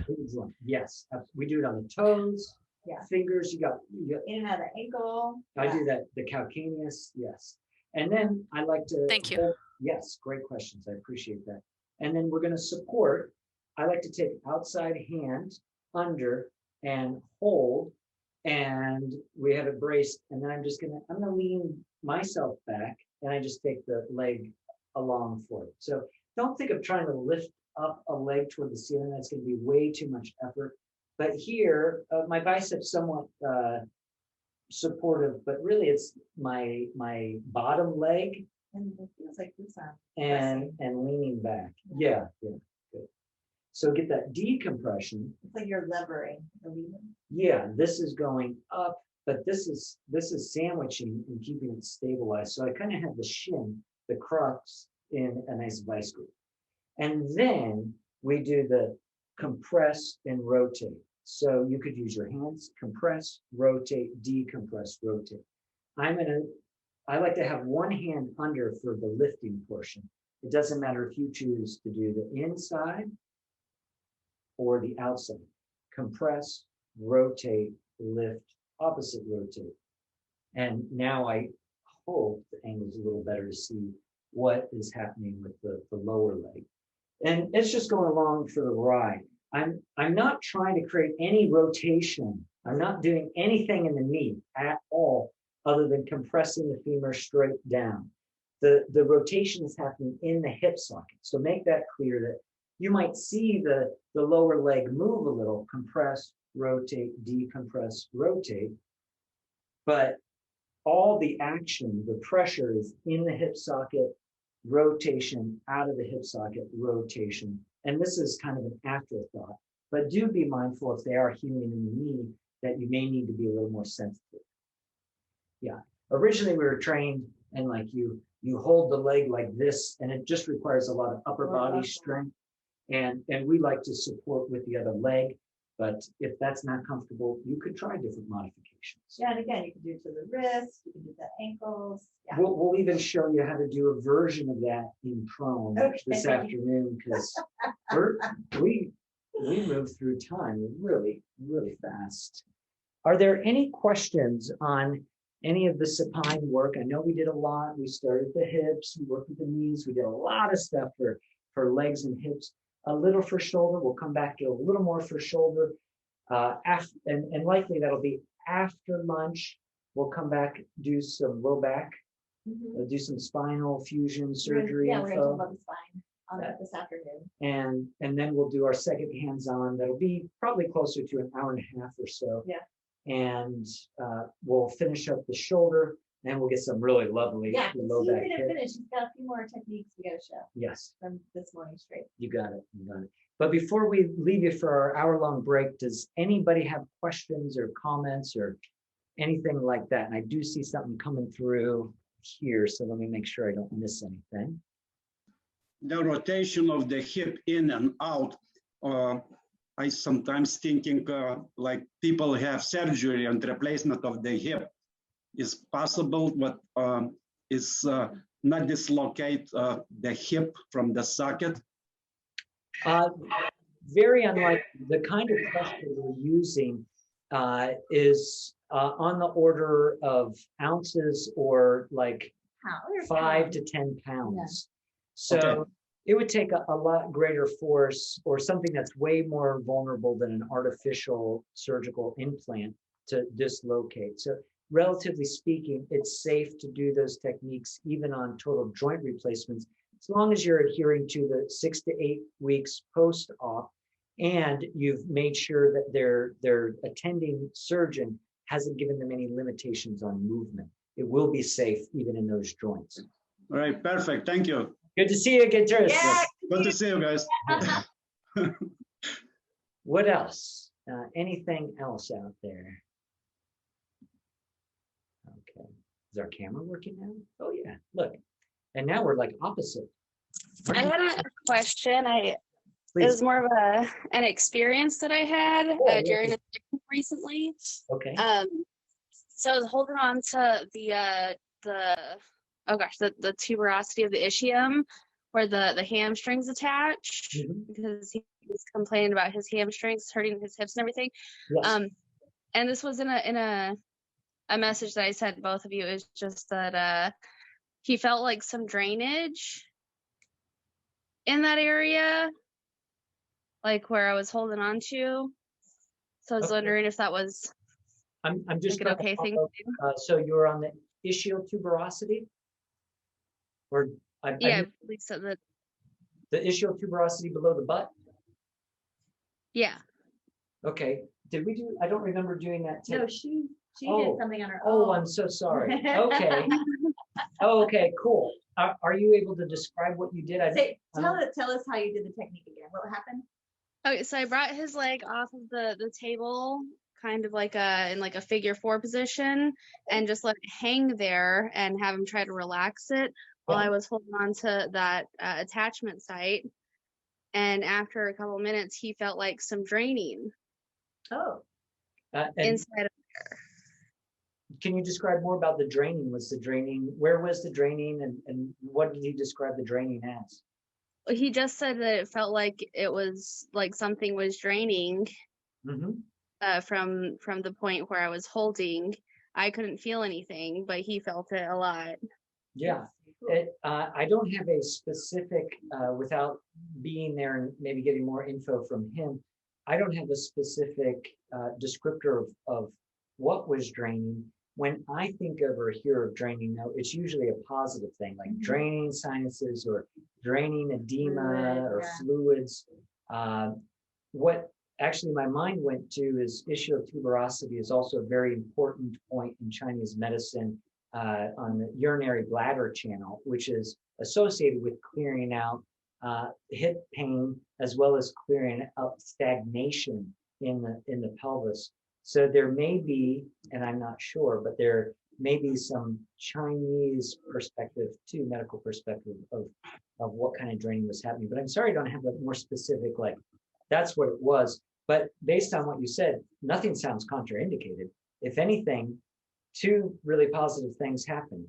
One, he felt or noticed something that he generally doesn't notice. So he learned something new in his body awareness. So he's growing his sensitive attention. So that in and of itself, I think is very powerful.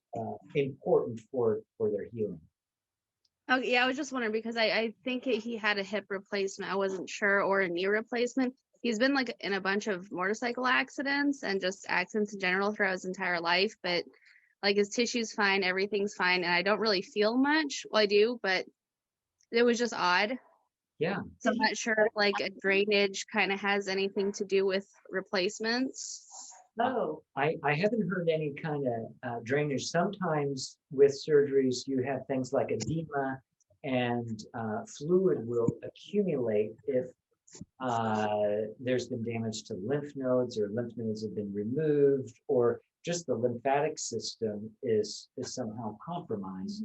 But my recommendation is if you see that client again and you have that experience, ask more, have them describe in even more detail what the draining feels like and where does it happen and which way is it draining. And not only will that help increase his body intelligence and awareness, but it can also point you to, what is actually moving or draining and help you do your own fascial detective work. Okay. All right. I have a question. Yes. Okay, so might be an answer for the girl, the guy with the draining of the hamstring. So I would recommend him to go back to his doctor. And after the drainage, was there pain? Was there any kind of swelling that occurred? But first, I would just send him back to his doctor and make sure that there's nothing going on with the surgery that happened before. Yes. Yeah. Yeah, Or, well, his surgeries, they happened a long time ago as a thing, and he just hasn't been able to like get rid of the pain that like is in like his spine. It's all over his body, so I just wasn't sure. But I did schedule him for like a 2-hour session and to try to focus on everything. Yeah. Oh, Yeah. So did he feel better after? Yeah, I mean, I had him move his leg around and everything and his hip and all of that to make sure he was okay, and he seemed fine. He said he felt relieved and everything in that area. So I'm hoping that it helps, and I was just curious on what I did. So I've never drained someone before. That actually may have been a lymph release, or it could have been like you said, accumulated fluid in that part of the body, like stored, like almost like a bursa in a way, like a, what do you call those? You're talking about like a fluid Fluid filled sac that kind of Like got released or something. multiple motorcycle accidents and surgeries. I'm glad you got them for a 2-hour session, because an hour is just going to be scratching the surface. But checking in and getting that feedback, like, did that feel like a net benefit? It didn't, and nothing you said sounded alarming. He wasn't concerned. He wasn't anxious. It didn't make him feel worse. So nothing sounds alarming or scary to me about what you did.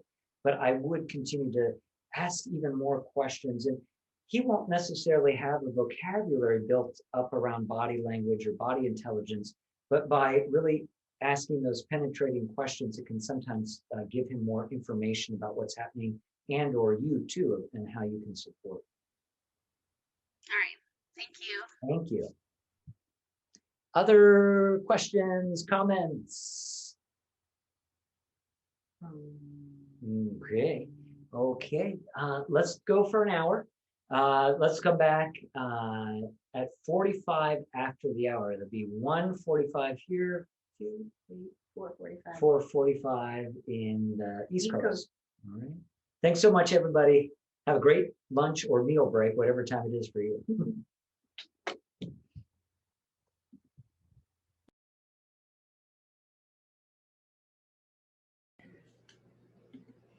All right. Coming back in, my friends. Welcome back. Hopefully you found something nourishing.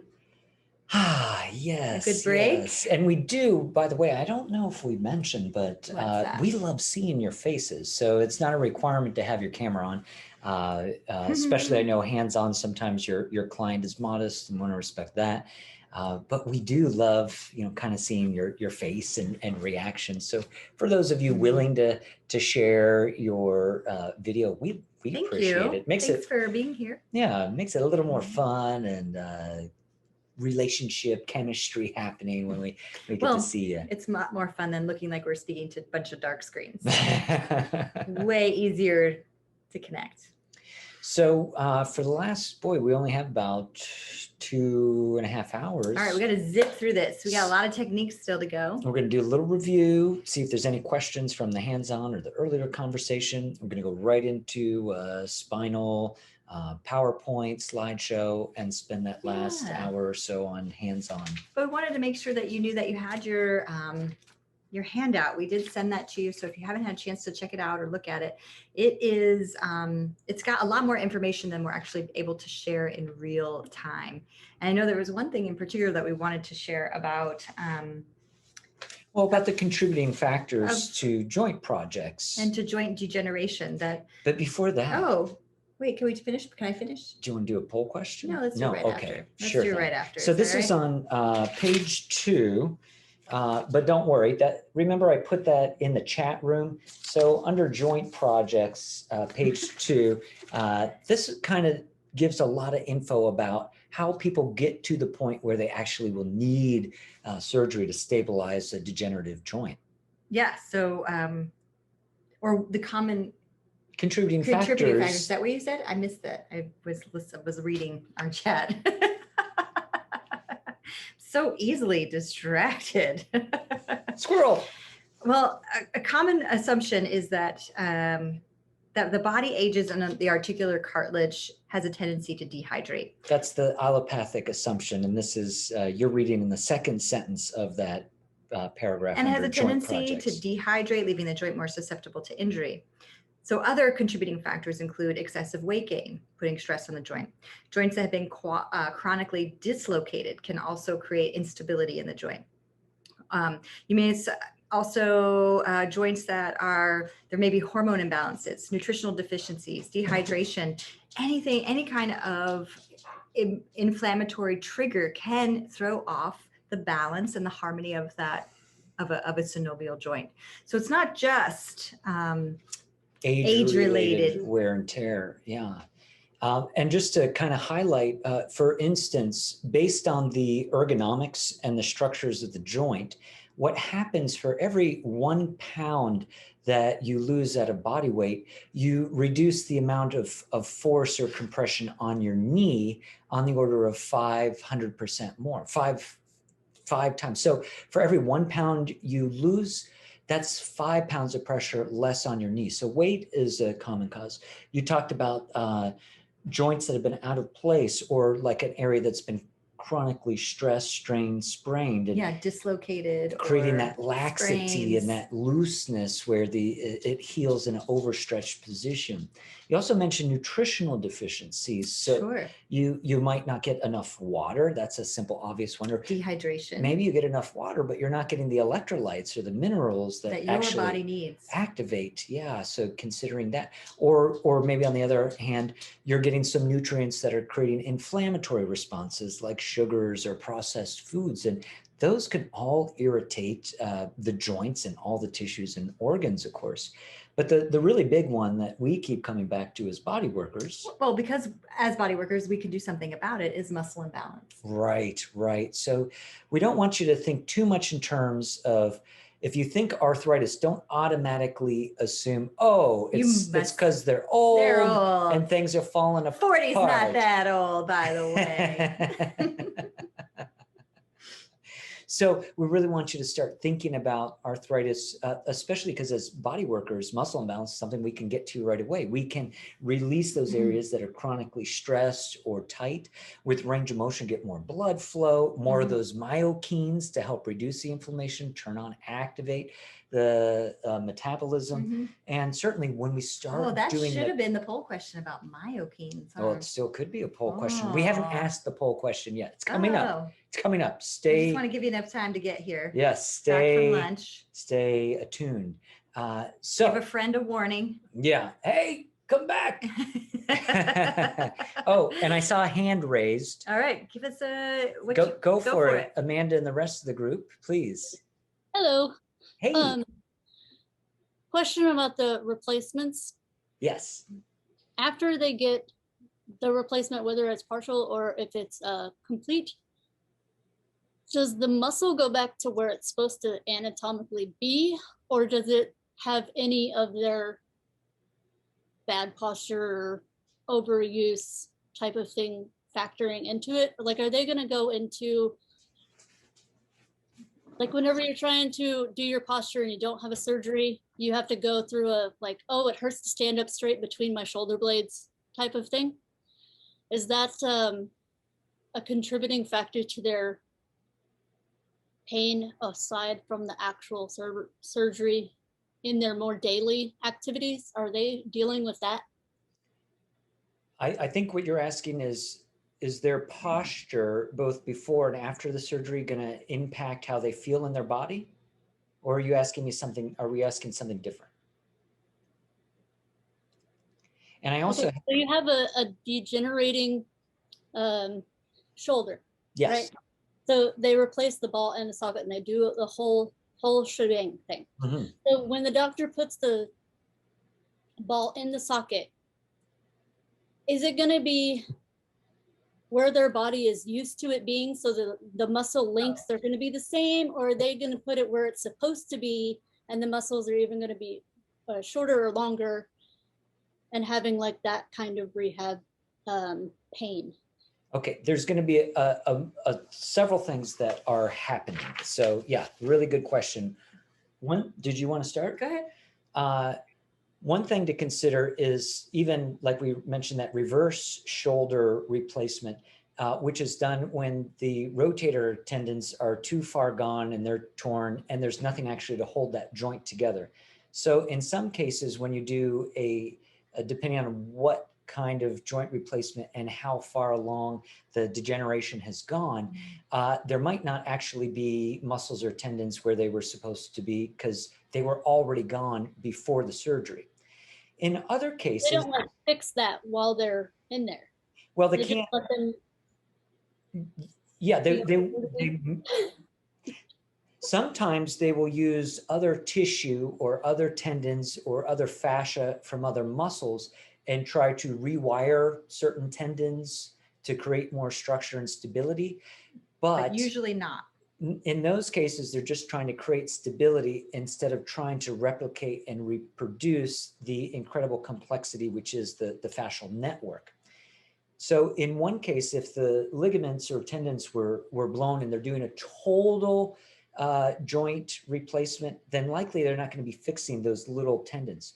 There are some, like if they're scoping it, arthroscopic surgery, repairing tears. They're actually, in those cases, they're trying to save the tendon and or ligament, or they're trying to shave off part of the meniscus so they can keep most of the meniscus, but get rid of that floating hangnail or that might be pressing on nerve. Yeah.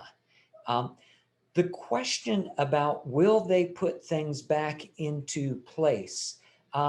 Maybe, but unlikely, because what they're more interested in is getting a really clean cut with their power saw on the bone, getting a really clean drill hole into the marrow of the bone so that the whatever kind of composite materials and metals and plastics they're using sync up in a really harmonious way. That's what they're really thinking about, is this joint on textbook going to connect with the new artificial joint?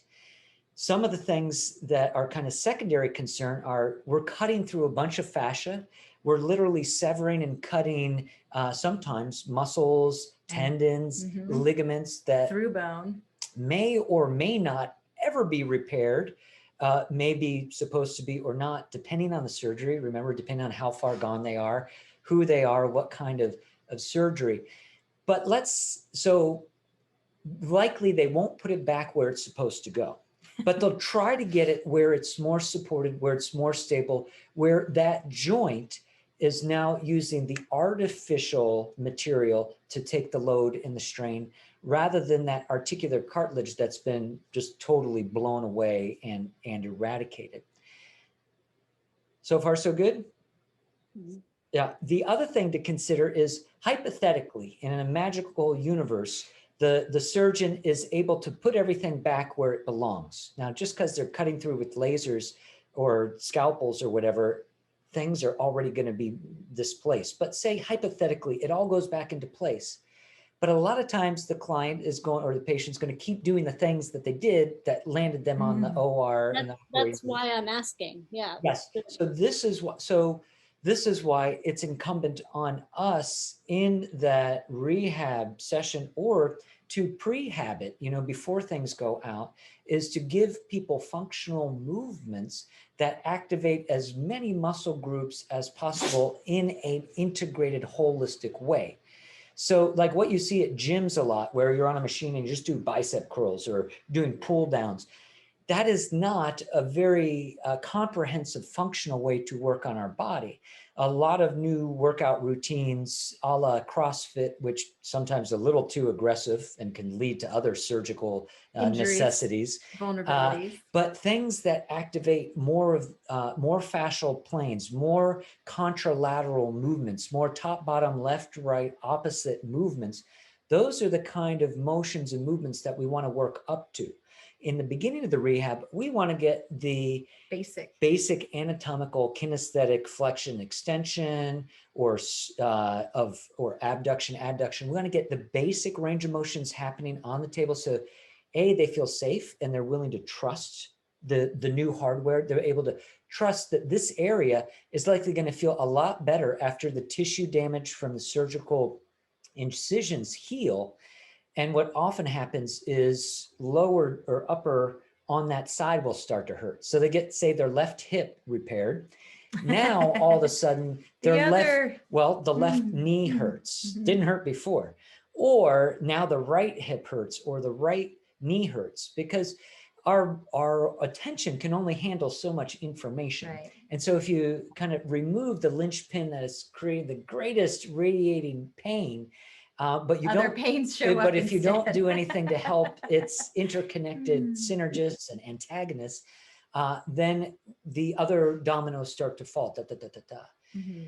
That's why it's pretty common to see that once one person has one surgery replacement, you'll often see them have multiple or at least one other following. Yeah, like if they have if you scope something, you're much more likely to need a partial or full knee repair or joint repair. If you do an ectomy and you remove a part of a disc, or you do a smaller, less invasive procedure on the spine, you're more likely to have to go back and do a bigger surgery. So sometimes surgeries create great stability, but then the other vulnerabilities speak up and say, hey, what about us? And most people don't take what's usually needed is a daily practice of rehabbing, a combination of physical therapy, neurological reeducation. It doesn't have to be a lot, but if you're really interested in getting out of pain and letting your new joint do its job and let the other joints do the job they're meant to do, thinking of 5 or 10 minutes a day for the rest of your life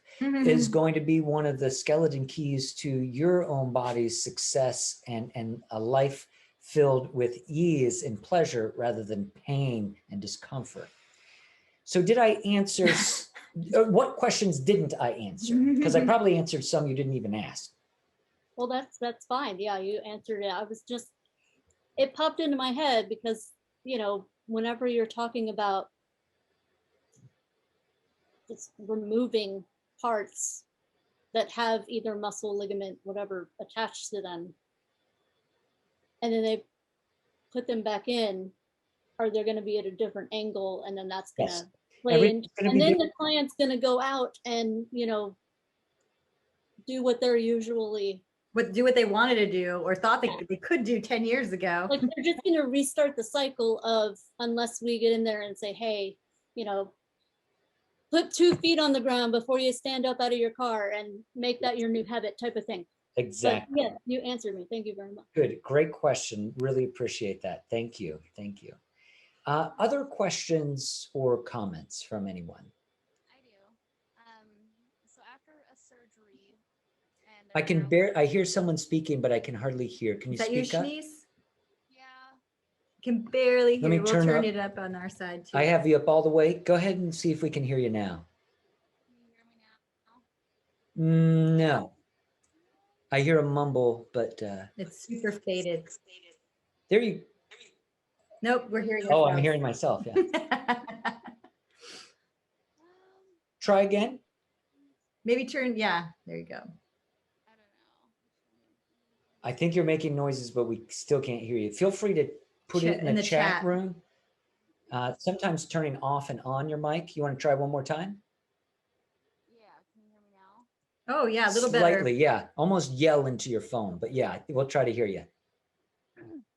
So after a surgery and they're allowed to get a massage again, would it be acceptable to do like a pin and stretch in those areas? Because Yeah, like you were saying that they fiddle around with the muscles and the tendons and all of that in order to get it. Yeah. Yes, absolutely. Pin and stretch indicated, range of motion, stretching, all of that stuff is indicated. As long as the pain is more on the light, the low to medium level. You might remember we shared those kind of 4 phases of how to approach painful conditions. So if there's little or no pain, yeah, get those pin and stretches, get those call for motions, do those more challenging things, resistance, all that stuff. Because remember, the hardware is there to create stability. As body workers, we have the ability to help with mobility and neurological reeducation. And the two things we're trying to re-educate is how do we re-educate their nervous system around new hardware or the surgical intervention? And how do we help re-educate them around their lifestyle with posture and walking and sitting? And I know for me personally, it's been the last 25 years of me honing and studying how can I feel my body with ease and flow day after day. And I'm happy to report with daily practice, it's a very reliable thing where I feel pain in my body a couple times a year instead of a couple times a month or a week, like I did in my former self before I got into all this. But it's not so much how much time you spend every day in helping to create more muscle balance. It's more that you do a little every day, like Nicole said, a couple minutes of belly breathing.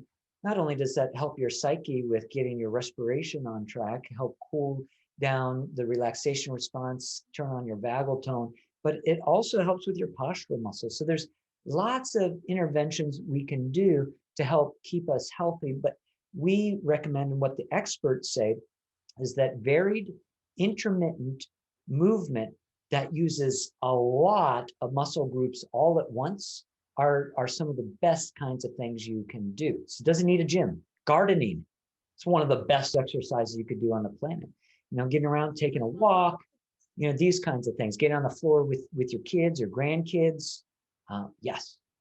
So I was wondering, because I know, like you said in when you were answering the other group's question, was that sometimes they'll cut into that muscle and make it like shorter, or attach the tendon from one muscle just to or from one bone to the other bone so like makes it shorter. So I don't know if like it would be like a good idea if that were to happen, to stretch out that tendon even more.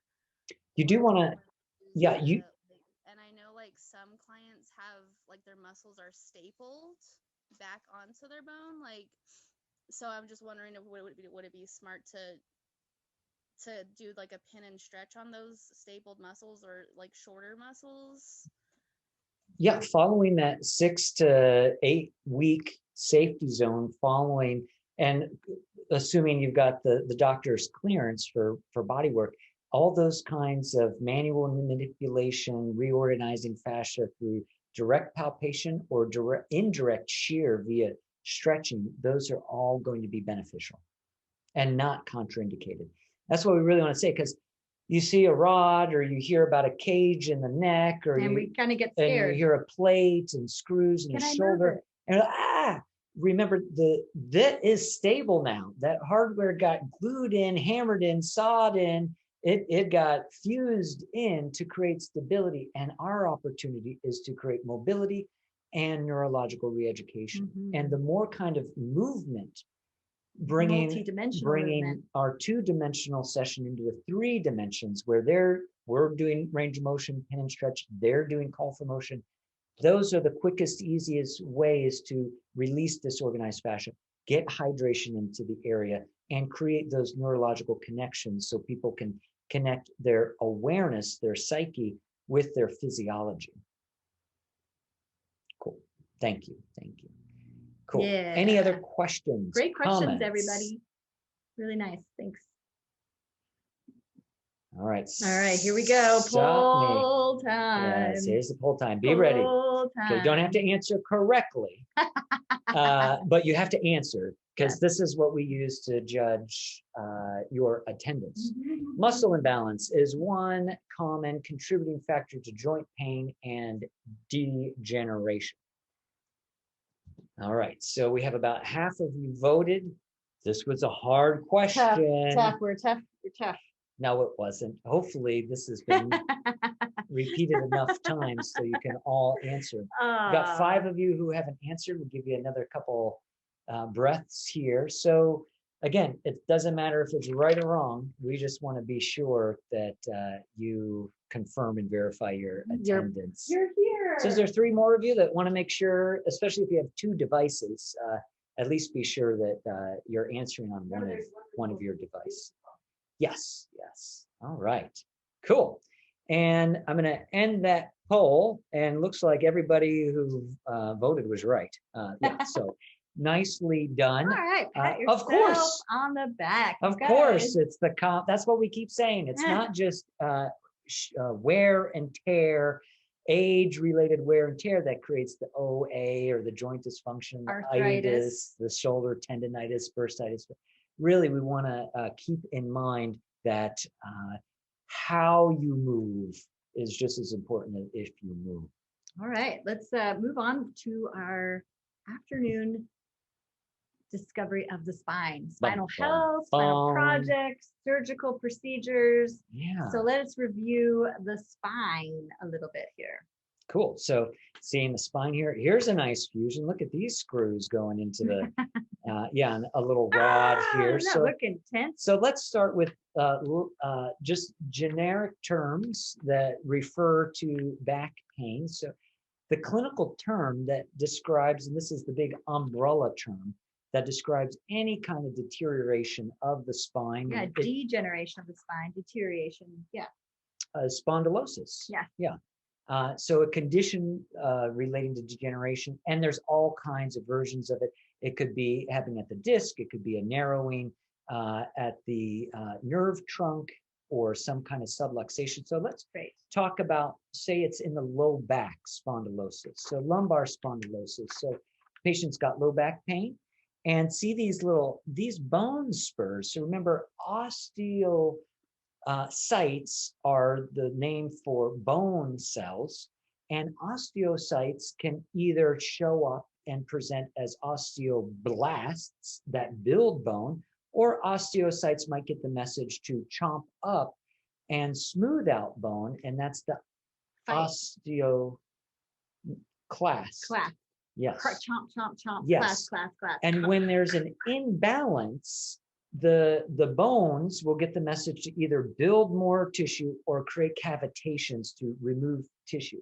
Arthritis can be the result either of overactive bone development or underactive bone development. In this case, osteoblasts kept building, and they created a bone spur, which is called an osteophyte. So think of a very basic idea of how the human body works in relation to gravity is stress builds tissue, right? So if you continue to compress the lumbar vertebrae, then the body's going to build more fascia.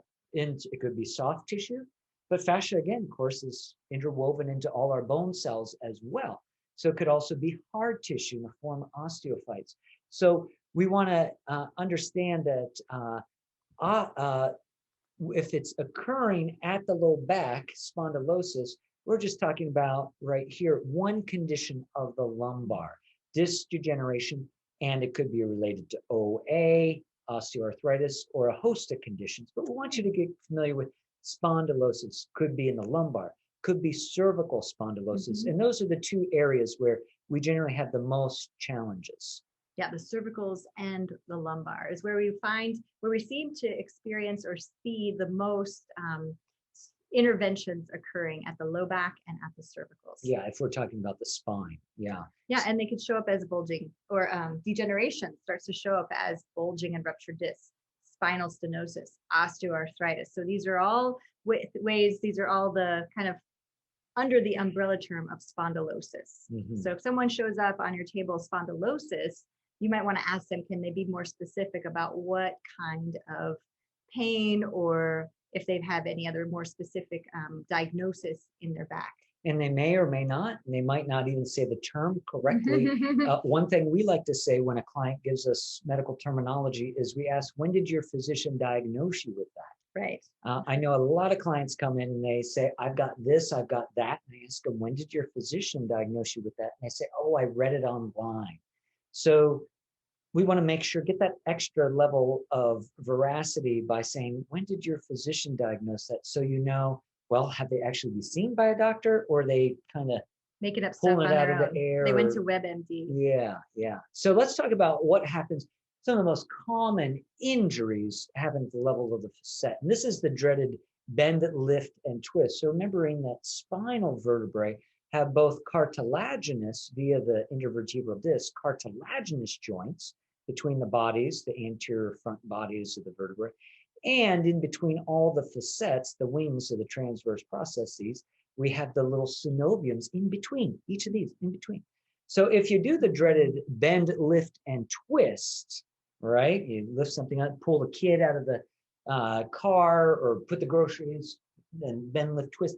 That creates a lot of instability, especially if the back isn't used to different range of motions or different loads. Yeah, and usually the onset of pain is immediate. You Yes, feel with it, a facet joint injury feels like, oh, something goes out. and you're It's stuck. localized, it sucks. And as body workers, we actually have, I didn't say stuck, but it's stuck. You're stuck. You No, get you I sort of, added. yeah, oh, okay. You kind of get stuck. I don't know if anybody's ever been immobilized by a sudden shock or force of pain in their spine, brought you down to your knees or stopped you in your tracks, or you couldn't lift yourself up. That's the kind of, that would be an example of a facet joint injury. and it's oftentimes an inflammation at the level of the synovial joints at the facets, and it will often lock or stuck things, create sucky and stucky, and it'll lock it. You see how this facet subluxation, fixation, where the vertebrae are stuck to each other, takes that curve, that buoyant lordotic curve out of the low back. Yeah, that supportive and, curve. and then rams it right into that. Most common spinal injuries are between L4 and L5 and L5 and S1. So you can see how this can lead to muscle imbalance, forcing the pressure on the lower spine to move it to be in different places than they actually should be over the articular cartilage. Yeah, and if you think of muscle imbalance, something that happens a lot in low back pain is that the back hurts and gets really hypertonic. People might say, I've got spasms, or it's just tense and chronically gripping. So apply that to what you know about reciprocal innervation or inhibition. I'll stand up to show you this example. If a client has extreme low back pain, everything's tight, everything's braced, and they're probably keeping this area very, very locked. We know that if these muscles are seizing up and tightening, the reciprocal antagonists, the core muscles, they just blow out. So that's an example of muscle imbalance. These muscles super tight, super weak. These muscles also very weak, but overstretched. So what we want to do is we want to open up, create more space, Lengthen the low back, and begin to engage the core, strengthen. like the psoas. You'll be seeing us do some leg lifts to activate the core and the psoas, abdominal strength. So remember, reciprocal inhibition, if I've got my bicep at 100% possibility, the tricep can't work at 100% optimum. If this is seizing 100%, the core is shutting off. If I want to turn off this spasm, activate the core, turn on the hip flexors, turn on the abdomen. Cool. So in cases of facet joint injuries, we have lots and lots of options.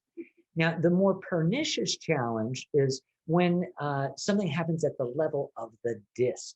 So we, a few different variations. This is very overgeneralized, but you can see the, and the disc is made primarily a collagen, and it around this fibrous cartilage, very thick, very strong. In the middle is called the nucleus pulposa. It's mostly water, and so that's why we want to keep it squishy. In fact, on average, you are 1 inch taller in the morning when you stand up than when you go to bed, because as gravity exerts its downward vertical vector on your vertebrae, the discs get compressed throughout the day. You sleep, you take that pressure, you decompress your spine, and you get more space, more rehydration. So let's talk about specifically bulging and herniated discs. Okay.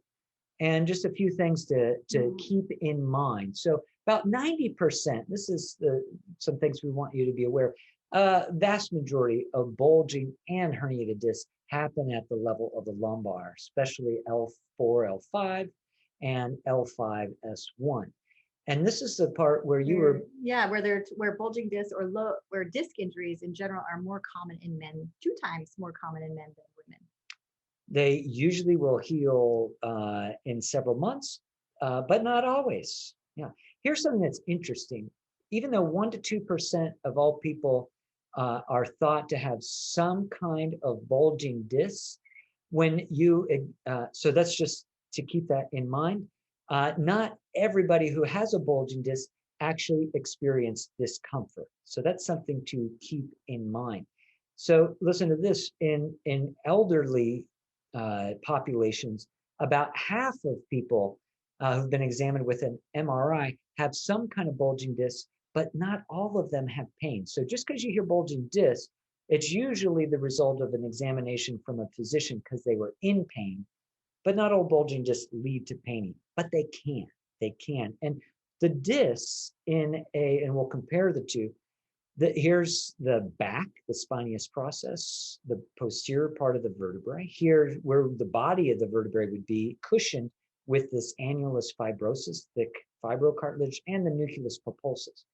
If the spine gets out of alignment, the disc can begin to squeeze back and bulge and press on that nerve trunk, creating localized pain, or might even radiate all the way down the leg, as in sciatica.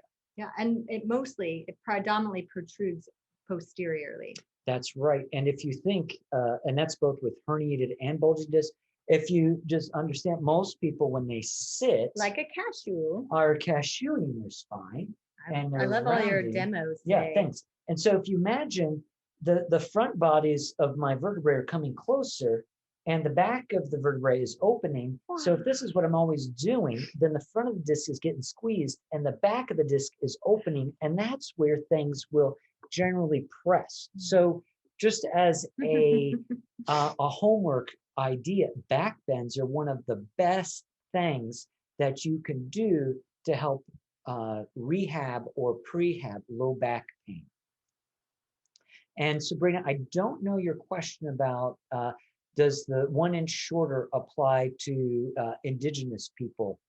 I don't know, but that would be great, because that would examine how more varied movements and activities play different roles in our body. Interesting thing about indigenous people is people who don't interface with tech, who don't have phones or electricity, but there's still a lot of indigenous peoples out there that are examined. This is based in Dr. Lieberman's work, and I will try to pull up the resource. He just published this book this January, and he found that indigenous people, they did these kind of like a Fitbit, but not only does it measure how many steps, it measures what kind of activities you take at what frequencies.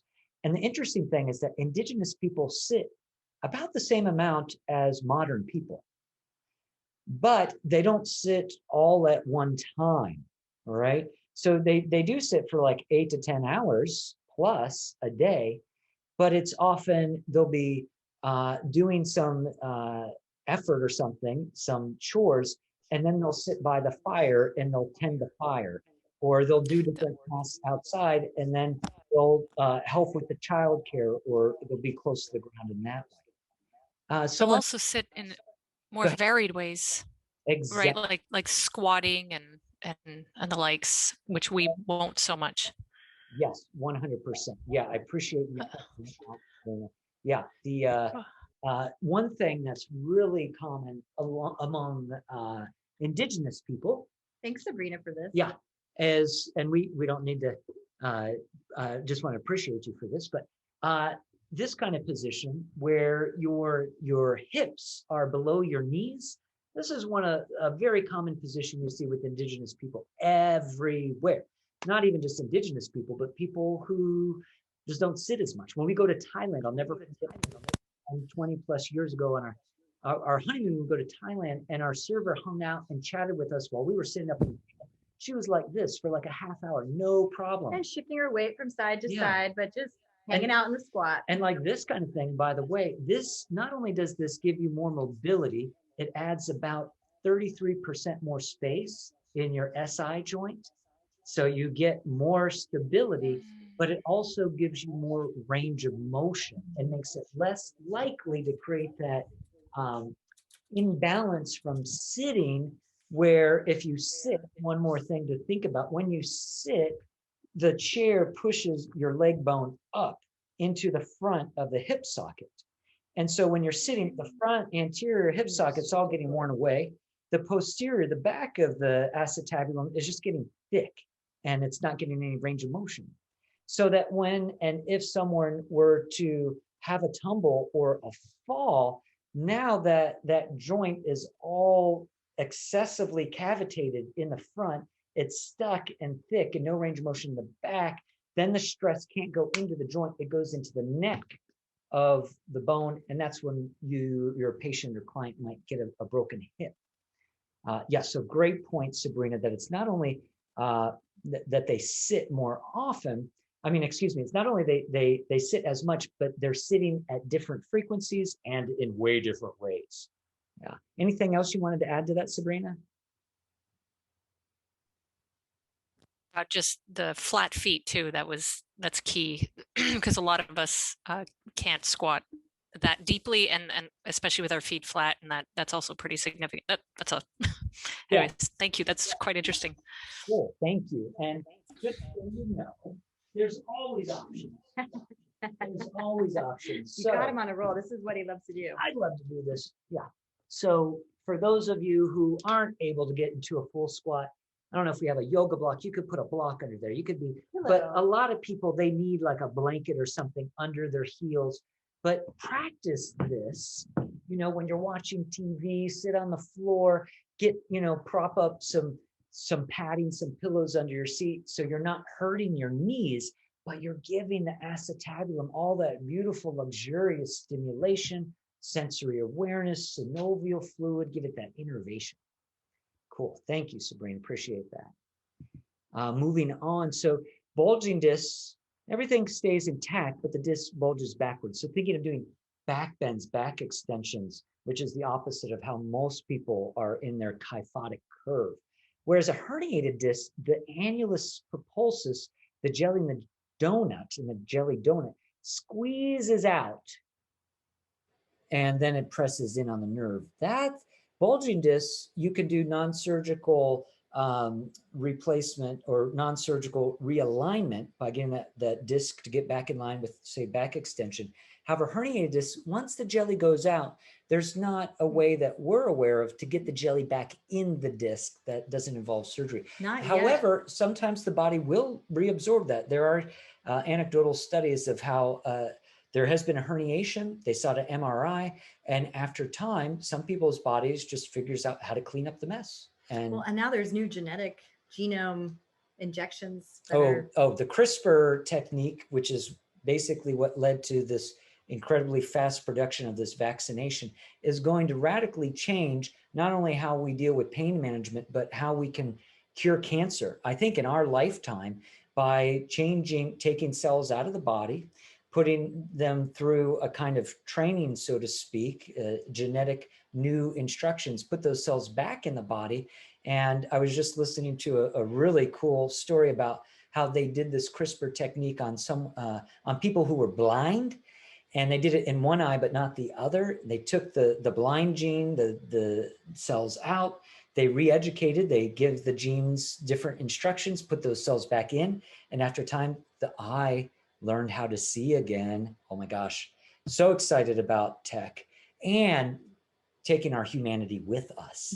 So here's that herniated, that nucleus propulsus squeezing It's called CRISPR, out. if you're interested, CRISPR technique, CRISPR studies. Yes. So more severe. So we're pretty familiar with bend, lift, twist. That's a common reason for a lot of acute injuries. Oh, and with bulging discs, whereas facet joint injury happens pretty suddenly, a herniated disc, they might feel something tweak. They might have even heard something, but there's not always immediate pain with a herniated disc. And this is why if you're ever involved in an accident, a car accident or something, go get checked out right away, because sometimes it takes 24, even 72 hours. Oh, the table heater's on. Yes, is that what's happening? got really hot sitting here. I'm like, why is We're it so sitting hot? on our massage table with the table heater. That explains a lot. Sometimes it takes 24 to 72 hours before The pain symptomatology comes along with the herniated disc. So just be mindful that the pain isn't always immediate in a herniation or in a bulging disc, whereas in a facet injury, it's pretty immediate. Yeah, you can wake up 2 days later and be like, what? How come I What woke up with pain happened? today? Mhm. So a couple other more intense kind of projects that happen at the level of the spine. So first, we're talking about this pars interarticularis is between a transverse and spinous process, similar to where the lamina groove is, and differentiating from spondylosis, right? We have spondylosis. Spondylosis. Spondylosis is when this area in the lamina groove or the pars interarticularis actually fractures. So there's a little space in the back of the vertebrae that breaks. And in extreme cases, the spondylosis can turn into, here's the tongue twister, spondylolisthesis. No, let me try again. Spondylolisthesis. There you go. Whew. Yeah, you got it. All right. I You've need to been practice. practicing. I need more practice. But once that pars interarticularis fractures, then there's a possibility for the actual vertebral body to shift forwards. And when that Yeah. shifts forward, then we have the lolisthesis. Yeah. So just to introduce you to some of these terminologies, Terms. we don't expect you to memorize them. No, but Get just want you to be familiar. familiar and comfortable. Oh, I heard that before. And then have like a pathology book handy for massage therapists so you know what to do with that.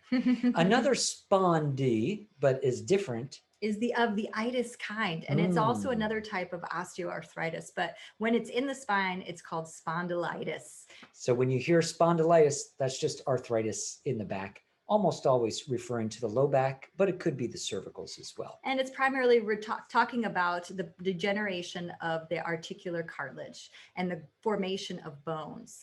Now, if this continues, spondylitis, for a long period of time, you get a specific condition, inflammation, arthritic condition called ankylosing. Ankylosing spondylitis is when actually the bones grow together. There's no or barely any articular cartilage visible or detectable any longer. And it's the fusion of the spine on its own. Yes. And that, of course, is going to impair natural organic range of motion. Muscle balance is thrown way out the window. Another term you'll hear is stenosis, another narrowing, specifically narrowing spaces within your spine. So it could be where the nerve trunk exits out from the spinal cord. That's a very common area. And a lot of times in the case of stenosis, it will impact either the disc and or nerves or kind of the whole structure, but it's a narrowing.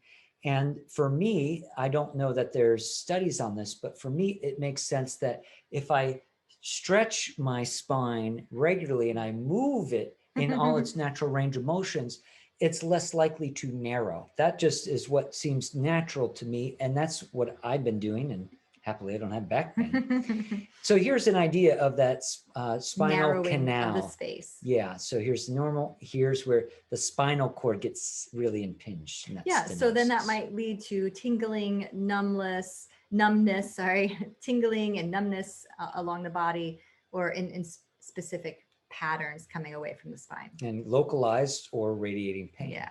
And all these spondies and stenosis and one more scississa.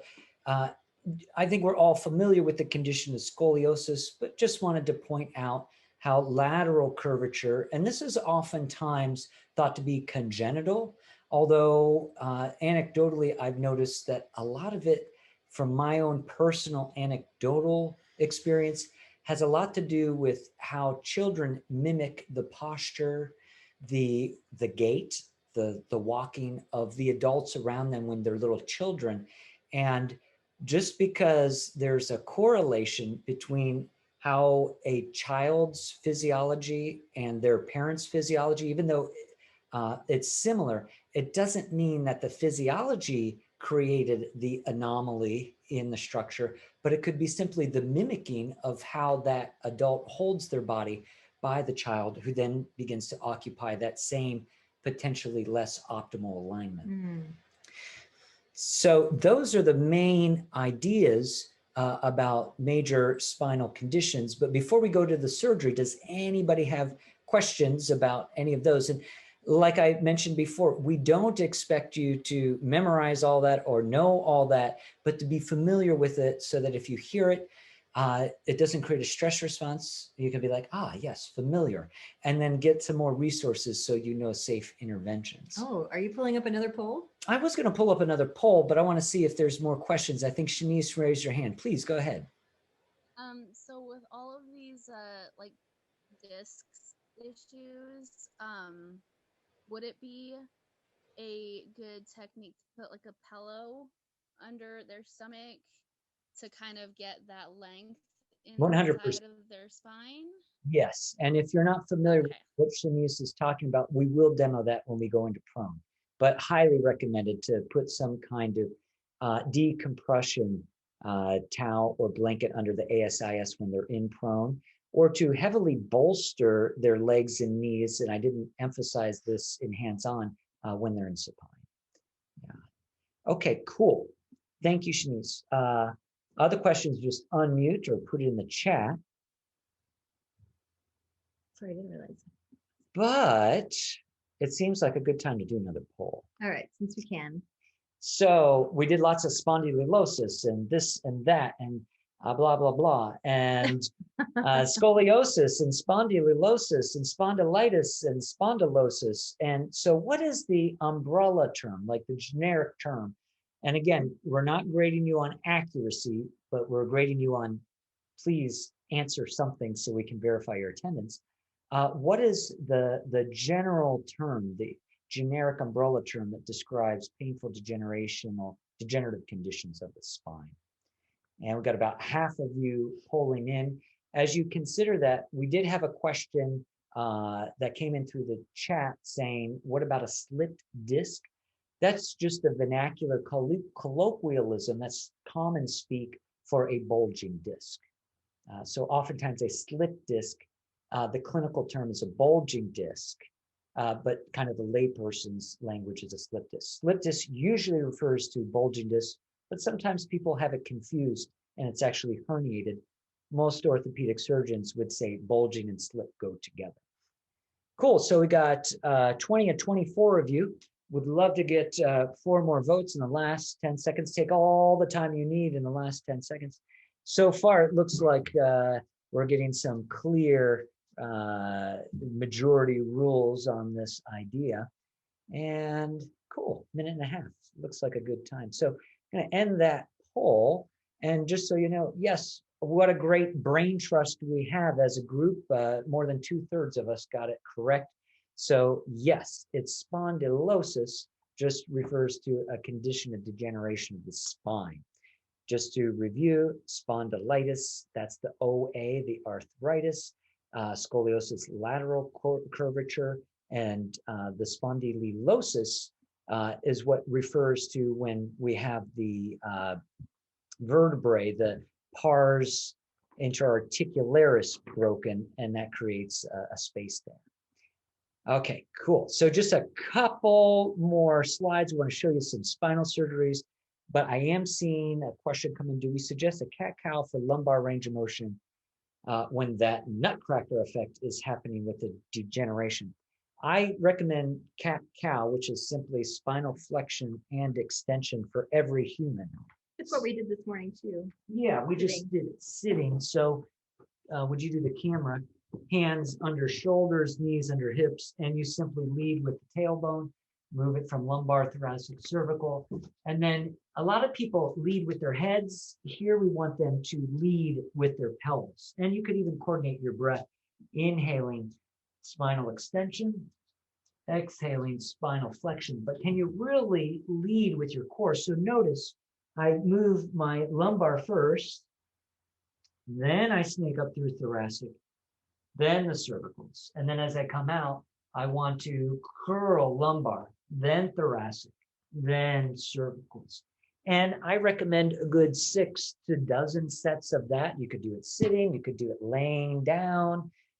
It won't be as big if you're laying on your back. A lot of times I'll suggest that for people before they get out of bed. Did you want to demonstrate that? What? Laying down or no? I thought you were wasn't going to. positioning. I was Okay. just changing my sitting position. And I'm not sure about the nutcracker effect. Is that are you reading? Are you understanding that part of the question of the nutcracker effect? I just thought it meant like compression, but I'm not sure. Maybe the nutcracker. Yeah. If we're guessing it's that, but Elizabeth, if you're talking about something else, let us know. But if you're simply talking about compression, absolutely range of motion. Because remember, the spine is made of synovial with the facet joints and cartilaginous with the disc. And so the range of motion is going to encourage more synovial fluid production. That's going to help the facets. And it's also going to send more blood to those areas that may help plump up the juiciness. It'll help plump up that jelly donut, rehydrate the cartilage in the disc as well. Yeah. Cool. Other questions, comments before we talk about some surgeries? And I'll encourage you to create a little range of motion, change your position. Yeah. We've been sitting for a long time, but let's get to some of the types of back surgeries that you might be seeing come to your table. So what are they? Let's just start going down the list here. So if there was a vertebral fracture, there might be a plasty of type, a vertebroplasty. And usually this is for somebody who has like osteoporosis and has a weakness in their bone in general, that they might experience a fracture in their bone. So vertebroplasty would be when they inject the cement and try to glue it all back together and restabilize that actual bone without having to take it out. Yeah, you can see there's a compression fracture in the body, the front of the vertebrae. We were talking a lot about the pars interarticularis along near the lamina groove breaking. So that could also be done in that region. So that's what a vertebroplasty or kyphoplasty is. You may get a laminectomy. Yes, where the lamina, part of the spine, removal of the lamina is actually taking out of the body. This bony wall is removed. It probably had bone spurs, osteophyte formations that were compressing on the nerve. And then if the nerve pain was so great, you can go in and take away the bone that was adding and putting the pressure on the nerve itself. And a lot of times the laminectomy and the vertebroplasty are done in conjunction, where they'll remove one area that was creating too many bone spurs or compression. They'll cut out part of the bone, and then they'll reestablish, if there's stress fractures, more stability, potentially with this glue-like bone cement. And then there's the potential for a discectomy, where they actually take the disc out, and look how they take it from the anterior spine. Pretty wild, right? That whole picture, we just couldn't pass this picture up. So yeah, take a good look at this, but because this is pretty rare, to take out a disc, especially from the anterior body, is a pretty rare thing. Invasive, but they're in the front of the lumbar. They're taking out a portion of that L4, L5. Yep.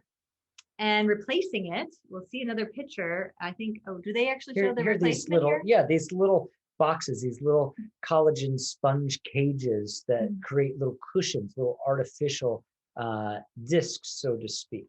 Or it could lead to a full-on fusion, like that picture you were looking at.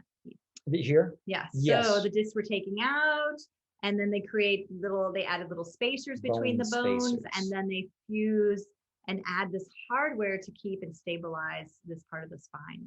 So we still want to move the spine. We still want them to do cat-cow. We want them to mobilize the lumbar vertebrae.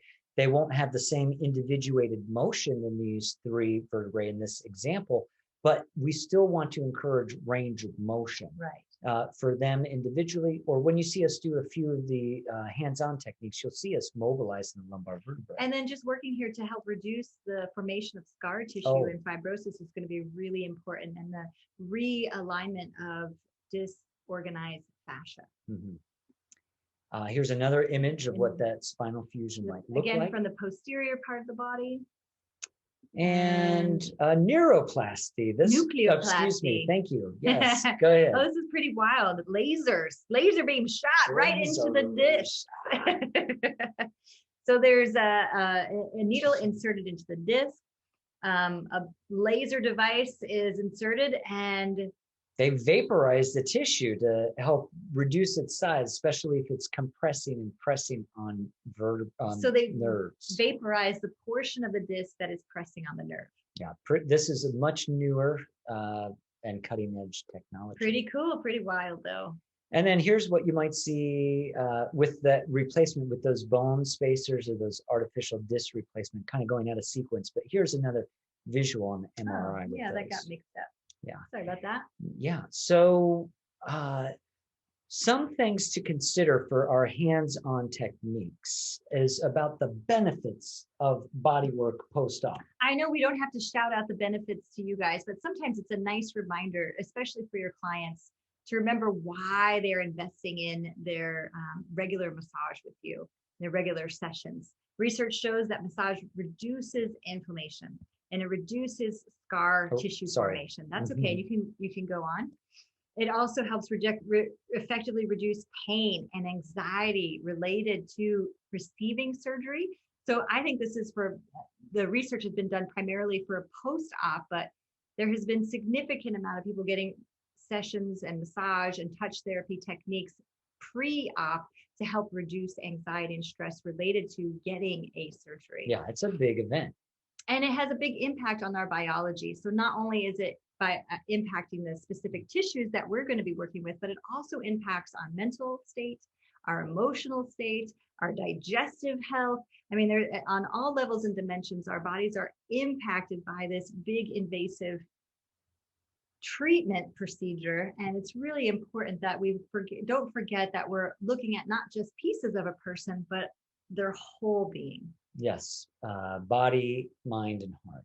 Yeah, and though sometimes it gets confusing and it feels like that we're parts of a system, that we're trying to get to function better, but rather we're beyond just like a car getting fixed, but rather we're this machine, this magical biological machine that's constantly under pressure of gravity and looking to create and seek balance. And when we trust our body's intelligence, we will find our way back into balance.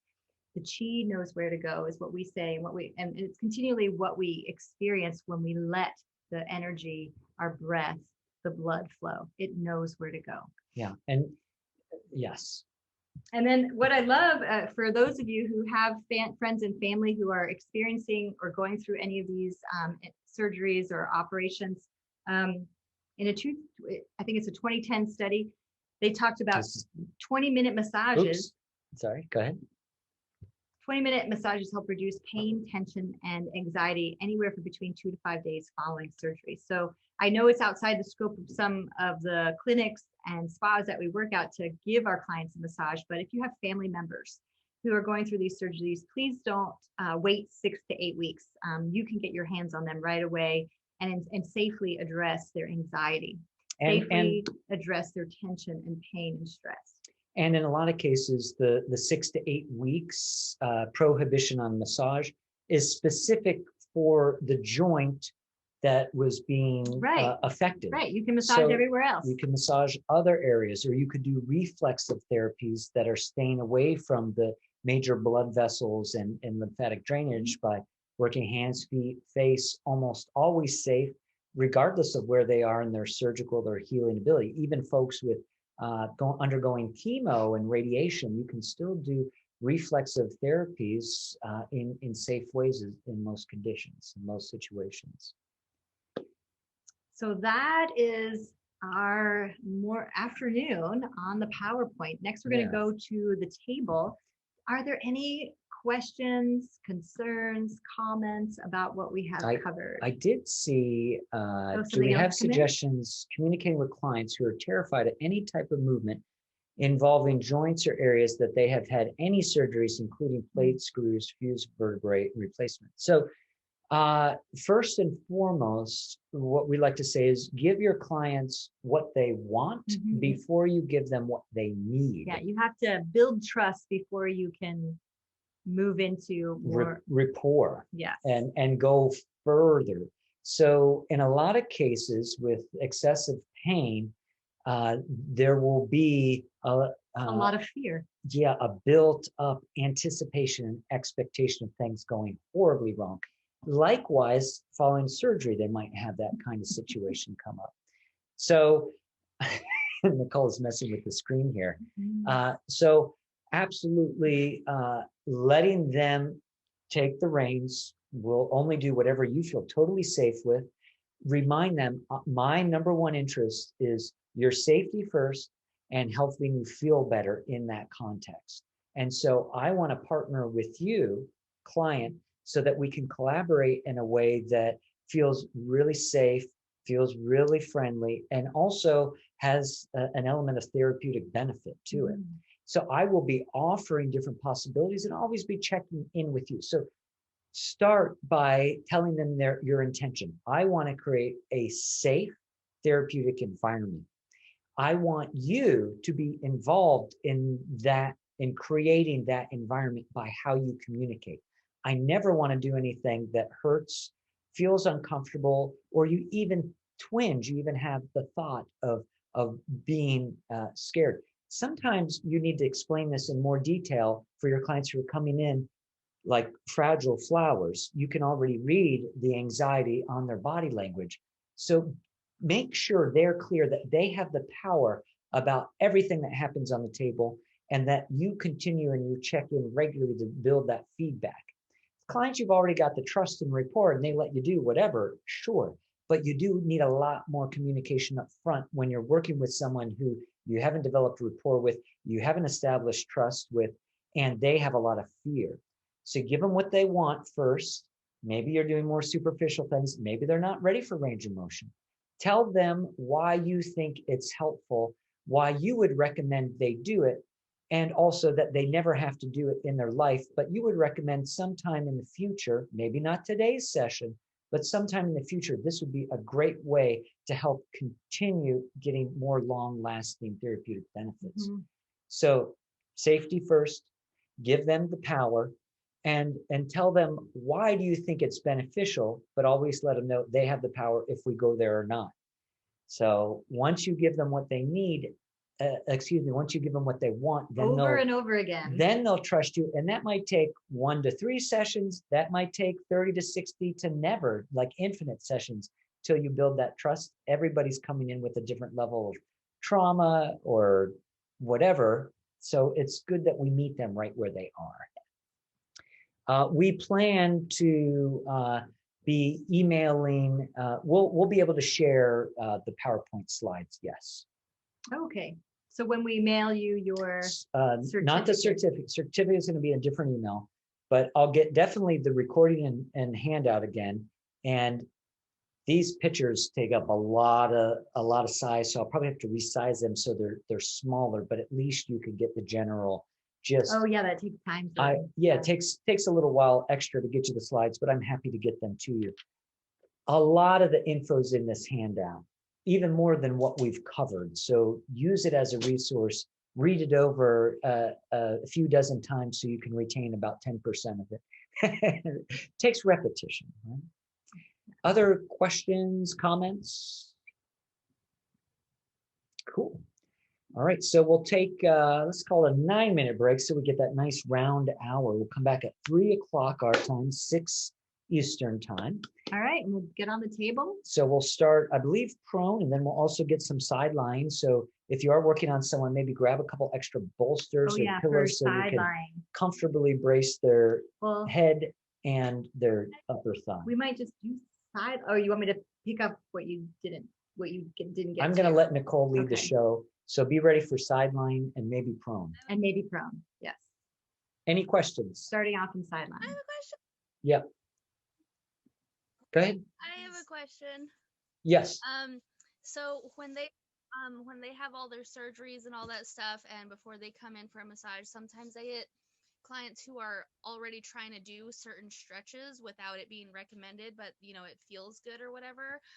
Are there any like stretches or anything that they shouldn't be doing if they are doing it? It's really based on a client to client basis. So I'd have to know what their projects are, what they're coming in with, and what they're trying to do. Generally, what I say is if they can take long, slow, deep breaths and keep their muscles relaxed, then it's likely a safe move. If they're wincing, if they're gritting, if they're tensing, right, that's the physical tension, or if they're holding their breath, those are 2 signs that whatever movement they're doing is not optimal and is adding more resistance. but I don't have a XYZ. I will give you just the regular one thing. The most common back injury in yoga is, and can you just angle it a little lower, is doing a forward fold with your, I don't think we can see. Can you put it over, let me move the table. This way. So one thing you don't ever want to do, and I see a lot of people, and you'll need to back up a bit, take a forward fold. And what you don't want to ever do is have straight legs and a rounded back. See where my belly is not touching my legs? This is the worst thing you could ever do for your back. What you want to do, a safer version, I mean, you could have blocks or a water bottle or something, but a safe version is to bend your knees and then let your belly rest on your thighs.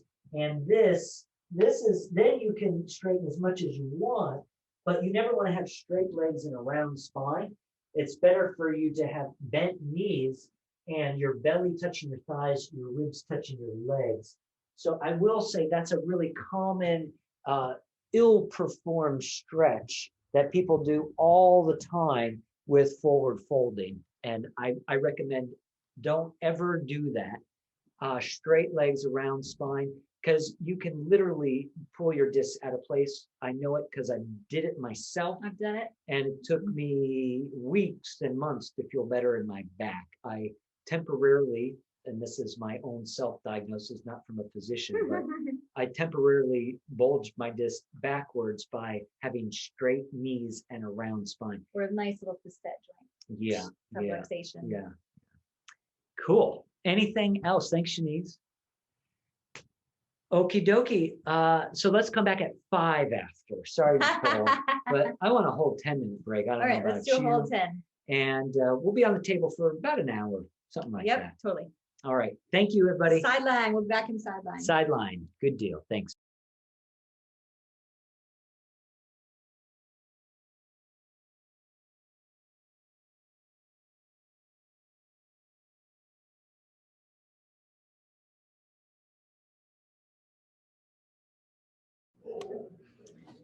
All right, welcome back.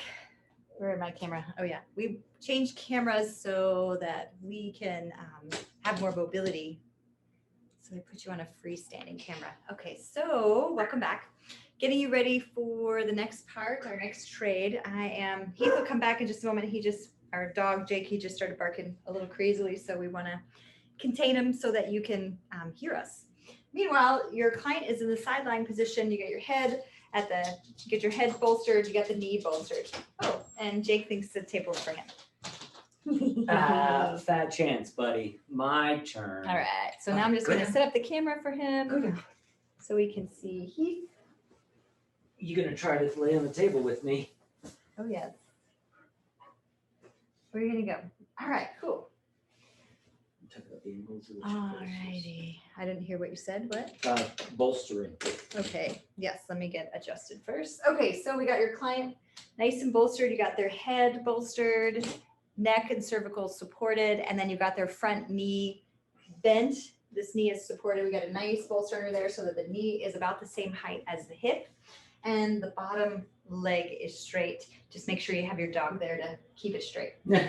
All right. So our first technique, we're going to be addressing and working around the lower back and particularly around the ribs to support the diaphragm. And why are we choosing to work with the diaphragm? Well, the diaphragm has a lot to do with the low back. The diaphragm is a beautiful muscle that not only traces around the ribs, but it also drapes over the lumbar vertebrae. So every time that you take a beautiful, bellowing, deep breath, you are gently moving, flexing, extending as you exhale, flexing and extending and mobilizing those lumbar vertebrae. You're also working with and massaging indirectly your own very heart. That always makes me smile. So as we ground, as we center, let's together could take a collective inhale and exhale, breathing into the health of our spine. Breathing into the flexibility of your spine and smiling to your magical, magnificent, biological, breathing beingness. All right, let's celebrate what we can do by continuing to emphasize how things are going well. So we're going to go and see how well my partner Heath is breathing into his low back. And I'm just going to undrape by undraping his shirt. So I'm going to take your shirt up. Thank you very much, sir. And I want to find his ribs. I'm going to use just a wee bit of lotion. I think Heath mentioned before that we use like a dual purpose. And take this swatch off so that we can still glide, but also have a little bit of grip on the tissue. So what I'm going to do is I'm going to use kind of the inside portion of my knuckles to trace around the ribs. And my pressure is going to be, I'm going to emphasize most of my press in the anterior body, but I am going to continue to travel down both the posterior at the same time. So you can do this with fingers, but I have found that if you can lead, pardon me, Jake. Yep, watch out. There we go, thanks.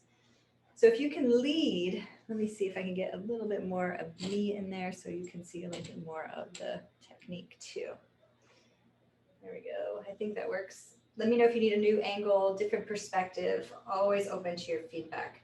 So I want to get the inside of my knuckles to travel down and across the lower ribs. So I'm just hooking in and dragging the tissue. You can start at the fingers, then you can make your way towards the knuckles. Once you hook in with the knuckles, that's when you can start to add a little deeper pressure. I want to get underneath the ribs, hook under the ribs, and then continue to follow, tracing the ribs all the way around and down. One hand going towards the spine, one hand going towards the belly, the solar plexus, thanks. All right, we're getting a little bit more blood here. So this time I want to integrate and work with the breath. So Heath, I'm going to have you take a nice deep breath in. On the exhale, I'm going to travel around and down.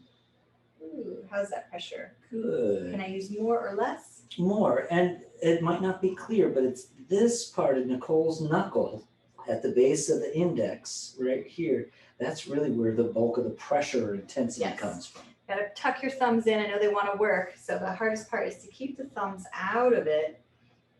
Hook underneath that lower rib. There it goes. That breath in helps a little bit. On the exhale, here we go. That's where the pressure is added. And I'm going around. Nice. So you're following the bottom ribs in the front and back body, just inferior. You can feel the ribs, but you're also attempting to decompress. I'm creating some more space. So if I want to decompress and create some more space, I can add that arm up into it. So I'm just back it up a little bit. I'm going to drape that arm over the head like that, and then continue. So Heath, again, take a deep breath in. Exhaling. My pinkies like to flare out a little. How's that feel? Do one more of those. Yeah, and check in with your partner if you're practicing it. It should feel a little edgy. You might need to press more into the mound of the index finger, the root of the index finger, and really trace that fascia, release that diaphragm. And it's a different way of working with your hands. So it feels really good. It's a lot less effort.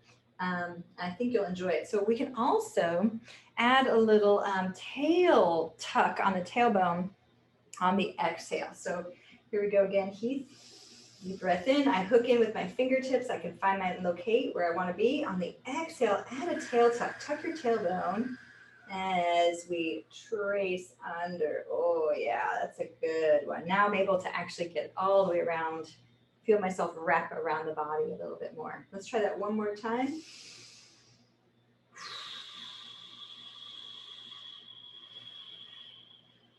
Yeah. Nice. Feel good? Any feedback for me on that? Feels good. All right, cool. So from here, Heath can bring out his arm. Now I just want to soften the erectors. I'm just going to go down the erectors a little bit. with a soft fist or up, you choose. So we just want to create some space here, creating some space. At the same time, softening this tissue, opening up. I'm mostly focusing on the part of the spine that's closest to the ceiling. And then my opposite arm is going to come in and traction that hip forward. I'm going to create some more space. So I want to traction that hip bone forward and then bring that soft fist up or down the erectors. You choose. I like to go up. I'll do a few of those. Remembering that when you're using your soft fist, you're stacking, right? Your knuckles, wrist, elbow should be really, really effortless. There should be no curves in your wrist as you're moving. So you're not pushing with your wrist. You're actually using your whole body, using your arm like a lever to create the technique. Save your wrists, right? So you don't go home with osteoarthritis after your sessions. You can knuckle and fingertip along you can bring your finger pads and move through the lamina groove if you like, creating some space there.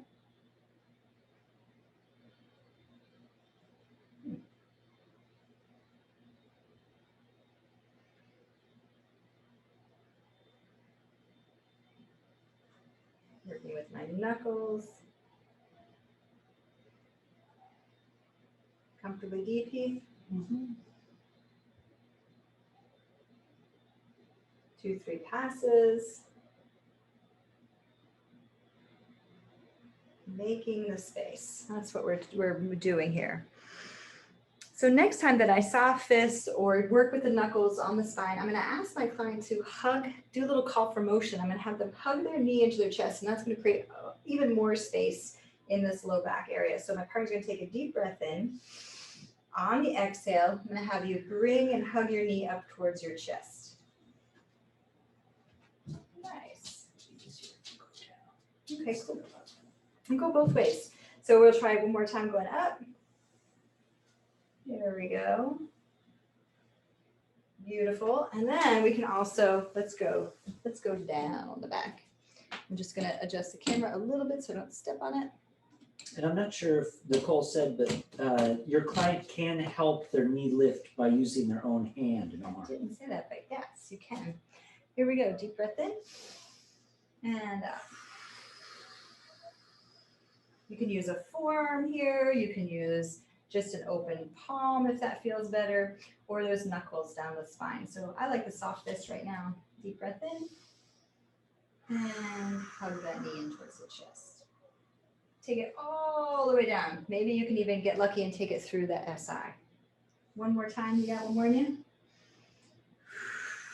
You feel the space in your low back? Yes, it's a good low back decompression. And we're also turning off, if there's spasms here, that reciprocal inhibition by activating the core, turning it on, and decommissioning, decompressing any low back spasm. We can also add pelvic tilts here. So we can I can do it from both directions. Let me do that from here again. And this time, Heath, you're gonna do that cat-cow here in this position. So you're gonna tuck your tailbone. You're gonna, make your back nice and flat in my palm, and then arch your back, point your tailbone to the wall behind you. That's what I'm talking about, pelvic tilts.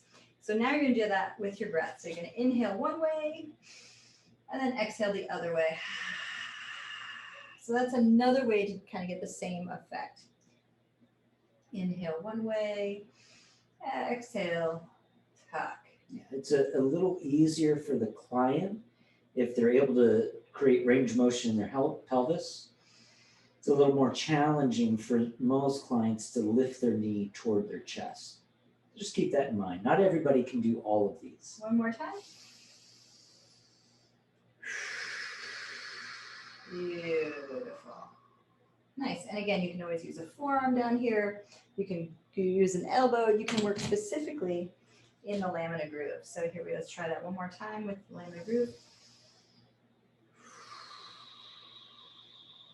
And you're letting the body.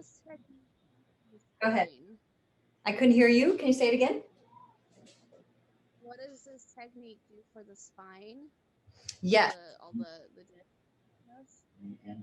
It's for the spine and the hips. So this is to help with joint degeneration, creating the space. Remember that a lot of the issues of the spine having to do with less space. The articular space gets compressed, more and more compressed, the articular space of cartilage as over time, right, as one of the options, or through a dehydration, gravity, impact, and nutritional deficiencies can narrow the space between each of the bodies of the vertebrae, leaving and dehydrating that articular disc. As that disc dehydrates, we create more inflammation in the body.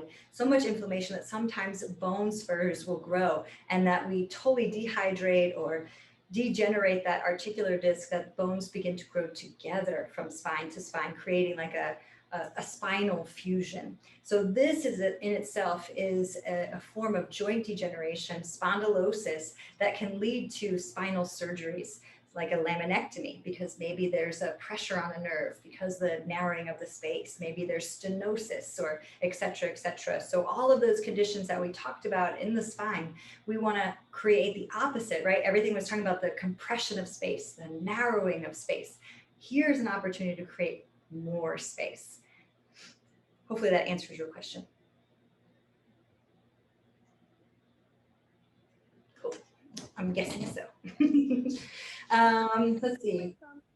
Go ahead. I was just saying I had thumbs up. I don't know. Oh, okay, I couldn't see. Sorry, it's really hard. We have multiple cameras going on at the same time, so it's so much easier if you when you talk to me. So thank you for taking yourself off of mute. All right, cool. So yeah, this is all about space making in the body. The next one that we have are, let's see. Oh, we can do those same pelvic tilts, but with, this is really good for the hips. I'm gonna bring the camera a little closer so that you can see. And maybe if you've been with us before, this is one of our favorite techniques, but I'm gonna find a place, maybe TFL, boom, maybe glute medius, oh my, or piriformis, right? Oh, I got a little response there. Little jolt. So I found that piriformis. I'm gonna rest my press there. And now my partner, I'm sorry, is that comfortably deep? Too much still? Too much. Too much still. Now? Yes. There, okay. Found his perfect pressure. I can just rest my press there. And now I can add those pelvic tilts. So again, Heath, inhale, arch the spine. And exhale, flatten and fill my palm up with your low back. And this is great, again, for low back mobility, SI joint mobility. This is great for mobility in the hips, acetabulum. It's also creating some more flexibility, less pressure. So if your client can't move, it might be you're doing too much pressure. So you can rest your press anywhere in the glutes. So we can also find another spot to rest our press. Is that a good one? Yeah. More or less? It's good. Perfect. Okay, now Heath can do a nice big deep breath in. On the exhale, lift your knee towards your chest or hug your knee toward your chest as you hold pressure, steady press here. I see it. It's way easier now than 5-10 minutes ago. Oh, really? Oh, Yeah. cool. Excellent. So I find a new spot. Ooh, rest my press. Exhale, hug that knee in towards your chest. And then one more time. I'll go TFL. Oh, TFL. I know, right? Oh, yeah. And then we'll roll it out and give it some sugar, sugar, sugar. Nice. Good deal. Any questions? Any other questions so far? All right. Pin and stretch the psoas. So now I'm going to have you just bring your shirt down. I'm going to have you roll on over and face Sure. the camera. Those from this side. Oh. Good there. Yep. All right. So pin and stretch psoas. So just as a reminder, the cushion under the head is to help keep the cervical vertebrae happy and aligned with the rest of the spine. And then this bolster helps keep the knee in a neutral position. Ooh. Sorry. Helps the knee be in a neutral position. So if this bolster wasn't here, Sorry, here you go. it would be straining these ligaments and tendons on the SI, or the deep six, So by placing the prop here, getting the knee approximately at the same height and level as the greater trochanter, that helps these structures in the back of the hip and IT band release a little. Okay, we're on number 8, just so that you know. Okay. So I'm going to find Heath's psoas. So I want to pin and stretch the psoas here. So this is a really great position to access the psoas because all the tissue, especially for more of your overweight clients or clients who are just larger in size, this is a little bit easier to access and press the psoas. You don't have to you automatically bypass the intestines. So to find it, I find my partner's ASIS right there. And then I find my partner's navel. They can either point it out to you or you can find it yourself. Oops. And then you can go about halfway, you can meet your fingers and start to gently press in and deep towards the spine to find the psoas. And Nicole's kind of circling in. And you got to move through rectus femoris, rectus abdominis, and the TVA, the obliques. There you go.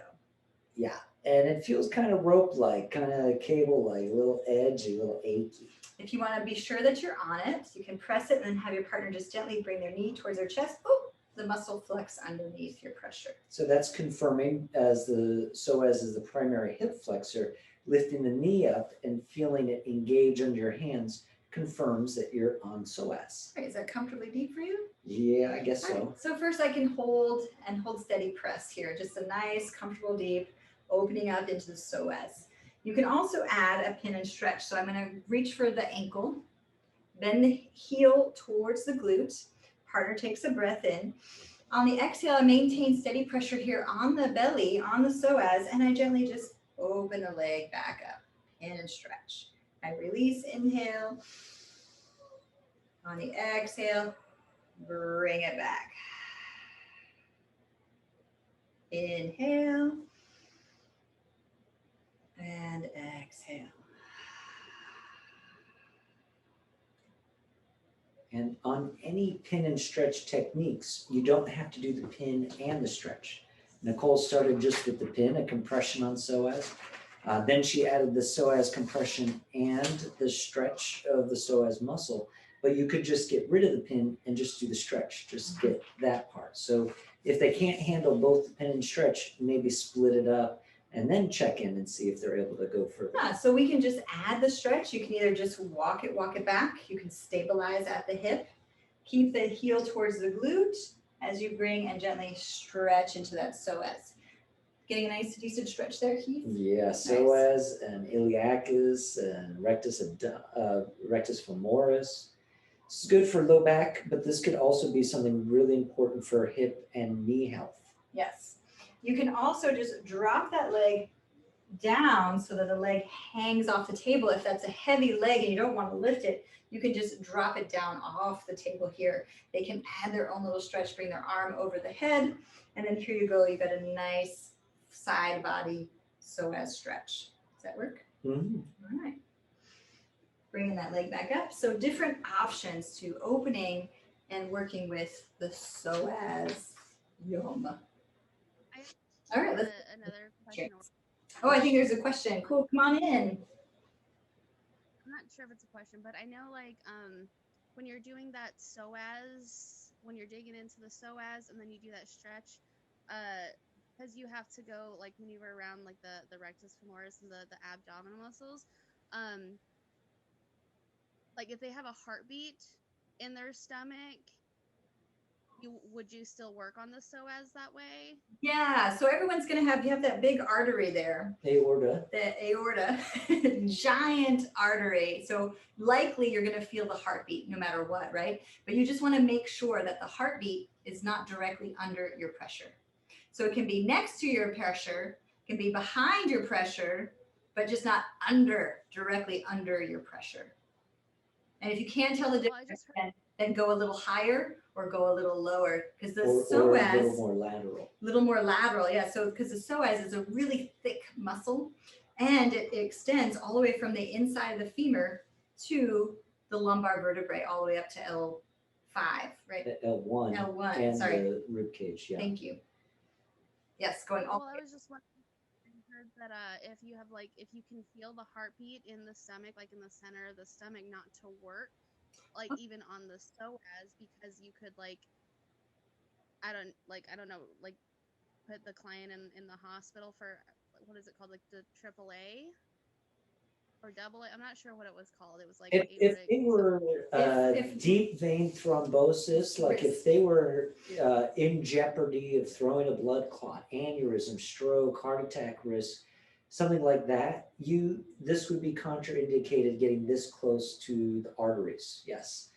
However, if they have a clean bill of health, they're in good cardiovascular health, there's no extenuating circumstances, you can be a little more liberal with how you work near blood vessels. But again, Nicole's trying to talk or specify that you might feel a heartbeat adjacent, and that's okay. You can often feel the aorta through the adjacent tissue, but you want to feel it like maybe on your fingernails or your finger pads, not directly under your fingertips. You just don't want to be pressing directly on the heartbeat. And if you are feeling that, you want to move generally with psoas more lateral. Does that help? Yeah. Okay. You don't sound certain. But the two main contraindications for working your blood vessels are any cardiovascular extreme projects. So if they're on Lipitor or some statin for their cholesterol, that's not an No big extreme deal. cardiovascular. If they're taking blood pressure medication because they just passed out, if they're taking blood pressure medication to control their blood pressure and it's under control, then yeah, you can work in this area. But the other example I rushed ahead to, if they just passed out because of yesterday, their blood pressure, then no, their heart isn't going good. If they are that blood clot, that DVT risk, then no, you're going to leave it out. And if they're pregnant, you're not going to mess with any blood vessels, much less direct pressure on the baby near the uterus. and that's primarily from our direct experience, from not only from our teachers, but our own hands-on work from what we've been practicing for the last few years, 20 years.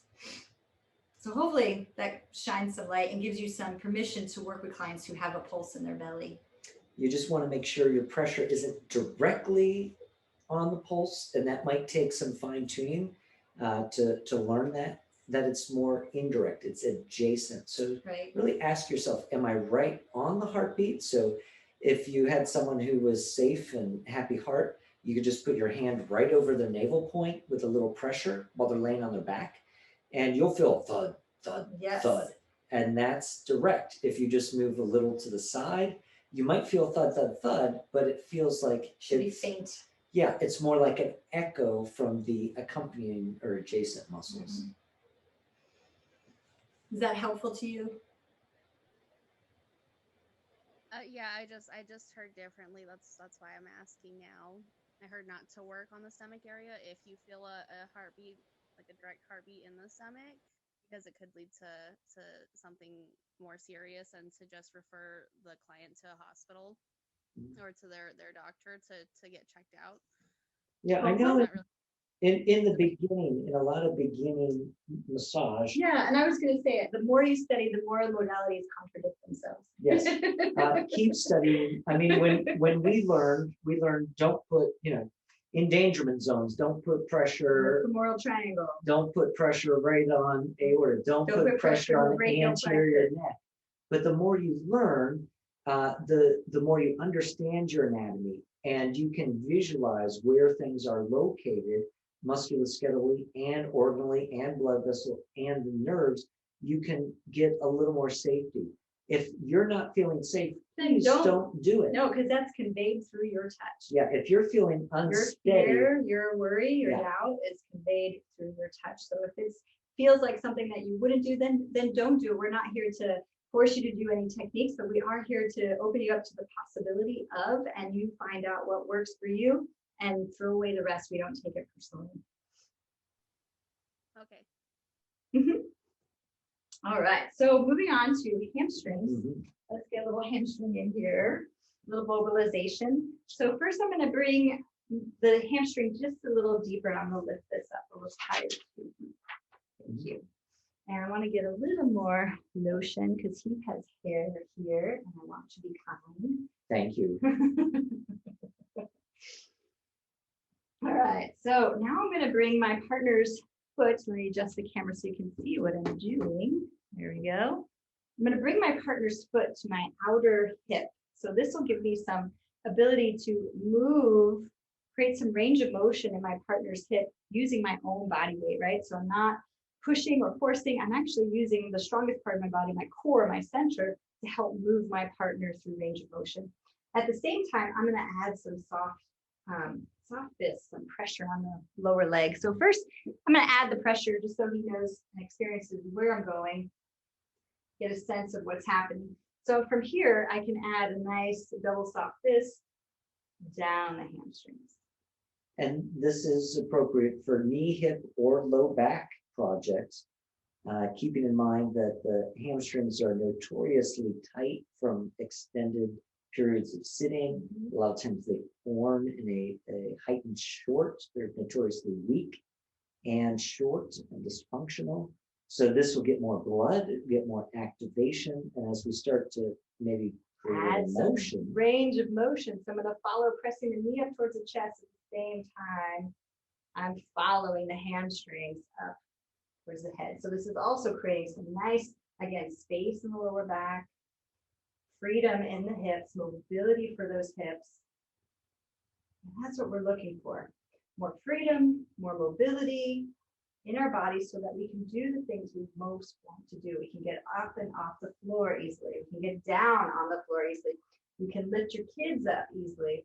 You can play whatever sports more easily as you move through and find more space in the body.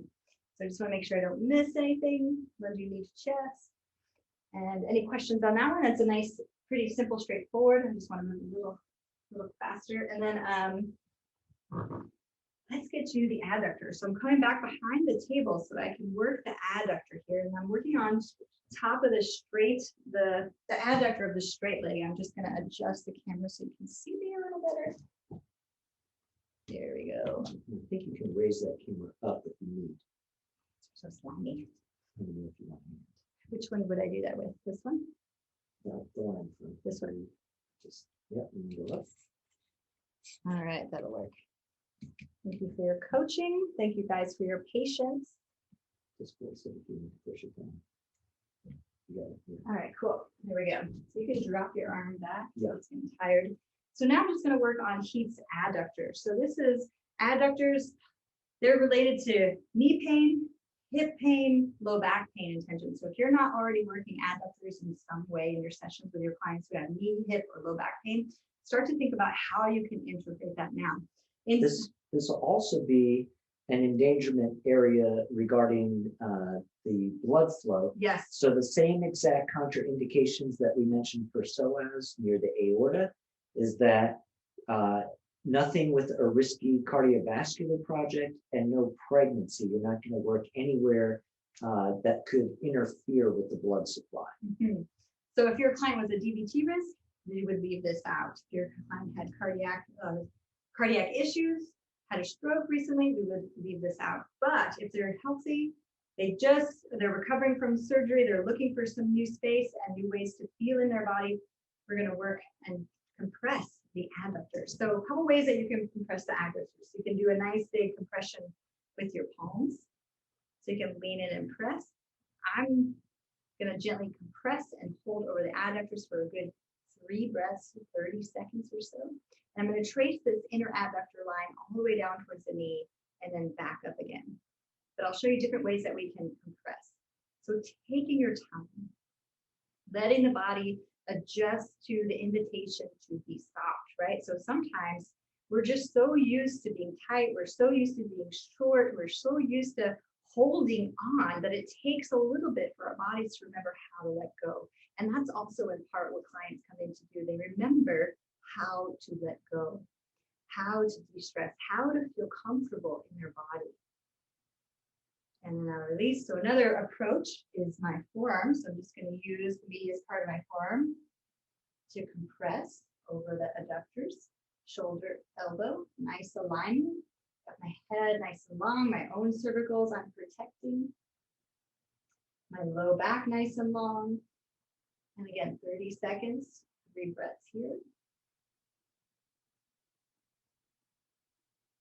And then another option is to work with a knee, the front of your knee. So I'm just gonna bring the leg a little further back so it's closer to my body. I'm gonna bring the tibial tuberosity, the front of my knee, right on the inner thigh. Press and rest. Really simple, not a lot of effort on your part. And hold. Does that feel comfortably deep? Mhm. I'm gonna go down and then I'm gonna travel up. Again, if you feel a pulse here, no problem. As long as they're not a risk, a cardiac risk, or pregnant.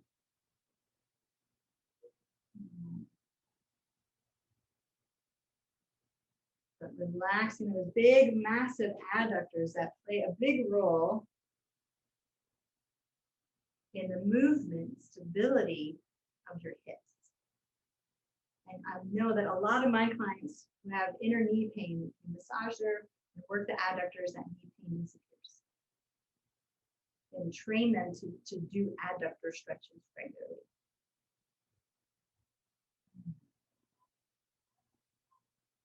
Stretch and strengthen. Nice. All right. So there's our adductors. And then we can come up to the shoulders. I'm going to adjust the camera another time here. Getting a new part of the body. That looks pretty good. What do you think, Keith? Great. There we go.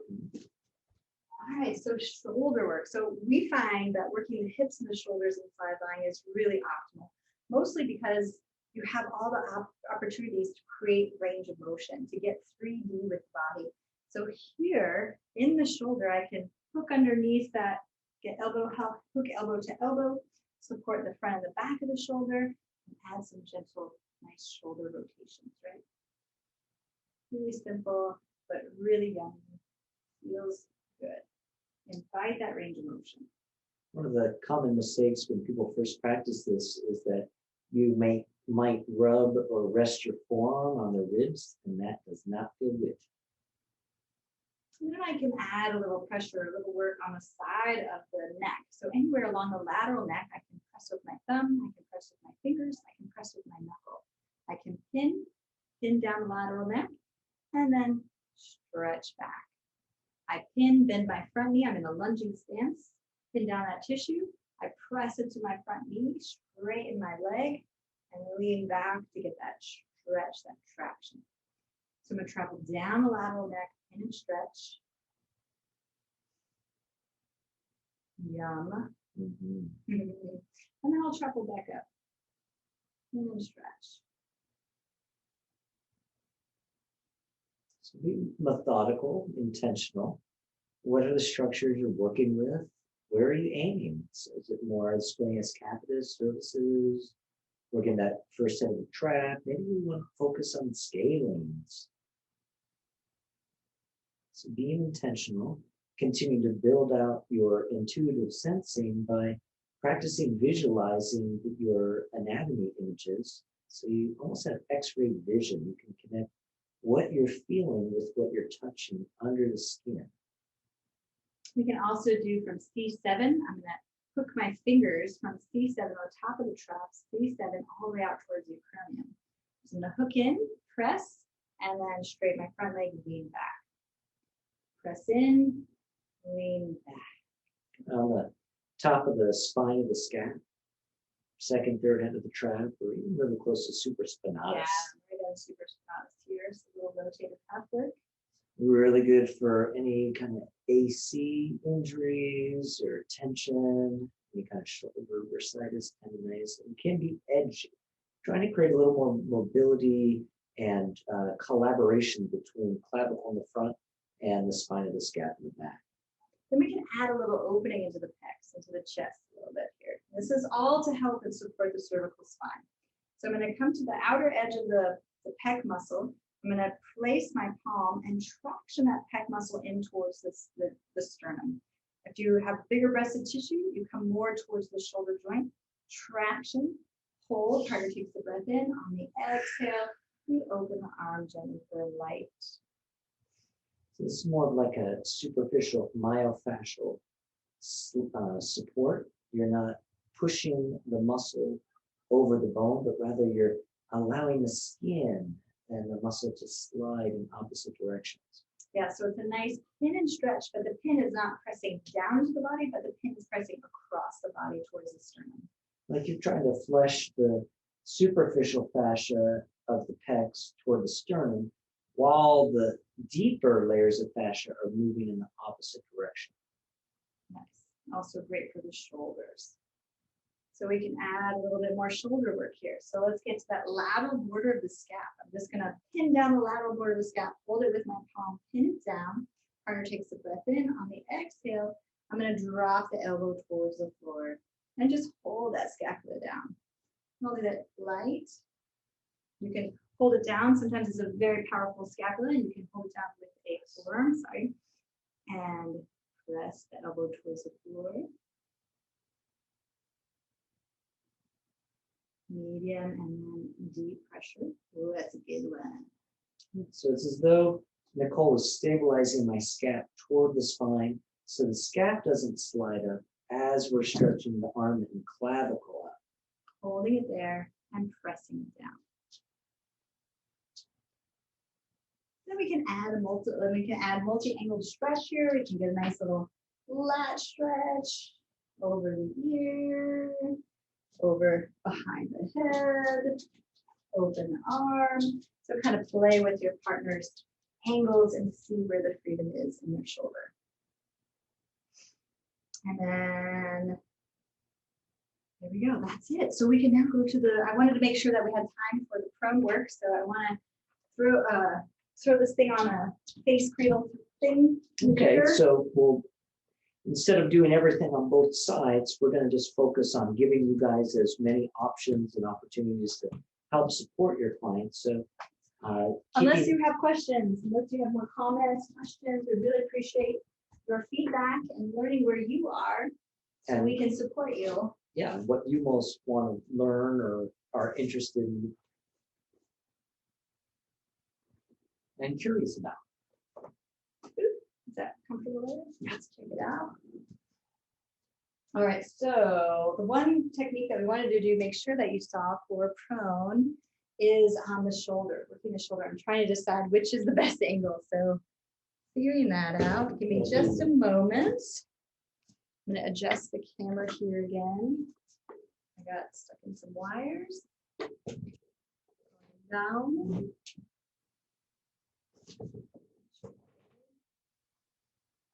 That'll work.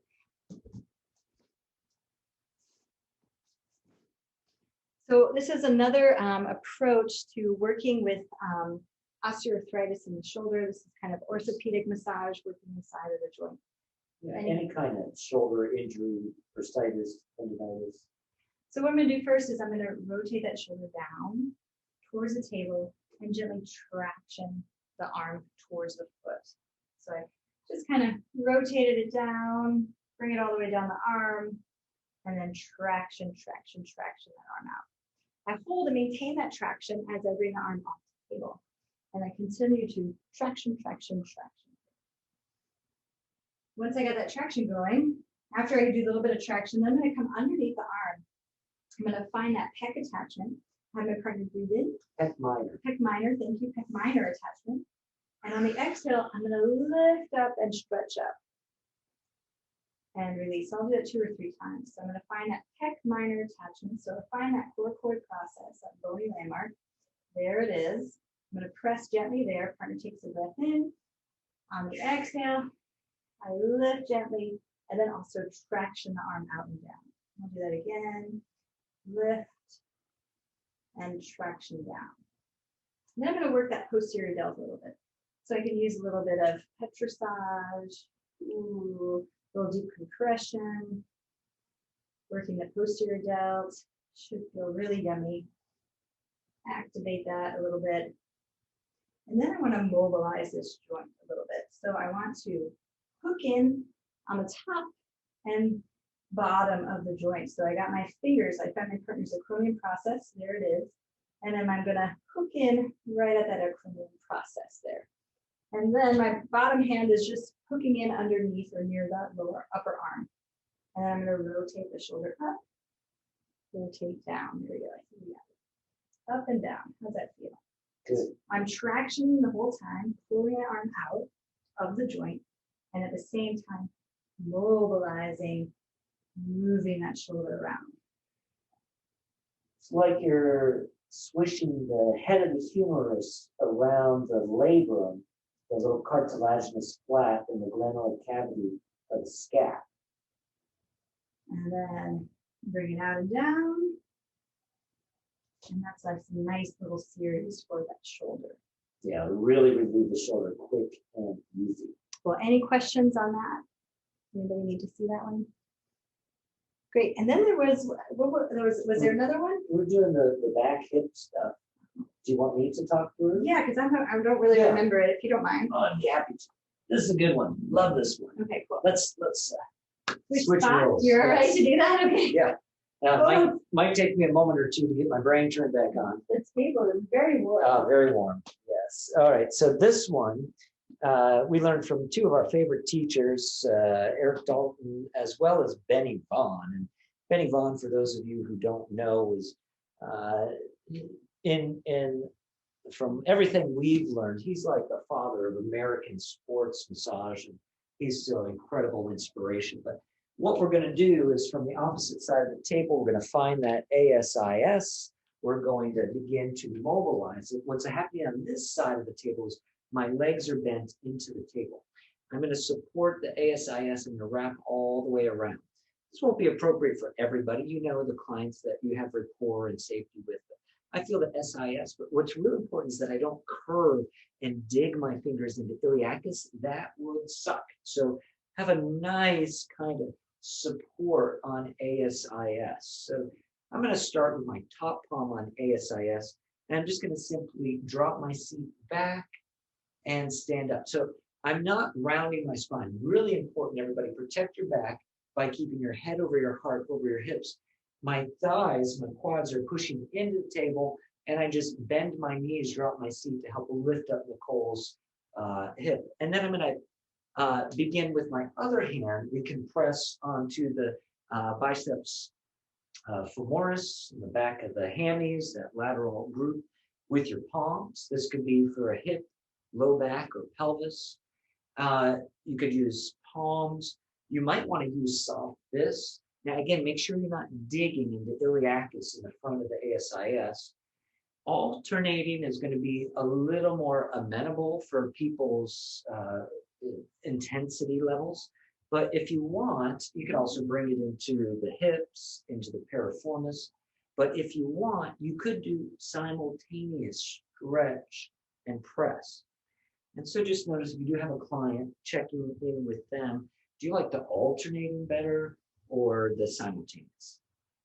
Nicole, are you asleep? Oh, I like the alternating. Okay, you like the alternating. I thought you were asking Yeah. them to ask the Yeah, client. you can do that too. Yeah. Another version is the lift the hip and then find the PSIS on this side, right? PSIS is kind of the bottom of the lumbar, the top of the sacrum really is the PSIS, and it's the top of the SI joint. So still with that top palm, lift the hips. Now my opposite hand, opposite hip, this hand is going to find the PSIS on my same side. I'm not on the opposite side, I'm on the same side. So you can even give it a little nice general compression, and that's really good to help mobilize the SI. So alternate, stretch, compress. And you can find a couple different spots. You can move along the whole length of the SI as you do this. Some people, that does not feel good in your wrists, you could try a soft fist. Just be safe, be careful, make sure again you have a straight back. You're bending into your knees, dropping your seat, not rounding your spine. For more intensity, you do simultaneous. Again, be sure you're not digging inside. Is that too much? No. Make sure you're not digging medial to that ASIS. I like your palm better if that's okay. Yeah, you could do palm pressure. Yeah, and do you want to feel simultaneous? I like the alternating. Yeah, Nicole likes the alternating. So try both, see what feels better to them. Is this one okay here? Yep. Good. So this is my soft fist. With practice, the soft fist can help replace the palm so you don't have to always use your hand or your wrist. And then we're going to switch hands. I'm going to bring my lower palm to support ASIS. Same kind of thing, mobilize and compress. A lot of times let's do the erector spinae on the opposite side of you, across from you. So opposite hip, opposite erector, and I compress and I stretch. A lot of times we think of the pelvis, and especially the two ilium connected at the pubic symphysis, at that cartilaginous joint, as one fixed unit. Here, I want you to visualize and imagine actually having two separate hip bones and feeling them, or encouraging, visualizing them moving in different directions, independent of each other. So I'm really focusing on Nicole's left ilium, and now I'm doing more of a simultaneous press on that erector spinae opposite of me as I lift the hip. Do you like the alternating or simultaneously better here? Still alternating. Still likes the alternating, and that's a little more calming. Alternate, rock and compress. One of my favorites is to do PNF for the iliacus, or the hip flexor. So what we're going to do is we're going to support the hip. We're going to lift the hip off the table and just find the end feel. So at the end of the range of motion, right before the stretch happens. That's the end feel. I could go further, but I just want to feel that spot right before it stretches. And now I'm going to ask Nicole, you're going to dip your pelvis, your hip down toward the ground in just a moment. So I'm going to find that end feel. Now press your hip down to the table to my fingers just with about 20% effort. She's going to continue to do that for about 5 seconds. Now let that go. Breathe in, breathe out. And then we have about a 10-second window to maybe lift up and find stretch. Again, my knees are bent, but my back is straight. Good job. So you have about a 10-second window where we can circumvent the stretch reflex and get a little further. And now the end feel has changed. So now at the second rep, and I have you press again, 20% effort. And so she's using the agonist, iliacus for the most part, some of those deep pelvic floor muscles, let that go. Breathe in, breathe out. This is going to be very beneficial for hips, pelvis, and low back health. And after the 20% effort, then you let them breathe in and out, and you can hold for a good 10 seconds as you encourage this neurological re-education of longer fascia. Let's do one more. You okay? Yeah. Lifting, spine, end field. Not as dramatic change between 1 and 2, but still quite a good significant improvement. Press your fingers toward the table. I'm being sure I'm not digging my fingers into the front of the pelvis. And then let that go. Breathe in, breathe out. I like to drop it. Let them know no effort, no muscling as I lift up and over. And this should feel pretty good. It sometimes even feels a nice adjacent opening in the psoas. And you might want to do just create a little diamond hand, fingers on the opposite QL, thumbs on the same side QL, and just do a little shake from your finger pads to your thumbs up and down quadratus lumborum, from L5 to S1 and back. Just kind of shake that off, let that go. And that's the main techniques we wanted to share with you all. Thank you. Are there questions? Yeah, and you might want to even do a little, if your client was just on the table for all of that, you may want to do a little decompression with some kind of forward fold or child's pose.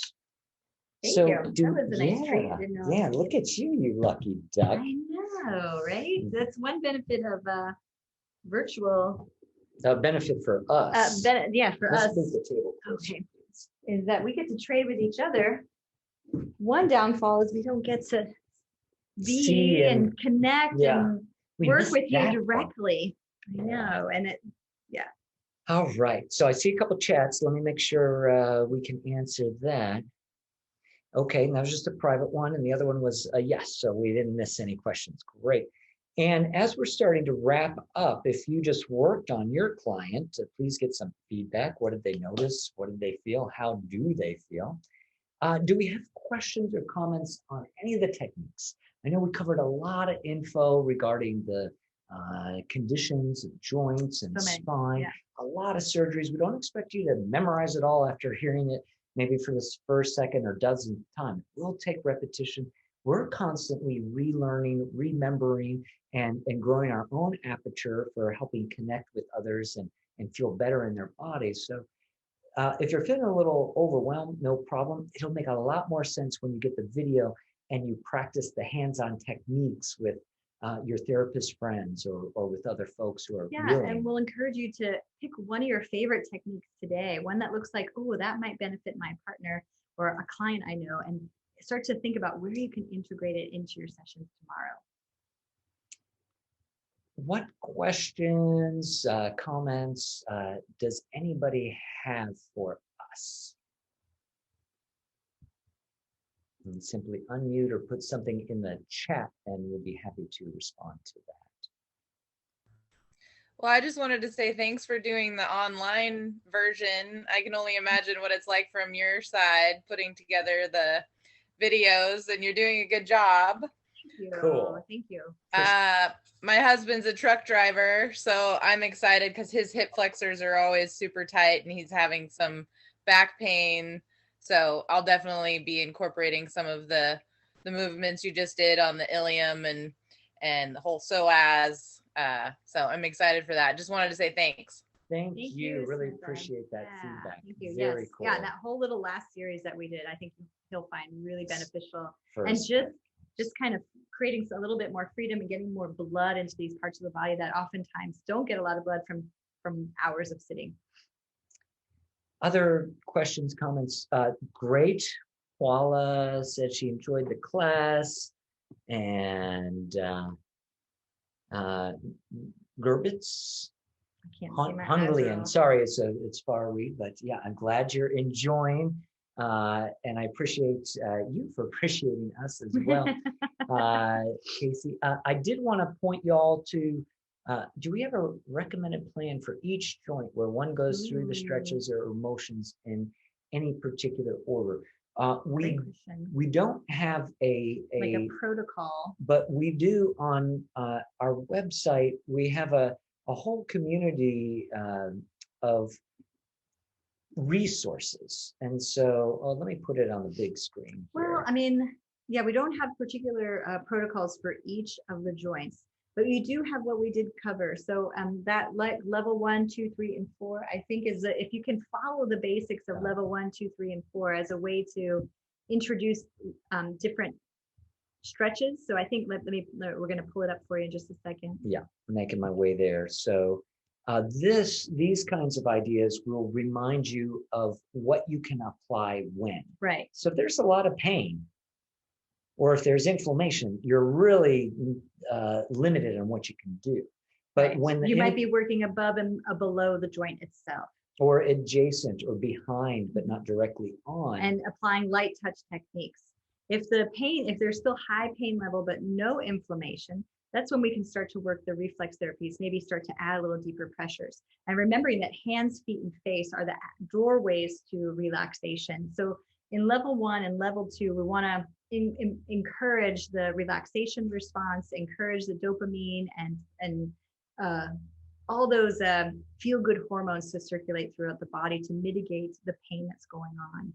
And studies have shown over and over again that touch helps reduce inflammation and helps reduce and decreases pain. Yeah, and when we move our muscles, we also create those myokines, which reduces inflammation, turns on metabolism. Yeah, so then after you have that, then you have level 3 and level 4, where you start to use and introduce more range of motion and more pressure. So if there is a protocol, that would be the protocol that we would recommend you follow. And if you wanted other suggestions, this is where I was kind of jumping the gun on our website. And let me pull that up. Well, we've been busy during the pandemic, creating a whole new website and a whole new web community. We missed being with people so much that we decided to create a meta community where Living Meta is our business name. Meta is the concept or the feeling, the connection of loving kindness, bringing loving kindness in all our relationships. And that's really one of our intentions. And we have created touch therapy techniques that are infused with loving kindness. And we also have created a whole series of self-care videos that are infused with loving care for yourself. Yes, so we have lots of free resources. If you go to our website, livingmeta.com, under resources, you'll see a bodywork playlist, a self-care playlist. We even made a COVID playlist. We do also Meta Mondays. So if you haven't joined us yet, yeah, this is each Monday for the past, I think we're on like week 47 since the COVID has gone on. We get together and we do about a 15-minute practice of self-care Mondays, 4:30 Pacific, 7:30 Eastern. And those are all free to actively join. And we'd love you to join those if you're interested. And then also our membership community. This is where you can get all our videos, over 50 hours of self-care and touch therapy videos for $7 a month, or you can participate and get also our entire home study continuing education with things like cupping massage and Thai yoga massage and foot reflexology with the bamboo stick and ethics classes. And you can either get access to those home studies. If you need the C's, then the price goes up. But the Meta community is nice because we also do monthly 1-hour webinars yeah. where we explore new topics of the month that are interesting, or creating virtual retreats. So yeah. at the turning of the seasons, like when summer comes around, we'll be creating a summer solstice at home retreat. So if you'd like to join us for any of these events, we'd love for you to be a part of them. And yeah, so right now we're doing a 2-week Heal Your Low Back. And these monthly, we call them Meta Monthlies. These Meta Monthlies are all about how to feel better physically, energetically, and really live what we call a living meta lifestyle. A self-care lifestyle. Yeah, exactly. Yeah, So some of the videos on demand, and our entire library is available at any level. But if you want the live trainings and connecting with us, then there's more resources available. Yes, we'd love for you to stay connected. You can contact us. We put up our email. So you have our info at heathandnicole.com. You have our phone numbers now if you need them, and you're more than welcome anytime to contact us if you want to continue any of the conversations that we've started here. Any comments, questions, concerns before we finish? Looks like we might be ending just a few minutes early. I hope that's okay. Oh, and I did want to put, let's see, let me get the Meta Monday. If you wanted to join our Meta Mondays, I'm going to put the link. This is that free thing that we do each Monday afternoon. Let me put that in the chat for y'all. And we love to be with like-minded people. So if you click that link, it'll bring you to a Zoom saying, hey, if you want to come, sign up, and you'll get reminders about that. You'll get the and that's where we hang out and talk about a theme around living loving kindness. Go ahead. Sorry. So I have a question. It's not necessarily about, it's about these classes every month. So I noticed that you guys earlier said that we don't need to have the cameras on. Is that like in every class? Like it's not required? Yeah, we don't require it. No, we appreciate it because we like the chemistry, but some people don't have a camera on their device, right, or it's not appropriate. So that's why we do the poll questions to verify attendance. So it's optional if you put your camera on. And then also if you put your camera on, you had a question, am I doing this right? Yeah, you could show us. You could show us, but you don't ever have to put your camera on, Chance. All right, I was just wondering because I skipped out on one of my jobs today that I could have, they don't mind if I have my headphones in and, multitasking. So like, I was wondering if like during the next class, if I could also go to work as well as listening in and participating. I don't have a partner to do the demos on, but I am a pretty good visual learner. Yeah. You just have to figure out if you can multitask and be present for what you're doing at work and and fully participate. So And be able to respond to a poll question here and there if you need to. Yeah. I'll be able to do all those things. I just want to make sure for next time. That way I don't miss out on work as well. no problem. You got it. Yeah, totally an option. Did we miss anything, my friends? All right. Well, we like to end a lot of times going in gallery mode. And if you'd like to put your camera on, we'd love to see your face for our final goodbye. Want to tell you how much we care and appreciate you. People who care about caring is a phenomenal thing. And thank you all for the incredible work, the important positive impact you're having in your community and that ripple effect going outward. So thanks so much, everybody. I appreciate you. Yeah, have a wonderful evening. Feel free to unmute and say goodbye if you want to get your voice on the feed. We'd love to hear it, and great seeing your faces. Yeah, Heath, very great class. Thank you guys. Thanks Thank guys for the class. A lot of good work. Thank you. Appreciate that. Thank you. Thank you, Jason. Bye. Bye. Thank you. Bye, guys. See y'all. Have a wonderful rest of your day. Lots of love. Bye. Thank you. Bye. Bye.